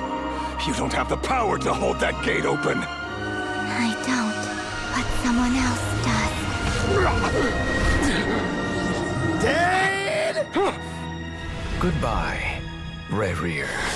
Damn! Oh my god! Holy shit! We won. Well, we're never seeing Dane again. Holy, dude. Oh my god. Holy fuck. What a cutscene. Holy shit. Bro. That's by far. Hey, listen. I'm gonna keep it so real right now, dude. That is by far the best cutscene we've ever had in Genshin. However, specifically for fight cutscene, Marika Capitano was still better. I'm sorry, it just was. I just think it was cooler. But overall cutscene, this was fucking sick, dude. The amount of sick characters in this cutscene and the music and everything else, incredible. Holy. Never. How are your eyes? Bleeding, bro. They're fine. Apart from the blindness, of course. Oh. It's not too late. Let me handle it. Oh. Well, maybe you're not blind. You haven't actually opened them since they started bleeding. Have you tried? That's a knife. Oh, God! Oh. Sorry. We just learnt about the Mad King with the knife, you know, and the visionless visionary and stuff. I got scared. Won't lie. Miss Nefer. It's not like you to lose your composure. That was the most reckless thing I've ever seen you do. Reckless how?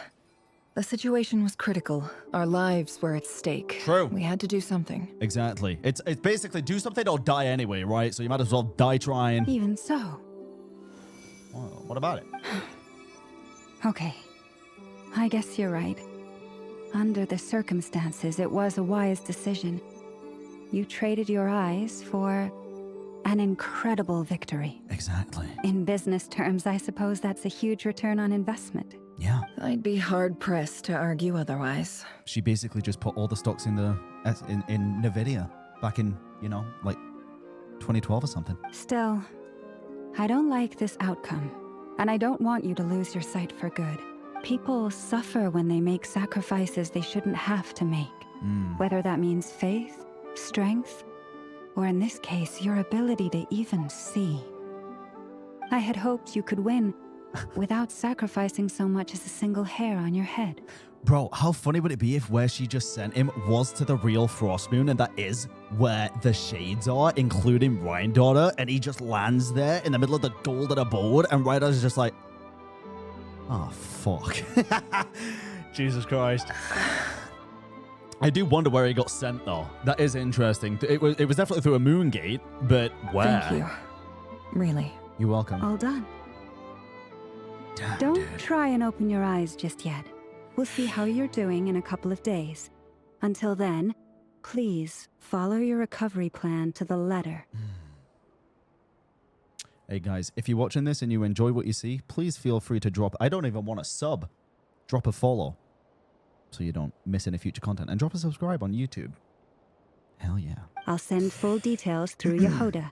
For now, just get yourself home, relax, and rest. My dear friends, we have fought bravely and achieved a spectacular victory. A dark cloud has been lifted from the skies of Nodcry. All in this land will be grateful for what you have done. The moon will remember this day. Thank you both. Oh, dude. Yehoda shows up and helps Nefer get home, and you, of course, have Paimon to escort you back. The sight of Nefer navigating the road with her eyes closed is a new one for you. She proceeds cautiously, but as the silhouette disappears into the distance, you notice she seems almost smug. There's something I want to let you know. What is it? What is it? I was gonna say I'm Llama, but bro, I wish I was. There's no way. I can't match up to When Durin that. connected everyone's minds so I could access their powers, I also felt everything they felt. And since Nefer's eyes were injured, my eyes are hurting now too. Oh. Hold on. Let me try. I only feel the pain.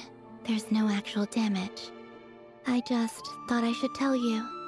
So her eyes are not damaged. You're right. There's no damage. That's a relief. But I must say, I'm surprised to hear the Kuthar share something like this with me. In the past, you never used to open up about yourself. She has eyes! Things are a little different now from how they were. I'm learning to share how I truly feel with my friends. I actually saw a really funny thing that might be a little bit cursed here, guys. It's not spoilers or anything, but obviously the character model at least has eyes in like the 3D models, and somebody posted something, and it was basically the eyes are just like, for now at least, just like black circle, like normal eyes without the color, right? But the way that the eyes are rigged is not like a normal pair of character eyes. They're just rigged to follow each other. So they just do the same thing.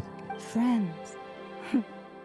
You have no idea how glad I am to hear that. So fucking cursed. And if you actually do like a close-up at Columbina's face, even when she's got her eyes closed, they still technically blink.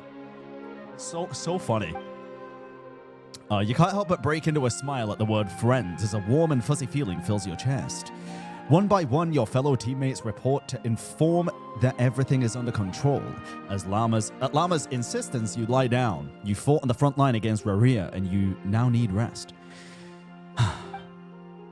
Rest.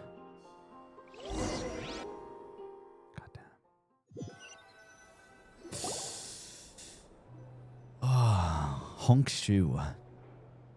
Honk shoe. Yay! You're awake! Jesus Christ. Yay!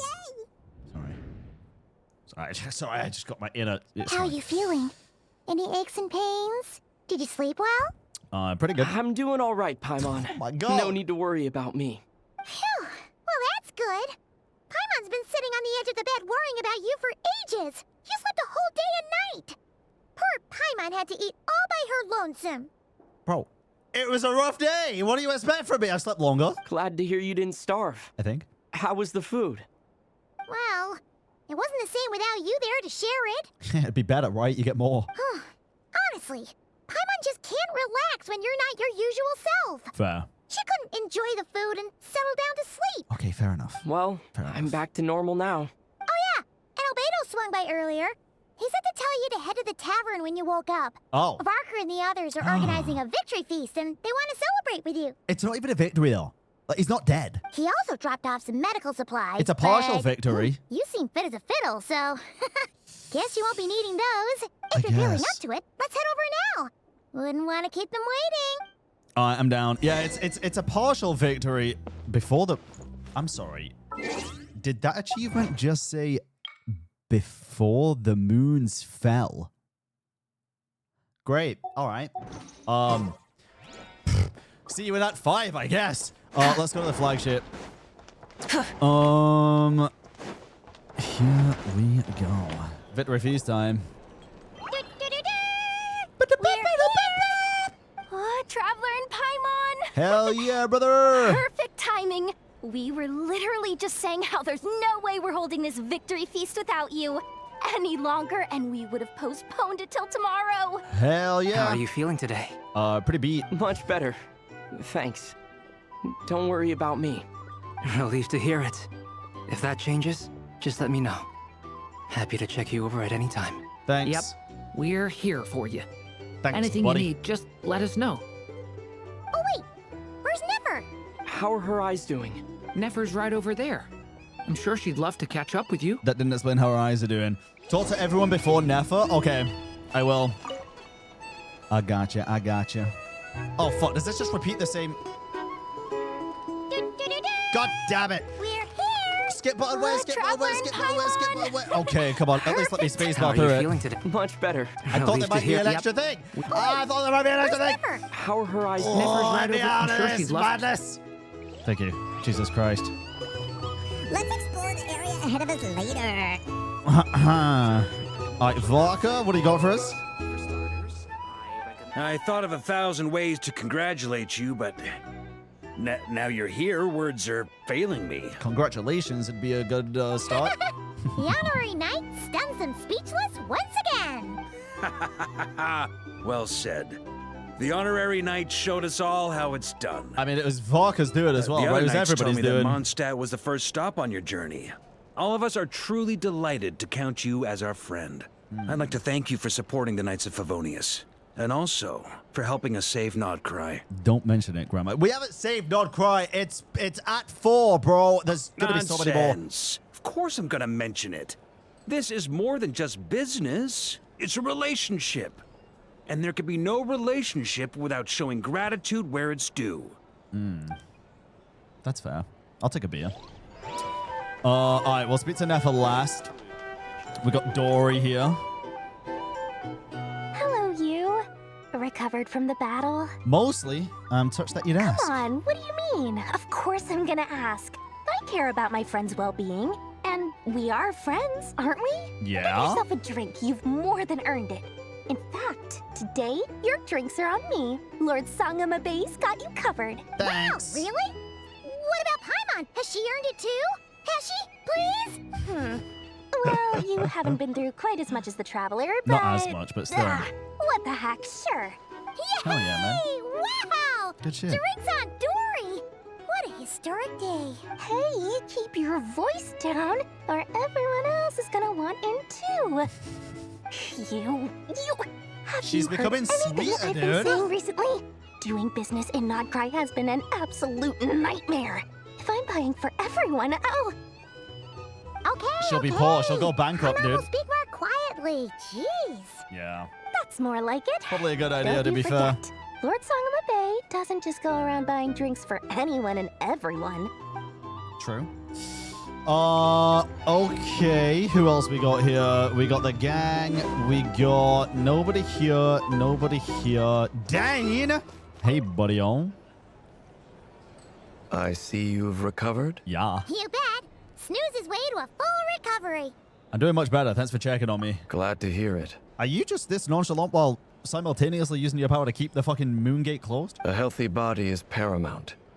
Nothing else in life is possible without it. So take it slow. You can't afford an injury. I'm so grateful you decided to help us in the end. I'm on too. You really saved the day when you swooped in to open that gateway. I came to accept that although Rerir was my friend in the past, here and now, he was an enemy that must be defeated. Yep. Though I will never fully understand what happened between us, I could not let this crisis deepen any further. We fought a very necessary battle, and you played your part admirably. Thank you. I know it was hard, but you'll get through this. Yeah. And if you ever need to talk, just remember, we're always here. I'll do that. Thank you, Dane. I hope it comes back in like numerous more quests, and it's not just the once a year thing just earlier. Okay, I'm pretty sure that was everybody. So Nefer time.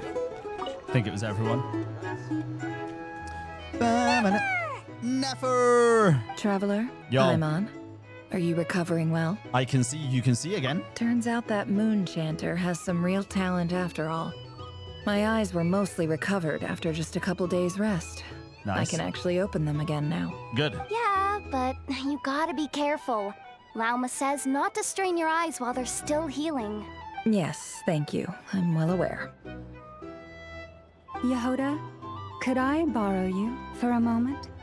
I could do with an extra pair of hands. Oh! Sure. Sure! Oh, we need some Did peace you and hear quiet. that? I gotta go help Lauma for a second. You guys chat among yourselves. She's so I'll funny. grab us some drinks on the way back. Paimon, you still like them sweet? Always. You bet. Make it extra sweet, because Paimon's earned it. Sure thing. Jesus. True though. Oh, she didn't really do fuck all, did she though? Really? No, she did. Probably. What's on your mind? The Rerir of Solnari. Kind of a snake, don't you think? Kind of a wolf in my mind. No, definitely a snake. A poisonous one who spewed his venomous hatred everywhere. Anyone who seeks revenge out of hatred for other people has become a snake. That's something my dad used to say. I could just fucking glancing in the back. I guess I didn't like seeing people go down the path of vengeance. Perhaps. I'm sure it sounds like a very wise and open-hearted perspective to your ears. But me? I think hatred is a perfectly justifiable emotion. Yep. What else is left when everything you depended on in life gets stripped away? Something's gotta fuel that drive to keep on living. When I look at your life, I see a lot of things you can depend on. If you're worried about me, you can nip that in the bud. I'm not someone who gets stuck in the past. I get that, Dory. It's just... I suddenly feel like I was wrong to call my father a liar. He was just a fool. Yeah, it was just fucking stupid. That's why the academia turned their back on him. And why the other tribes ganged up on him. Yep. Oh, father. How much better things could have been if you were a skilled liar. Look at the Ibis King. Thoth is a fiendishly cunning liar. And yet, strangely, he feels more like a father to me than my real dad ever was. I feel like this is like... I don't know, man. Was her dad really that bad? I feel like he was doing it in the best interest of Nefer, right? He just fucked up. Like, he I don't know. That's what I got from it anyway. Maybe I read it the whole situation wrong. I don't think he was a piece of shit. He just made a really unfortunate mistake. He's never brought it up, but I'd bet he feels the same way. Why else would he give me the power to perceive the truth, while at the same time training me in the art of deception? Gullible, naive, true.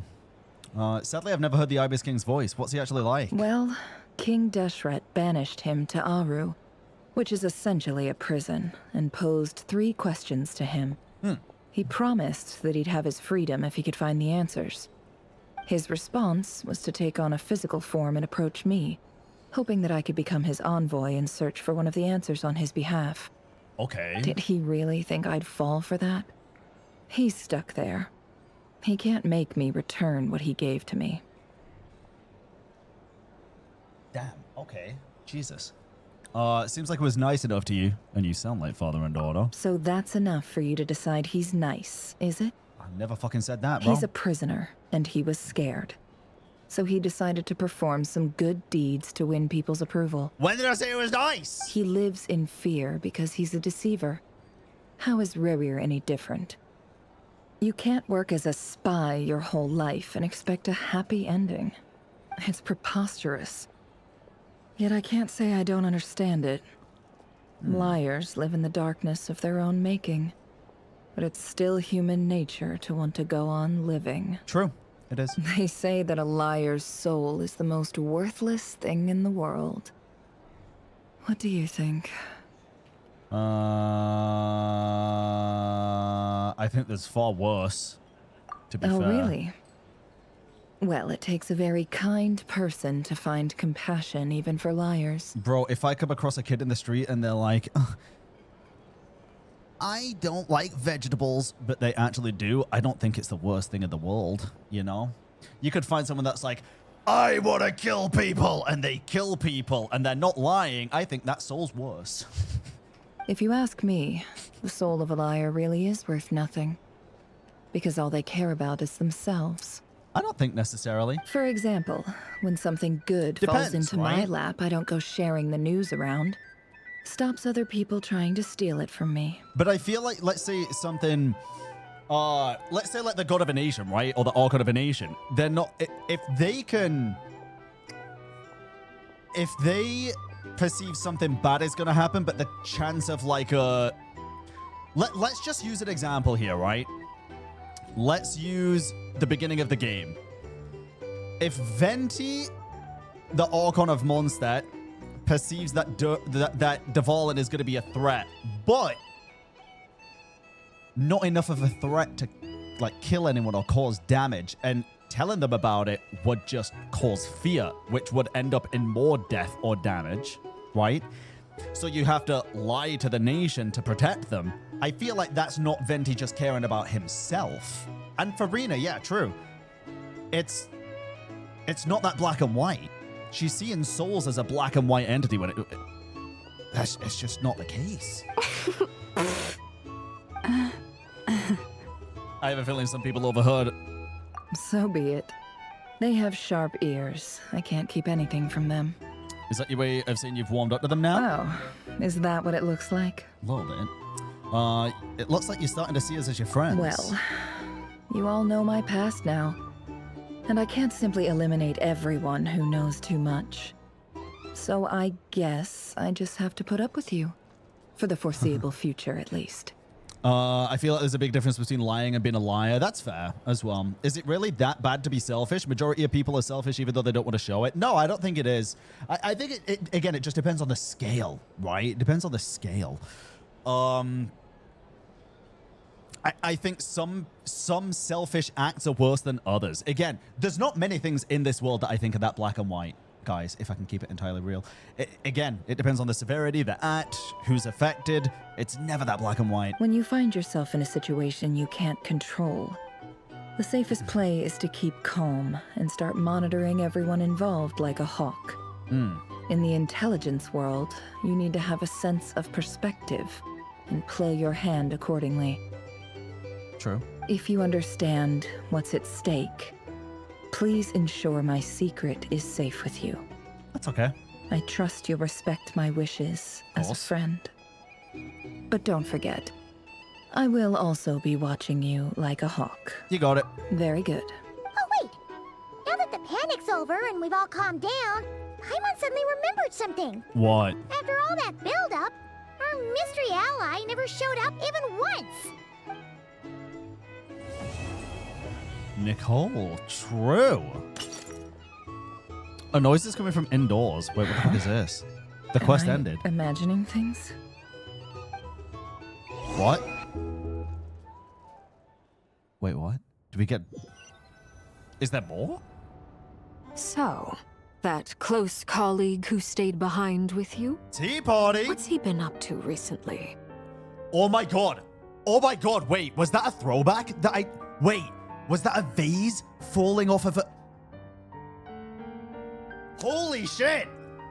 Was that saying it was Nicole because of the vase falling all the way back in Sumeru?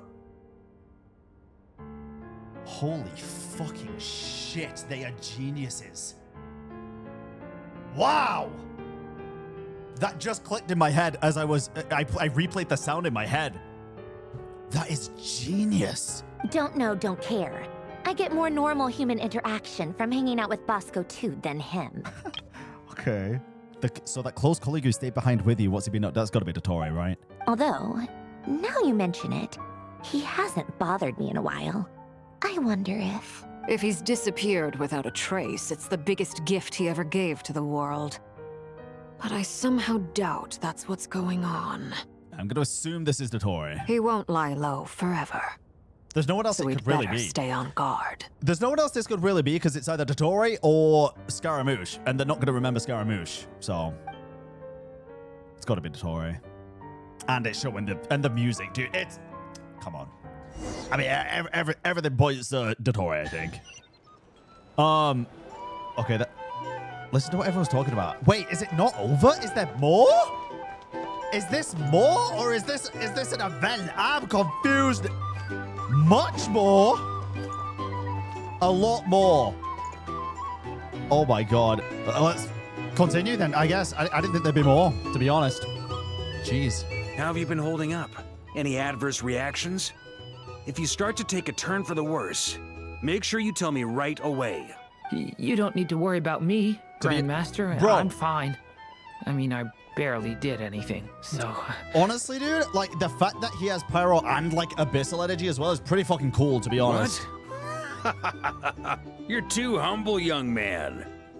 Can you please clarify the vase falling in Sumeru thing? I was a little confused by that. So back in Sumeru, our introduction to Nicole was the vase falling on the floor and her speaking into our ears saying, like, what was it? Like, don't trust everything you see or something. And then the whole vase crashing on the ground thing was a big plot point for the rest of Sumeru entirely. So that was like the calling point for Nicole.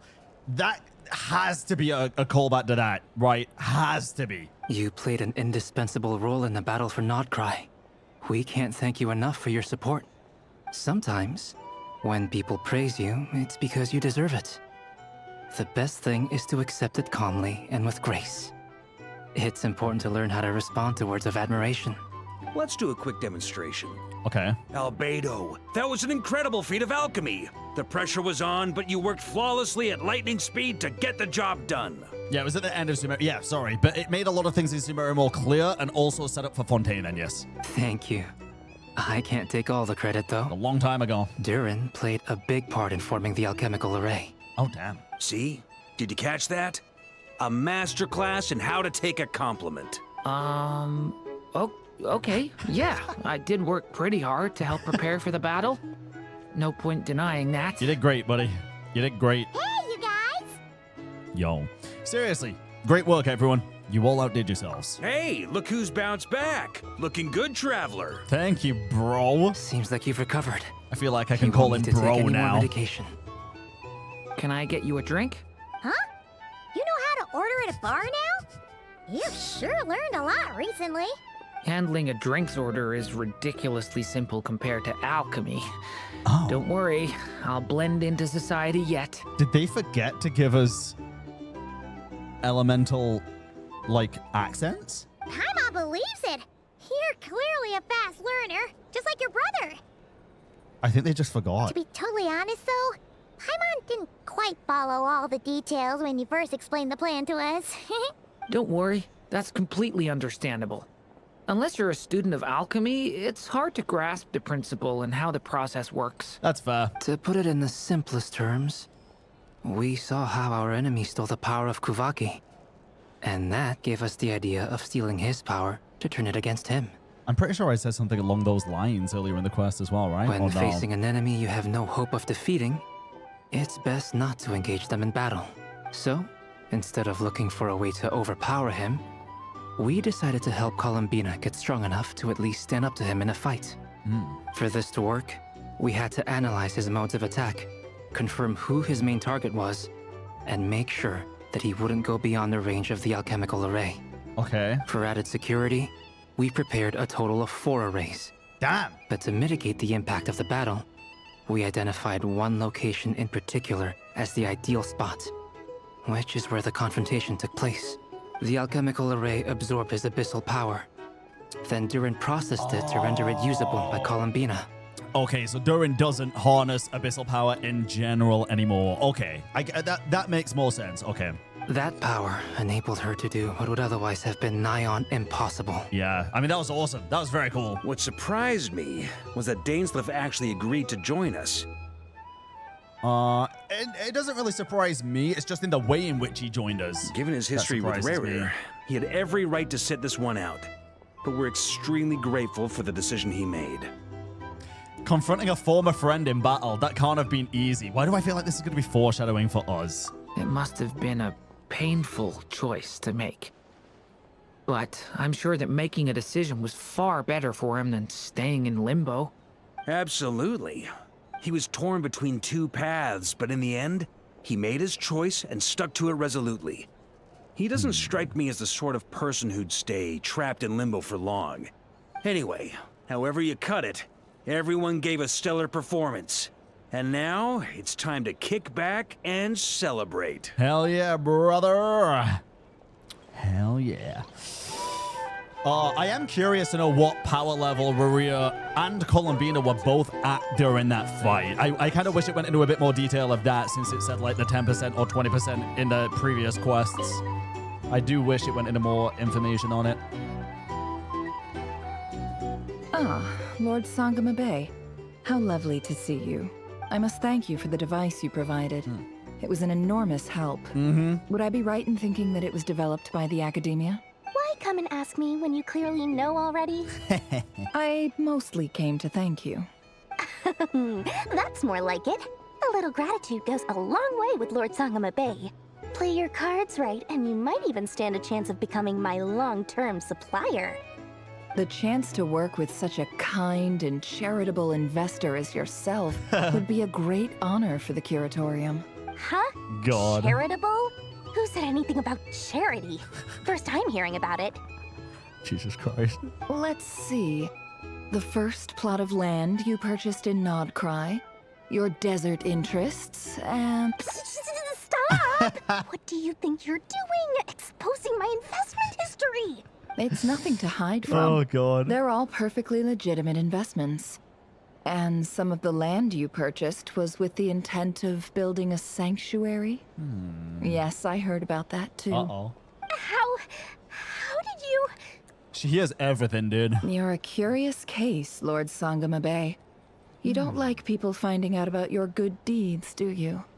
But I'm afraid no matter how hard you try to keep things under wraps, where there's a will, there's a way. You know what's a really good point here that I've never really thought about? Yes, the perception of Dory is that she's a massive scammer. And to be fair, it's because of the way she portrays herself. However, she never actually has, like, scammed us. She's always been pretty fucking good to us. Same with everybody that we've ever seen her interact with. Even Skirk. She's actually... Damn. Were we wrong about Dory this entire time just because of the way she puts herself across to us? Except Kaveh? Well, I don't think she actually... Except Kaveh. What about Kaveh? I don't think she actually, like, scammed Kaveh, right? I don't think. We say it as a joke, but I don't think she actually scammed him.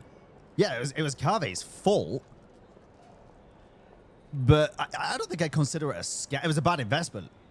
It was an incorrect purchase. I don't think it was a scam. You did it for Marrow, didn't you? It was empty land that was gonna go to waste otherwise. I figured if I built something there, it might at least get some use in an emergency. Damn. Disasters are capricious things. They strike without any warning. I've lost family to a disaster before, and I don't want to lose any friends or business partners if I can help it. Damn. My elder sister used to dream of finding a sanctuary. Somewhere with plenty of food, water, and medicine. Where everyone could live happy lives. It was something I looked into, but after discussing things with the Dendro Archon, I decided on a more effective strategy. The tech people handled the tech, and Moneybags provided the Mora. It just made the most sense. It's a pity that so few people know the truth about you. Yeah. Everyone says that you view everything in terms of Mora, and all you care about is growing your own wealth. I feel like this is a call out to the community, dude. So, what's the problem with that? Everyone Including wants me. to be rich. It's human nature. So yes, True. I love Mora, and it's nothing to be ashamed of. True. But surely you have dreams of your own beyond just making Mora. I actually recently just started investing myself. You don't get it, do you? My dream is to invest in other people's dreams. And, you know, make a nice little slice for myself along the way.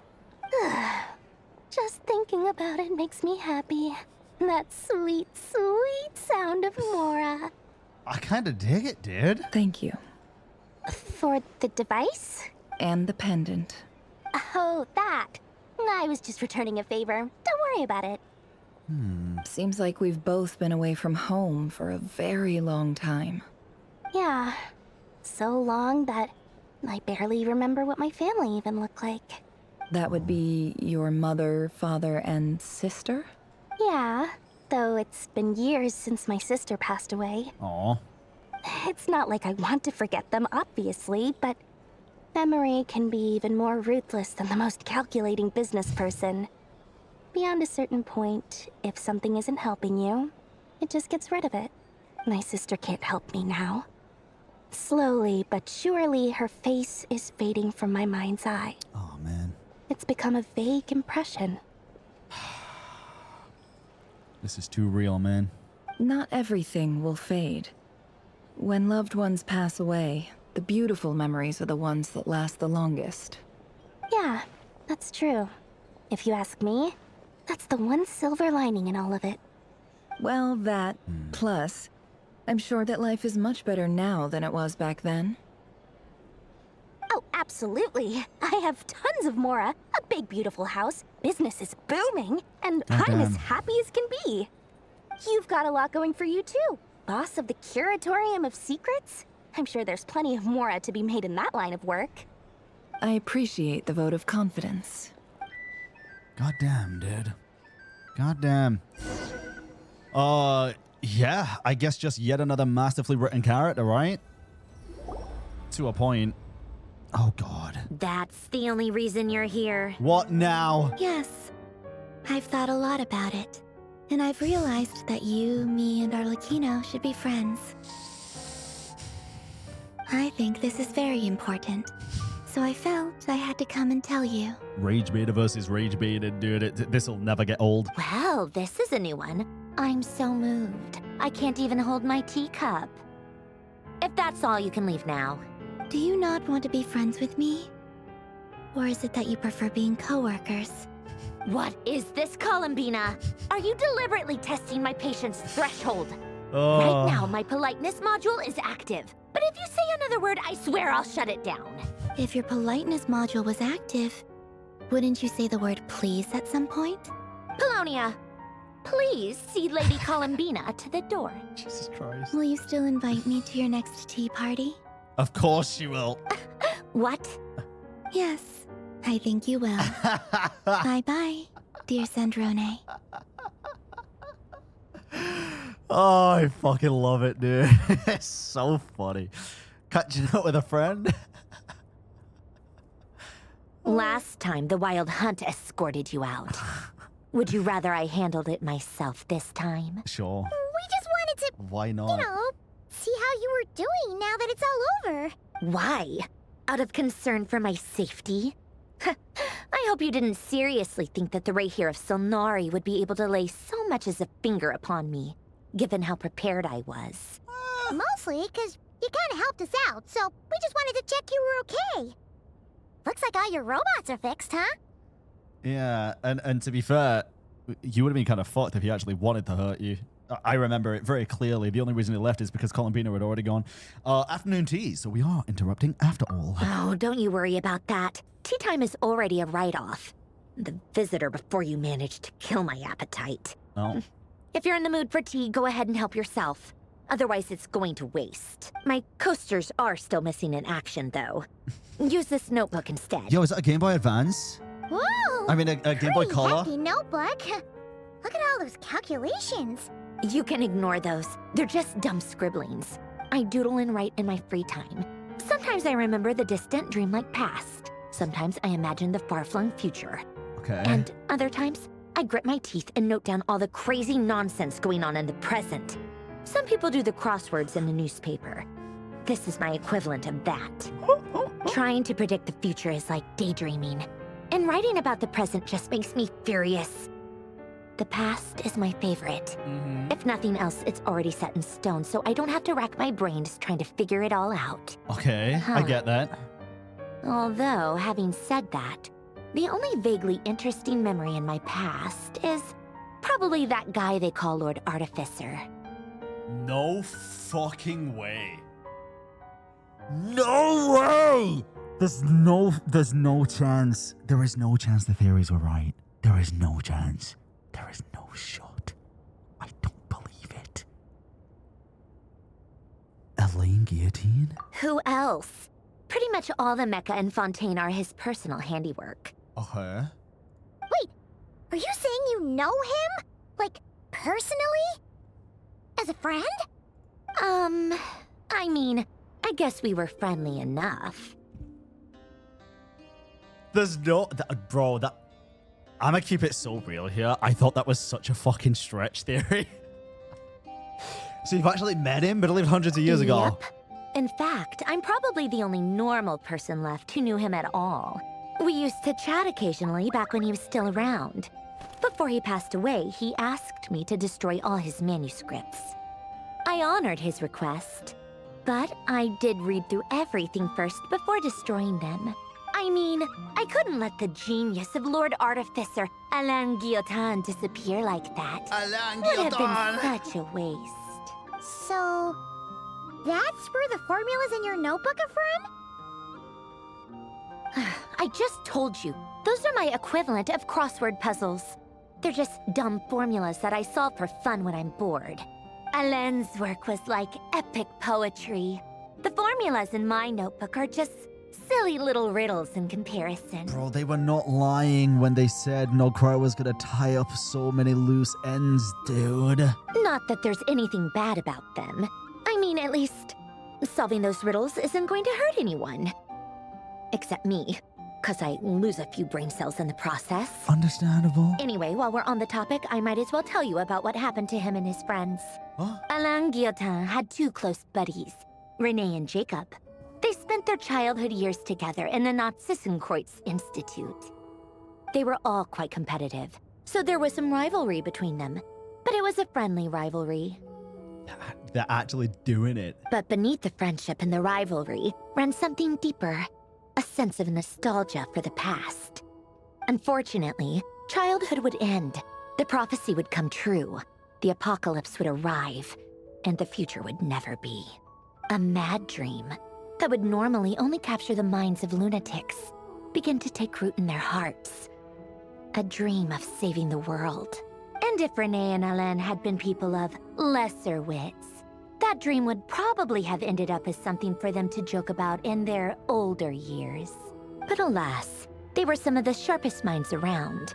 They nurtured that dream with the full power of their intellect, and it grew into something that ate away at their souls. I can't believe this. The first of them to fall under its spell was Renee.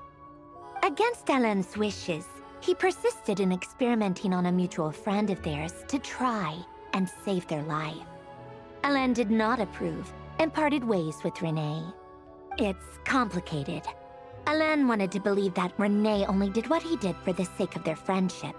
But when he told me about what happened, I could tell he still had some suspicions about Renee's motives. Uh-huh. Perhaps the seed that would grow into a nightmare had already sprouted in Renee's mind. Even then. The next time they met, Renee's soul had been completely engulfed by the dream of salvation. His futile attempt to change the tide of fate only resulted in a wave that swallowed up the world, even before the apocalypse came. And although that wave died down eventually, I hear that it just recently came back with a vengeance. Oh. As I understand, Renee wanted to live out his dream of salvation once more. The Topa! But I'm told that the attempted resurgence finally died out for good. At long last, Renee awoke from his deluded dream. Though of course by then it was far too late. What do you think of Renee? Do you admire his transcendent genius? His view that any price was worth paying to achieve the lofty goal of saving the world? Or do you despise him? Dismiss him as an evil madman who wrought havoc on the lives of everyone around him as he pursued his delusional dream. Well, we fucked him up, so. Same difference, really. Just a matter of perspective. It's a weird one. I think it is such a gray area. I actually don't think I know. Like, genuinely. Because I agree with a lot of the reasonings and I disagree with a lot of the methodism behind what actually happened. So it's gray. It's very complex. I don't admire him at all, but it's also not that I don't. I'm just gonna say I don't know.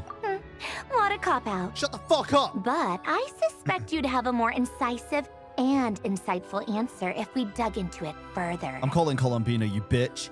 What about you? I don't like fanatics who give up their whole lives for their ideology. Nor do I like fools who let their delusions take control. Okay, that's just as much as a cop-out as... Well, maybe. Maybe I could understand if Renee had just been an ordinary person.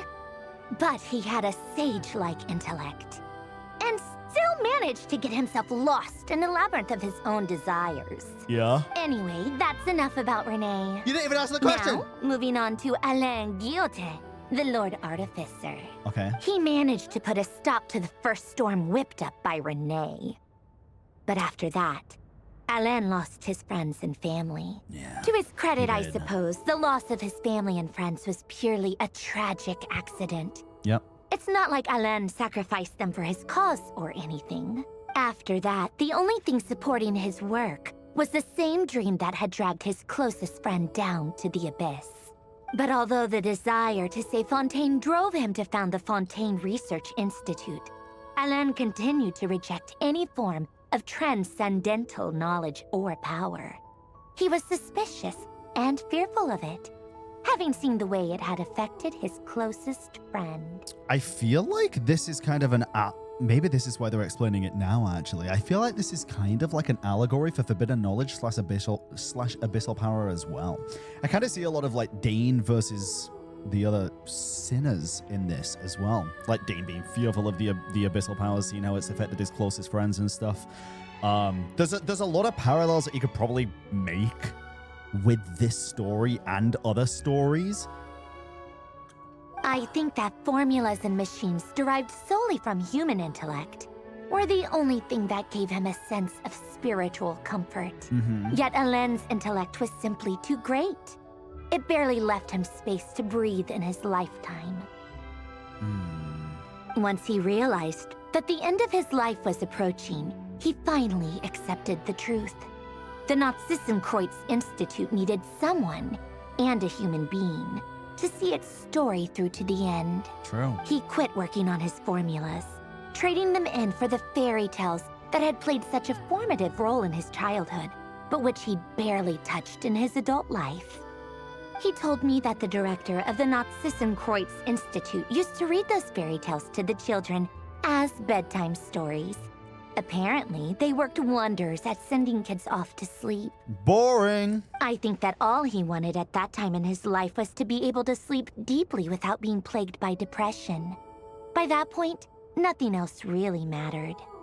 Yeah. At the very end, he laid down to rest in the ruins of the former Nazissenkreuz Institute orphanage, while the Fontaine Research Institute he had founded continued tirelessly with its work.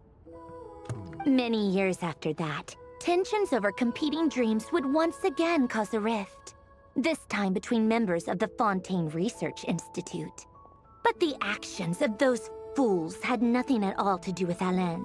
And that is the story of two people from the Nazissenkreuz Institute who both wanted to save the world. Fair. One went all in on his fantasy of salvation without ever looking back, and ended up calmly sinking to the bottom of the deepest sea. Jesus, dude. The other sought desperately to burn bright in his life, even though he wasn't sure where he was going. I do sometimes wonder, why is it that people like them have such grand hopes of saving the world? It's like Nefer and Rerir, I kind of see it. I could also see the parallels there as well. Even the grandest tree starts as a tiny seed. So perhaps, for each of them, their mission to save the world began with a very simple desire: to save themselves.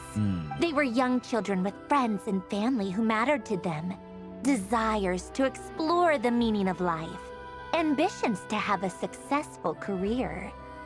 They didn't want to see all of that taken away in one fell swoop. Yeah, 1000% could also be an allegory for the twins as well, you're not wrong. Or maybe they just wanted to find something to anchor themselves within the chaos, to stop them getting quietly swept away by the storms of life.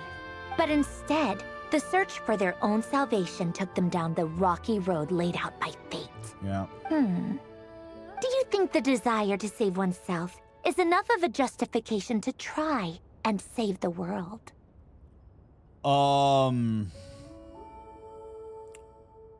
The desire to save yourself being the only justification to save the world? No, I don't think so. Sensible answer. Glad to know you've got your head screwed on straight. Shut up! Alain would disagree, though. I asked him the same question back when he was in his prime, putting all of his energy into his work. I think there needs to be more to it than just that one factor. At the end of the day, here's the thing. It's like, if you manage to save the world, then sure. But if it's like, you never know if you're going to manage it. I feel like there needs to be a bigger driving factor than just trying to save yourself. Just one. Just one reason, such a selfish reason, I don't think is enough. Yes, it's enough. All right, fuck you then. No elaboration, just a quick, short answer before getting right back to his work. He was always that way. All right, tea time's over. I owe Arlecchino a favor for telling me these stories. I'll have to bring a whole sack of gifts the next time I visit the House of the Hearth. Hell yeah. I'm gonna go tinker with Polonia now. Dress up as Santa. You guys can do whatever you want, as long as it doesn't involve interrupting me. I kind of want to try wind up the Kiana back. Polonia, exit hibernation mode. Begin diagnostics. Oh god. Run away! Ay, ay, ay. Bruh. Alright, what now? Wait, was that it? Fuck, it ended like that? Oh man, what a goddamn quest, dude. Jesus. I swear Nicole is gonna be a freaking crystal fly, dude. I swear it. I can just see it. I can see it coming already. Wow. What a quest, dude. All right, let's give my overall thoughts real quick before we wrap up this YouTube video recording. Overall, absolutely incredible quest. I think, honestly, time flew by. 5 hours went nowhere. That felt like 3 hours. I do think the Nefer part in the middle felt very much less ingrained into the main plot than previous quests, previous character story quests. I feel like they could have done it in a bit of a better way, maybe. It didn't have to be as long as it was, to be honest, for us to understand the full story and get the full story. I think that's the biggest thing. It was just a little bit long. It felt a little bit forced in there. It made sense by the end of it, but I don't want to play till the very end of it to be like, oh, it makes sense now. I'd rather it just feel ingrained like the rest of them did, right? Other than that, dude, we had so many cutscenes. Bro, What's been one of my biggest criticisms so far of Genshin Impact and storytelling? I want more cutscenes. Bro, they delivered in Act 3 and in Act 4. I would be stupid to say they haven't. They have fucking delivered. They've been good cutscenes, and they've been plentiful.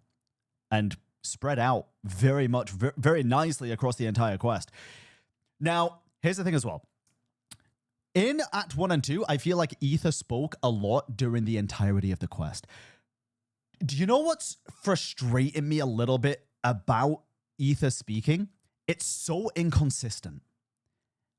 It is so incredibly inconsistent. Sometimes it'll be like every line. Sometimes it'll be none for like 3 hours. I kind of just want him to fucking voice the full thing. I'm sure Zach wouldn't mind doing the voiceover for it, right? I kind of just want him to have Ether voice now at this point. There's no reason, there's no logical reason for him to not be voiced anymore. There's just not. I feel like it makes sense to just have a voice traveler now. Just fill in the blanks. But that's just my takes. Those are the only negatives. The rest of it, dude, absolutely amazing. The fight, sick. Hopefully we get that as a weekly boss. I didn't even check. I've already closed the game down. Is it a weekly boss? I don't know. Absolutely incredible, dude. Absolutely incredible. I am so excited. It's not even a weekly boss? Holy shit. Okay, so we're going to get something even fucking crazier probably. Oh my god, dude. Yeah, I am very excited for the direction Genshin is headed in.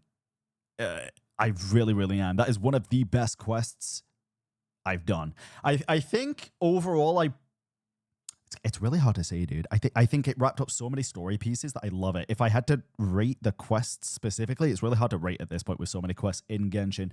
For Genshin standards, at least a 9. I think I preferred Act 3 over Act 4. Is that weird? But I can't even say that, dude. Act 4 was they're both really good. I'd probably rank them both the same. They were both just really fucking good. We got a lot of lore, and that's what I love. That's what I love. I can't. I struggle to rank them. I really do. Probably a solid 9 or 9.5 out of 10. I don't know. Yeah. All right, gamers. That's it.